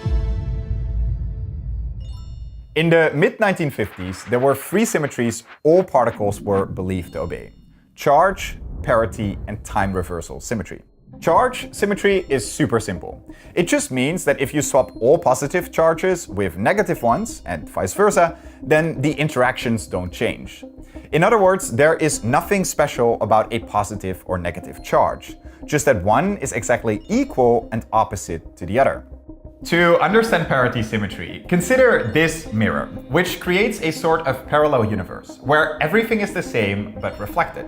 So my left hand becomes my right hand and vice versa. Now take this molecule here, which is L-alanine, an important amino acid we need to make proteins. Now that L is in its name because the amine group, this NH2 part over here, is on the left. But in the mirror you see its sister molecule, D-alanine, that NH2 part is now on the right.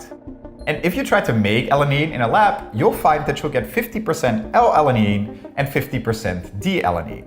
In other words, there is no experiment you could do that determines whether you're in our universe or in the mirror universe. And the same is true for many left and right-handed molecules. If you just try to make them normally in a lab, you'll get 50% of each. So our universe doesn't favor left or right-handedness. Lastly, time reversal symmetry means that the laws of physics work the same whether time is running forwards or backwards. Now, out of all of these, time reversal symmetry might feel strange, because there are many things that clearly don't work backwards in time. You can't uncook an egg, unshatter a wine glass, or turn a plant back into a seed.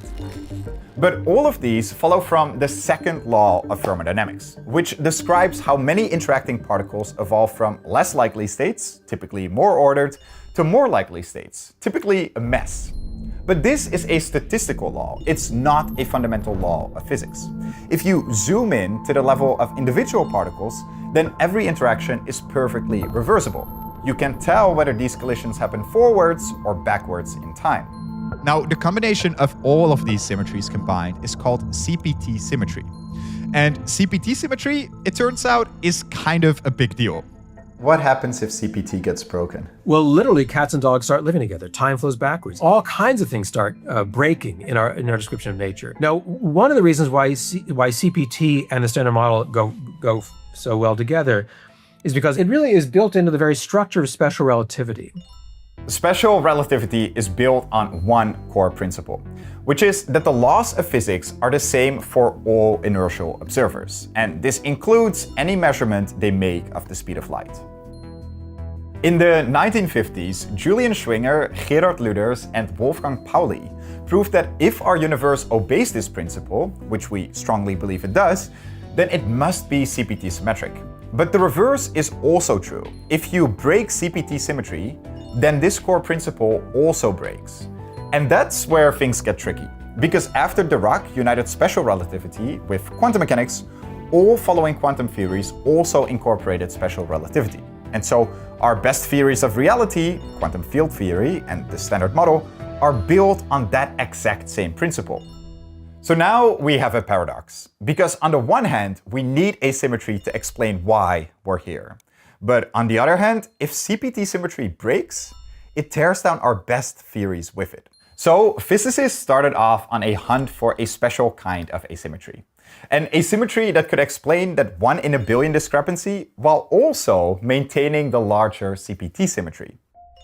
The first clue that such asymmetries might exist came in the mid-1950s. Up until then, every interaction that had been studied conserved the individual symmetries of C, P, and T, and so conserved CPT as a whole. But in 1956, theoretical physicists Soong-Dao Lee and Chen-Nin Yang realized that no one had checked whether parity is conserved in the weak nuclear force. So they set out to test whether the universe favored left or right-handedness. And to do it, they enlisted the help of one of Lee's colleagues, one of the world's best experimentalists, Chen-Shung Wu, also known as Madame Wu. Once the idea of the experiment was pitched to her, then she just went all in. She canceled trips. She worked straight over holiday breaks. It was really a all hands on deck operation over a very frenzied few months. When Pauli learned of the experiment, he said, "I do not believe that the Lord is a weak left-hander, and I am ready to bet a very high sum that the experiments will give symmetric results." Now, all that was left to do was run the experiment. It worked something like this. She started with cobalt-60, an isotope of cobalt where the nucleus has an intrinsic angular momentum, or spin. When she applied a strong magnetic field, she forced all the spins to point in the same direction. But cobalt-60 is also radioactive. So every once in a while, a neutron inside one of its nuclei decays into a proton, releasing an electron and antineutrino, and leaving a nickel-60 atom behind. Now, the electrons emitted could travel in two directions. They could either go in the same direction as the nuclear spin, or they could go in the opposite way. But if spin is clockwise in our universe, then it is also clockwise when reflected in the mirror, which means it points in the same direction in both universes. So the only way the experiment could be the same in our universe and the mirror universe is if the electrons were emitted in equal amounts in each direction. It should be 50% on each side. But what Wu actually found was that around 60% of the electrons moved in the opposite direction to the nuclear spin, which would mean that 60% moved in the same direction as the nuclear spin in the mirror universe. But that meant that there is an experiment you could do to tell whether you're in our universe or the mirror universe. So it proved that parity is not conserved. This shocked the physics community. Pauli, upon being informed of the results, exclaimed, "That's total nonsense." Very smart people, Nobel laureate, said, "That can't be right. Do it again. I don't believe it." And in a sense, you can see where they're coming from. There had been no hint as yet that kind of the universe would care whether I'm looking at myself, in a mirror or not. So others repeated the experiment, and by 1957, there was no further room for doubt. God really was a weak left-hander. That same year, Lee and Yang won the Nobel Prize in Physics for the discovery of parity violation. But Wu's name was left off. Lee and Yang acknowledged her during their speech and tried to get her nominated for a prize another year. But the Nobel Committee never honored her. In a way, she was robbed of the Nobel Prize. 1988 winner Jack Steinberger called this the biggest mistake in the Nobel Committee's history. But her work had done something important. It had cast doubt on the long-held belief that charge, parity, and time reversal were fundamental symmetries of our universe. This made many physicists uncomfortable, so they came up with a workaround. Maybe it's okay if parity symmetry was broken, because that's not a fundamental symmetry of nature, it's just part of a larger symmetry, charge parity. The idea was that if you reflected everything in a mirror and swapped all the particles for their antiparticles, then the symmetry would be restored and all would be good again. But then, 7 years later, two physicists found that some particles also violated the combined charge parity symmetry. Now physicists were getting really nervous. Two symmetries that they believed were fundamental parts of our universe were broken. So the next big question on everyone's mind was, is CPT symmetry also going to fail and take down the Standard Model with it? Then, in 1973, something seemingly miraculous happened. Makota Kobayashi and Toshihide Masukawa found a way to explain all the observed P and CP violation while maintaining CPT symmetry. And it all fit directly within the Standard Model. The only issue is that when it comes to the matter-antimatter asymmetry, it can only account for an asymmetry of 10 to the minus 18, which is a billion times less than we need to explain the observed matter-antimatter asymmetry. So the ingredients are there, which is cool, because we didn't think that even the ingredients were there. But they're not there in a large enough strength. You don't have a strong enough rate of CP violation if you just stick with strictly the Standard Model. And so are people now getting nervous about CPT? Not nervous, I'd say excited. And that's because this means there is likely new physics beyond the Standard Model.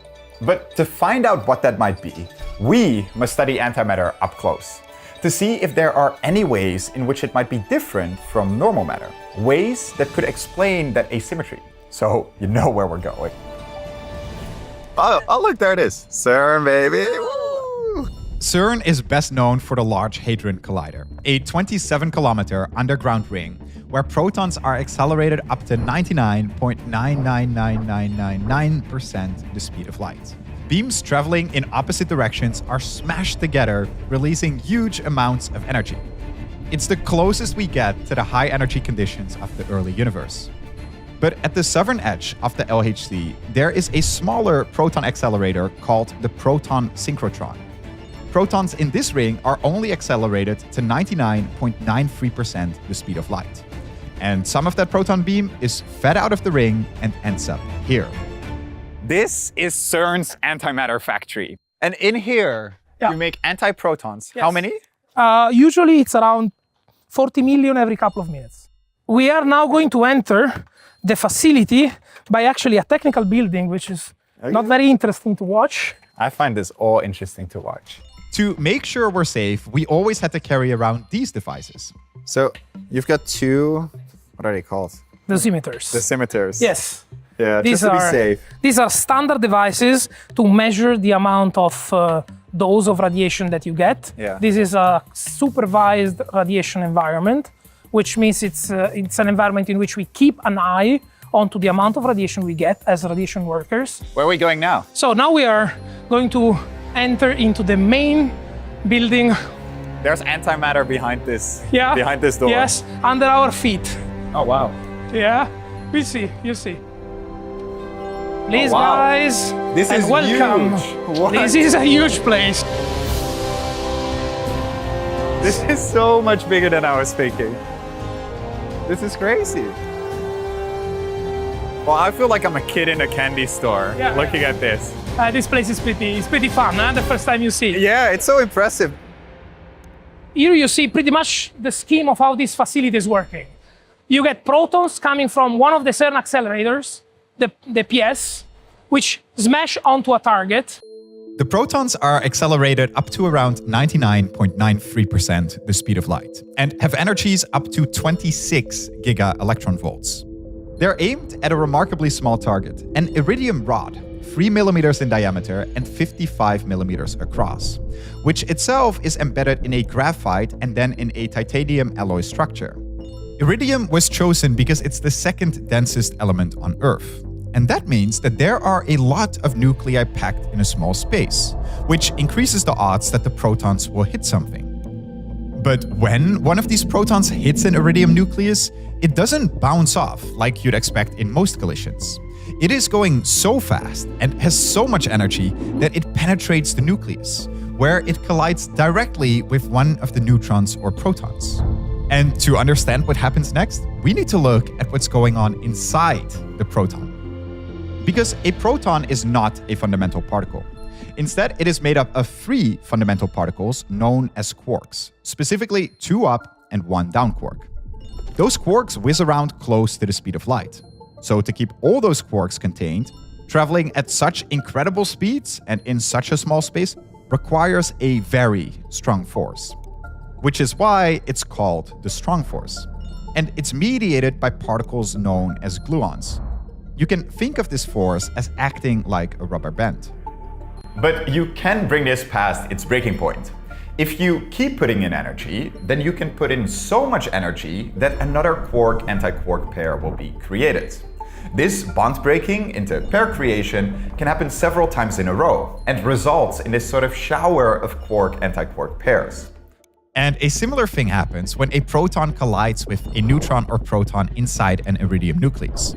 Now, most of those pairs stay just like that, pairs, and they travel off.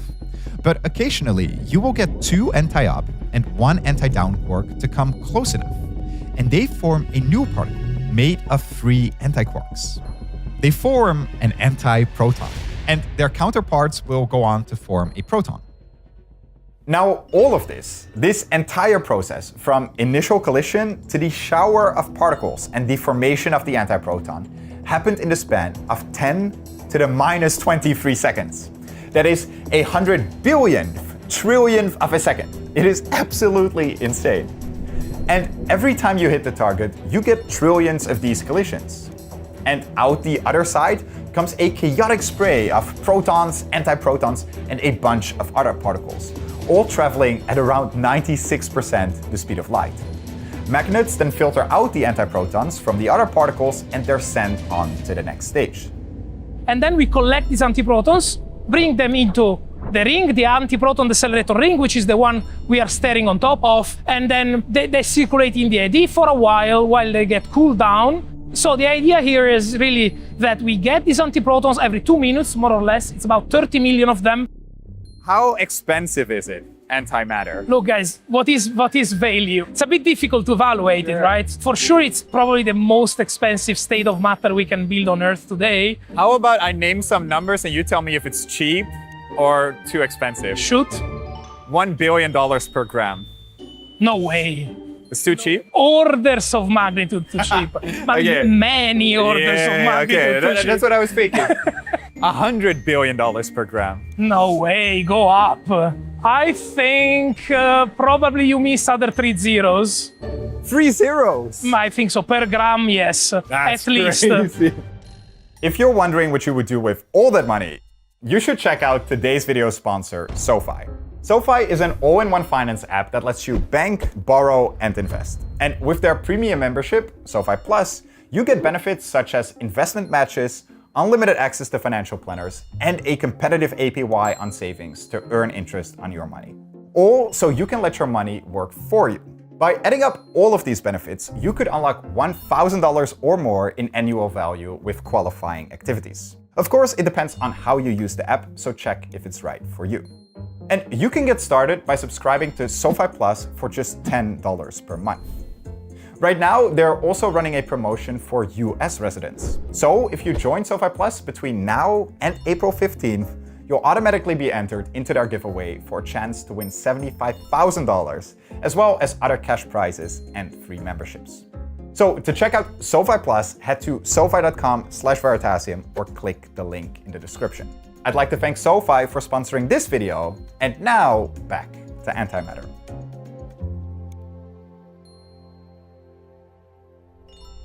There's antiprotons going beneath our feet. They are under our feet at this time, yes, Okay. indeed. And that's not dangerous. No, it's not dangerous. Okay. There is no risk whatsoever. Strong electric fields in the decelerator slow down the antiprotons from 96% to 10% the speed of light. But that's still about 100 million kilometers per hour. To do experiments with them, they need to be slowed down more. Initially, this was done in a kind of crazy way. The antiproton beam was fired at a thin plastic foil, which annihilated 99.9% of all the antiprotons. But around 0.1% of those antiprotons survived, and they came out slow enough to do experiments with them. Of course, this was very inefficient, and so in 2015 and 2016, a secondary ring called ELENA was installed. Elena slows the antiprotons to 1.5% the speed of light. A nice, slow 16.2 million kilometers per hour. This is running. You are watching a live antiproton machine. Are the antiprotons going around in these circles? Exactly. The blue devices are magnets, dipole magnets, which by Lorentz force make the particles turn. Then you have the orange ones, which are quadruple magnets, which manage the focusing of this beam. They're like lenses for particles. It's a pretty thin pipe almost that they go Yeah, through. I mean, you don't need much there, right? Because as long as you don't bend the particles, they just want to go straight. You need to keep good vacuum in there, very good vacuum, in fact. Otherwise, they would annihilate. And how often do you have annihilations in this loop? In here? Yeah, because you can't have perfect vacuum. Well, no, you have a bit of losses, but you know, the entire process of catching, I mean, from the moment of catching to the moment of extraction to the experiments, I think these days we are about 86% efficiency. They have made it very efficient. After the antiprotons have been slowed down in Elena, they are sent onto 5 different experiments, each of which is designed to study different properties of antimatter, to try and find ways in which antimatter behaves differently from normal matter. One of the first experiments that was done, which happened before the antimatter factory was built, was testing whether the mass of a proton and antiproton are the same. But to do that, it brings us back to our original problem. How do you store antimatter? The way they solved this problem is pretty clever. They started with a tube which was pumped down to a vacuum. A superconducting magnet sits around this tube, and it creates a magnetic field that confines charged particles to the center. At the same time, electrodes generate electric fields that function as end caps, preventing the particles from escaping out the ends. The whole tube is then cooled down to around 4 Kelvin, or minus 269 degrees Celsius. This causes almost all the remaining particles to condense and freeze, resulting in a vacuum pressure comparable to outer space. So now they could fill this tube with something like antiprotons. And once inside, those antiprotons have nothing to annihilate with and nowhere to go. They are trapped. They had just built a real-life antimatter trap. The technical term for this is a Penning trap, after Franz Penning, whose work inspired the first one. Fittingly, the team that did this at CERN was called TRAP. With the antiprotons trapped, they measured the charge to mass ratio of the antiproton and compared it to that of the proton. And they found it was equal to 1 part in 10 billion.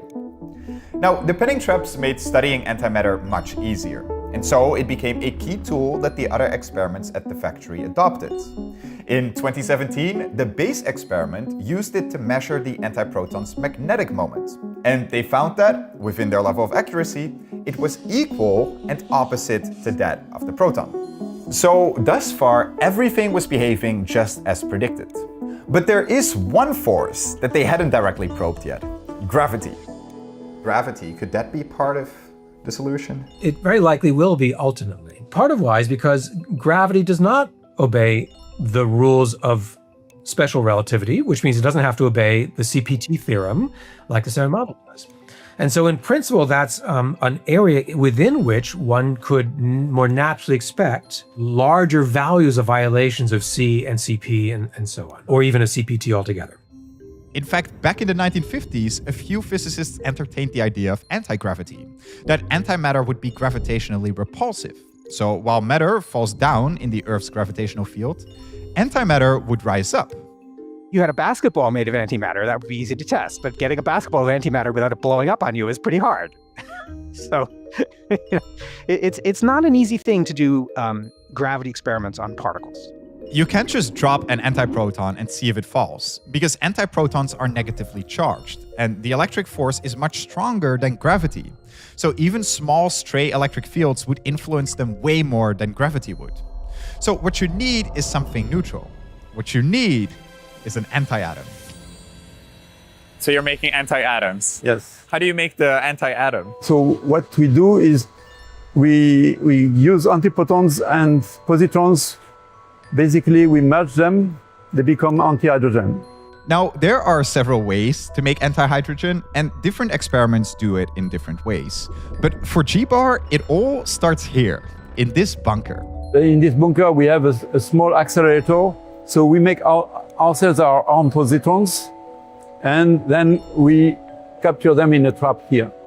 They accelerate a beam of electrons up to 99.9% the speed of light, and then fire those at a tungsten target.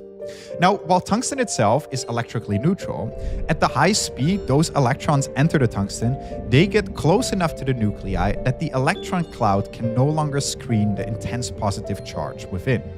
Thus, these nuclei create strong electric fields, and those fields then yank the electrons around, causing them to rapidly decelerate, as if they've just slammed on the brakes. But the thing is, when these electrons break, they lose energy by emitting photons. The Germans have a great word for this. It's called Bremsstrahlung, or braking radiation. This braking radiation produces a wide range of photons, ranging from low energy X-rays all the way up to nearly 9 mega electron volt gamma rays. Now, out of all of these photons, it's the gamma rays above roughly 1 mega electron volt that are important. Because when one of these gamma rays passes close to a tungsten nucleus, there's a chance that it transfers its momentum to that nucleus and converts all its energy into the mass and kinetic energy of an electron-positron pair. But unfortunately, this isn't a clean process that just makes electron-positron pairs. It produces positrons, but it also produces a lot of photons, gamma rays, neutrons, and these are deadly. And that particle mass creates two problems. The first is that deadly radiation. Supposed to be one of the highest, strongest source of radiation at CERN. This is one of the highest. Yes. If you enter while it is working, you die in 10 seconds. You die in 10 seconds? You cannot escape. It's terrifying. You melt from inside. You melt from inside. You're saying that way too casually.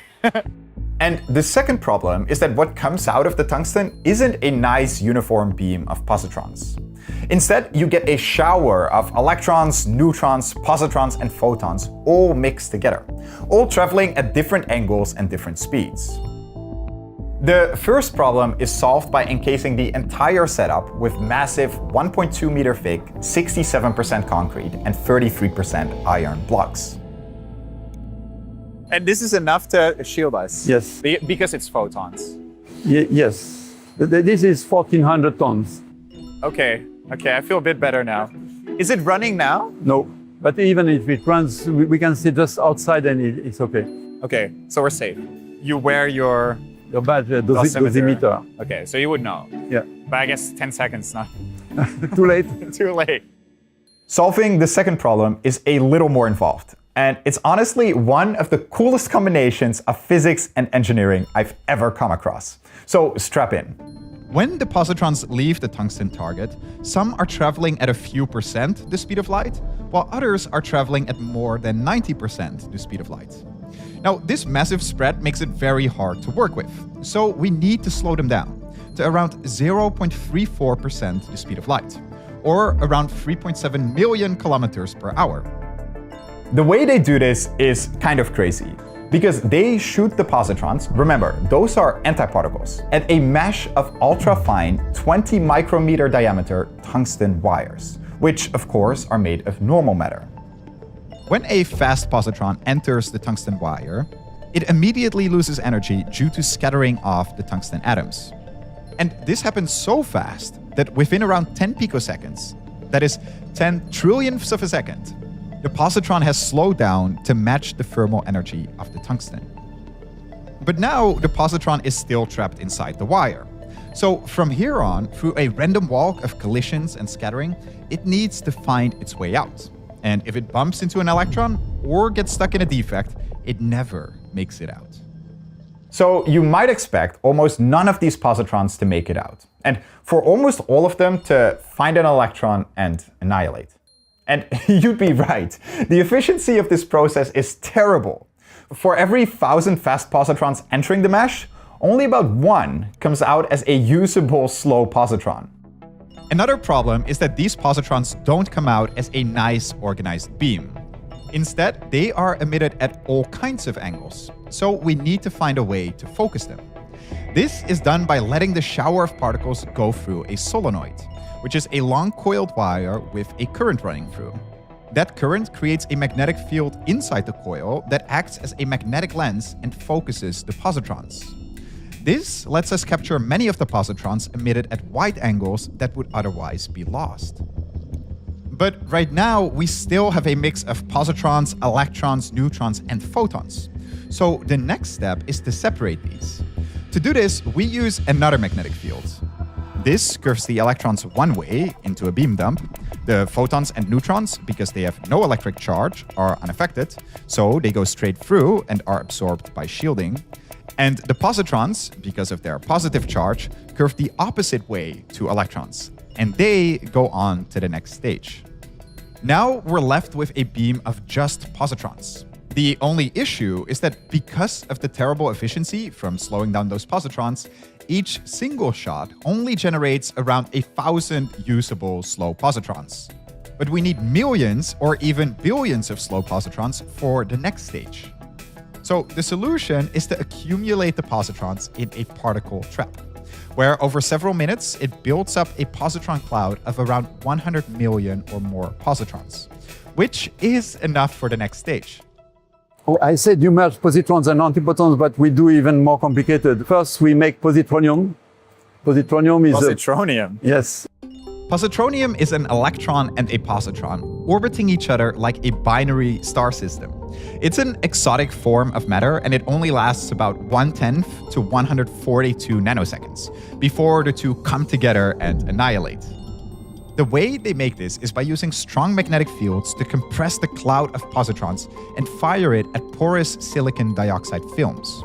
When these positrons enter these films, they rip away electrons from their atoms, and some of those electrons then bind with positrons to form positronium. And then a part of that positronium diffuses out of the films into the vacuum of the next stage, the interaction chamber, where it's time for the final step. So this is what we prepare this here.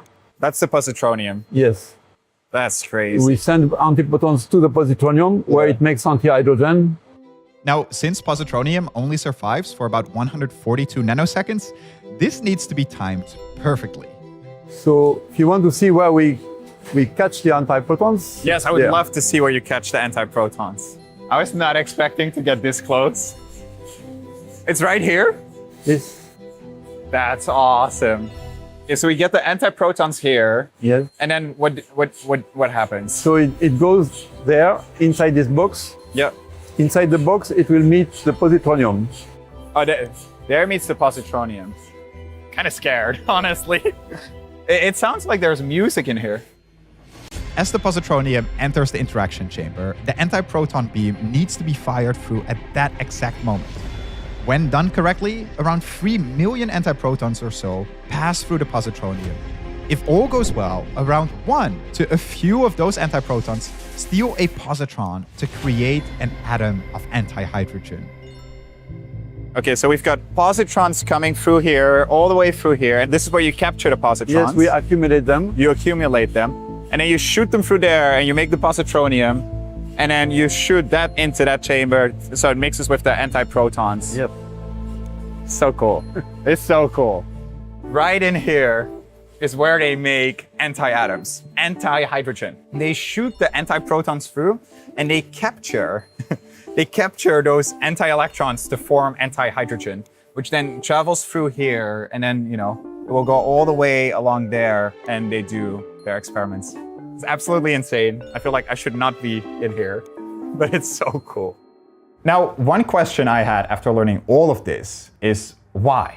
I mean, why do this? Because the Alpha G experiment can already make 100 antihydrogen atoms in 4 hours using a much simpler process. So why is the G-Bar team spending years to build a particle accelerator, a positronium converter, and a way to shoot the antiprotons through this positronium just to make fewer antihydrogen atoms in a slower and more difficult way? Especially when you consider that in 2023, Alpha G did its own test to see whether antihydrogen falls up or down. Well, to understand why, we need to understand exactly what it is that Alpha G did. Their setup works something like this. Positrons are created by a radioactive source, accumulated, and are then injected up and trapped. Antiprotons then come in from Elena, are accumulated in a trap, and then also injected in a trap that sits just below the positrons. Next, the two antiparticle clouds are gently merged. This causes some of the antiprotons to capture a positron and form antihydrogen. Now, antihydrogen is neutral, which means that the penning trap can no longer hold it. So if nothing else was done, the antihydrogen atoms would form, drift off, and within microseconds annihilate at one of the walls. It would all be for nothing. And this is exactly what happened with the earliest antihydrogen experiments. They couldn't hold on to it. Fortunately, there is a way to trap antihydrogen, because it has a small magnetic moment. So a second magnetic trap was engineered around the device, which could capture the antihydrogen. Unfortunately, that trap is pretty weak, so most antihydrogen atoms escape and annihilate. But a few stay. And the idea then is simple.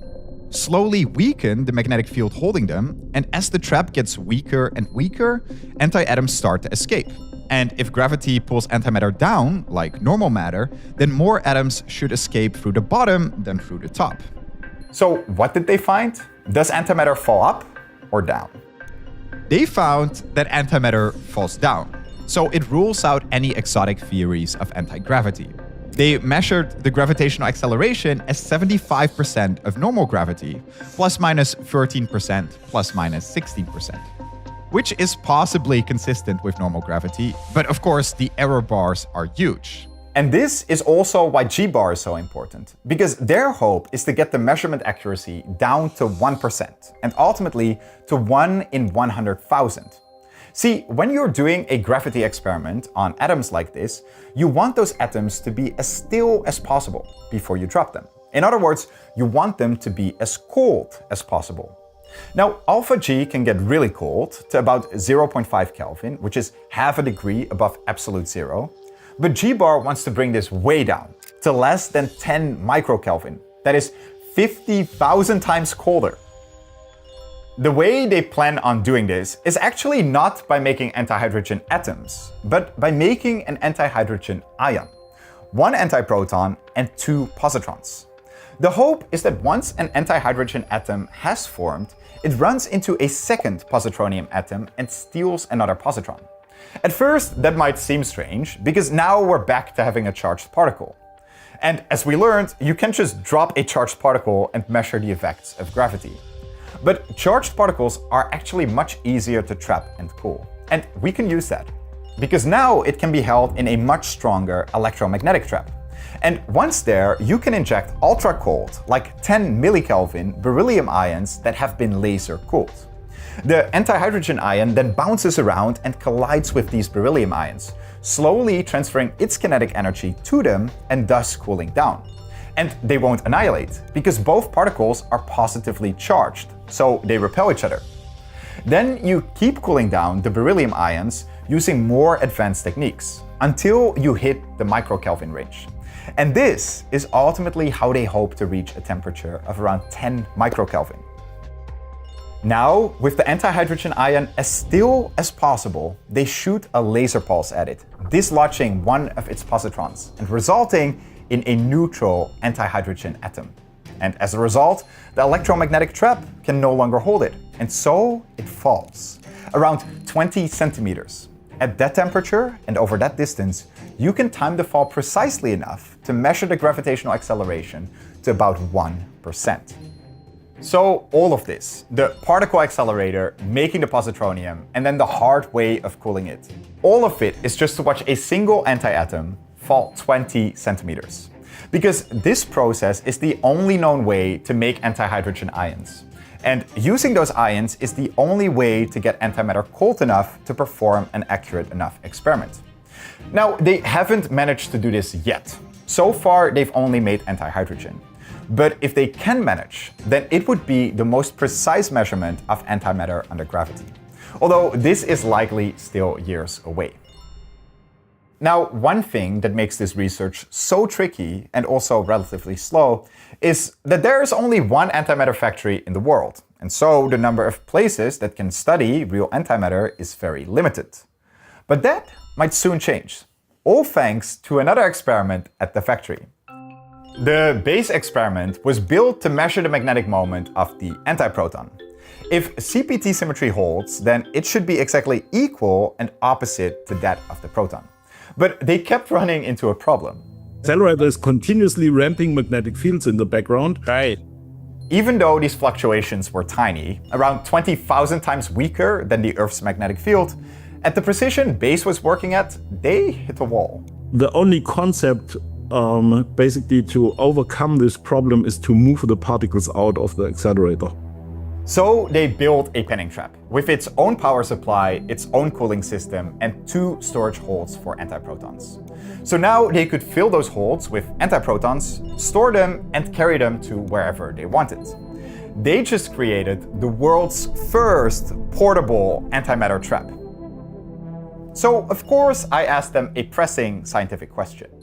Are you gonna make it look super futuristic? Because it's gotta be the most badass transport container ever made. I just have this trap here in my office. Maybe I can show it to you. Oh, yes, please. This is one of these penning traps, and they are inside the superconducting magnet. So the heavy part is basically the superconducting magnet, but these are these trap electrodes. And it works. They have cracked the code of storing the most volatile substance in the universe. Their current record for storing antiprotons is 614 days. That is, they can store antimatter, you know, the stuff that annihilates as soon as it touches matter, for close to 2 years. That is absurd. This is this antiproton reservoir trap that stores antiprotons for longer than 1 or 2 years. That's awesome. But here's what that means. Because if you can store antimatter 4 years in a box, and you can put that box on a truck, then why not ship it?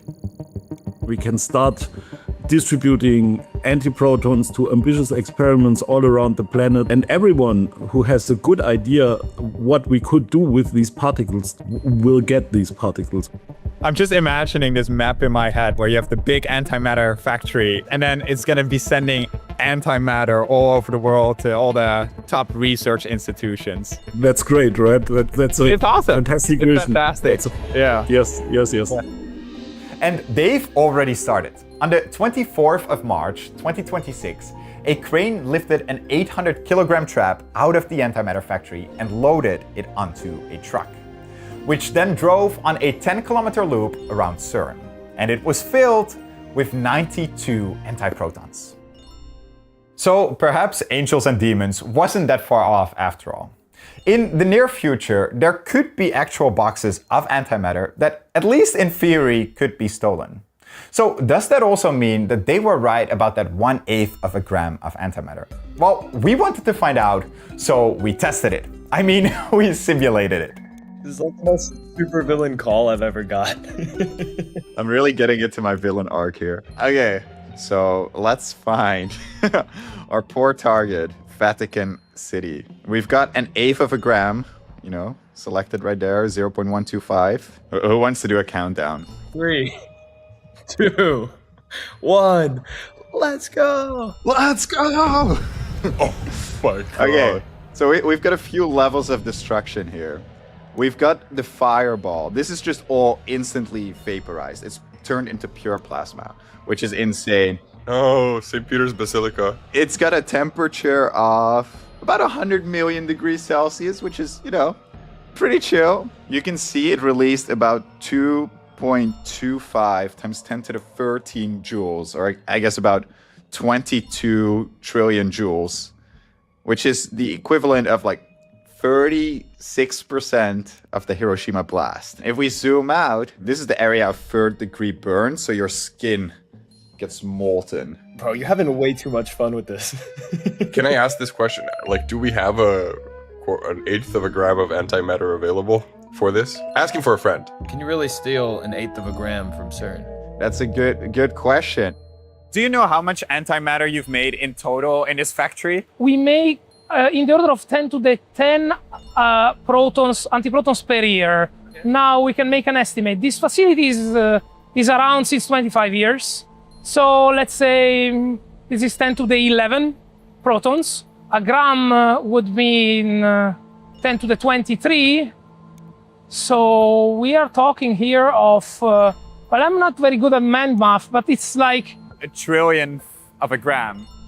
That means that to make 1/8 of a gram of antimatter, the factory would have to run for longer than the age of the universe. In fact, if you took all the 10 billion antiprotons they make in a year and annihilated them all at once, you would produce enough energy to heat 1 milliliter of water by about 1 degree Celsius. I'd love to see Croatia get, just for size and scale. How much? You tell me.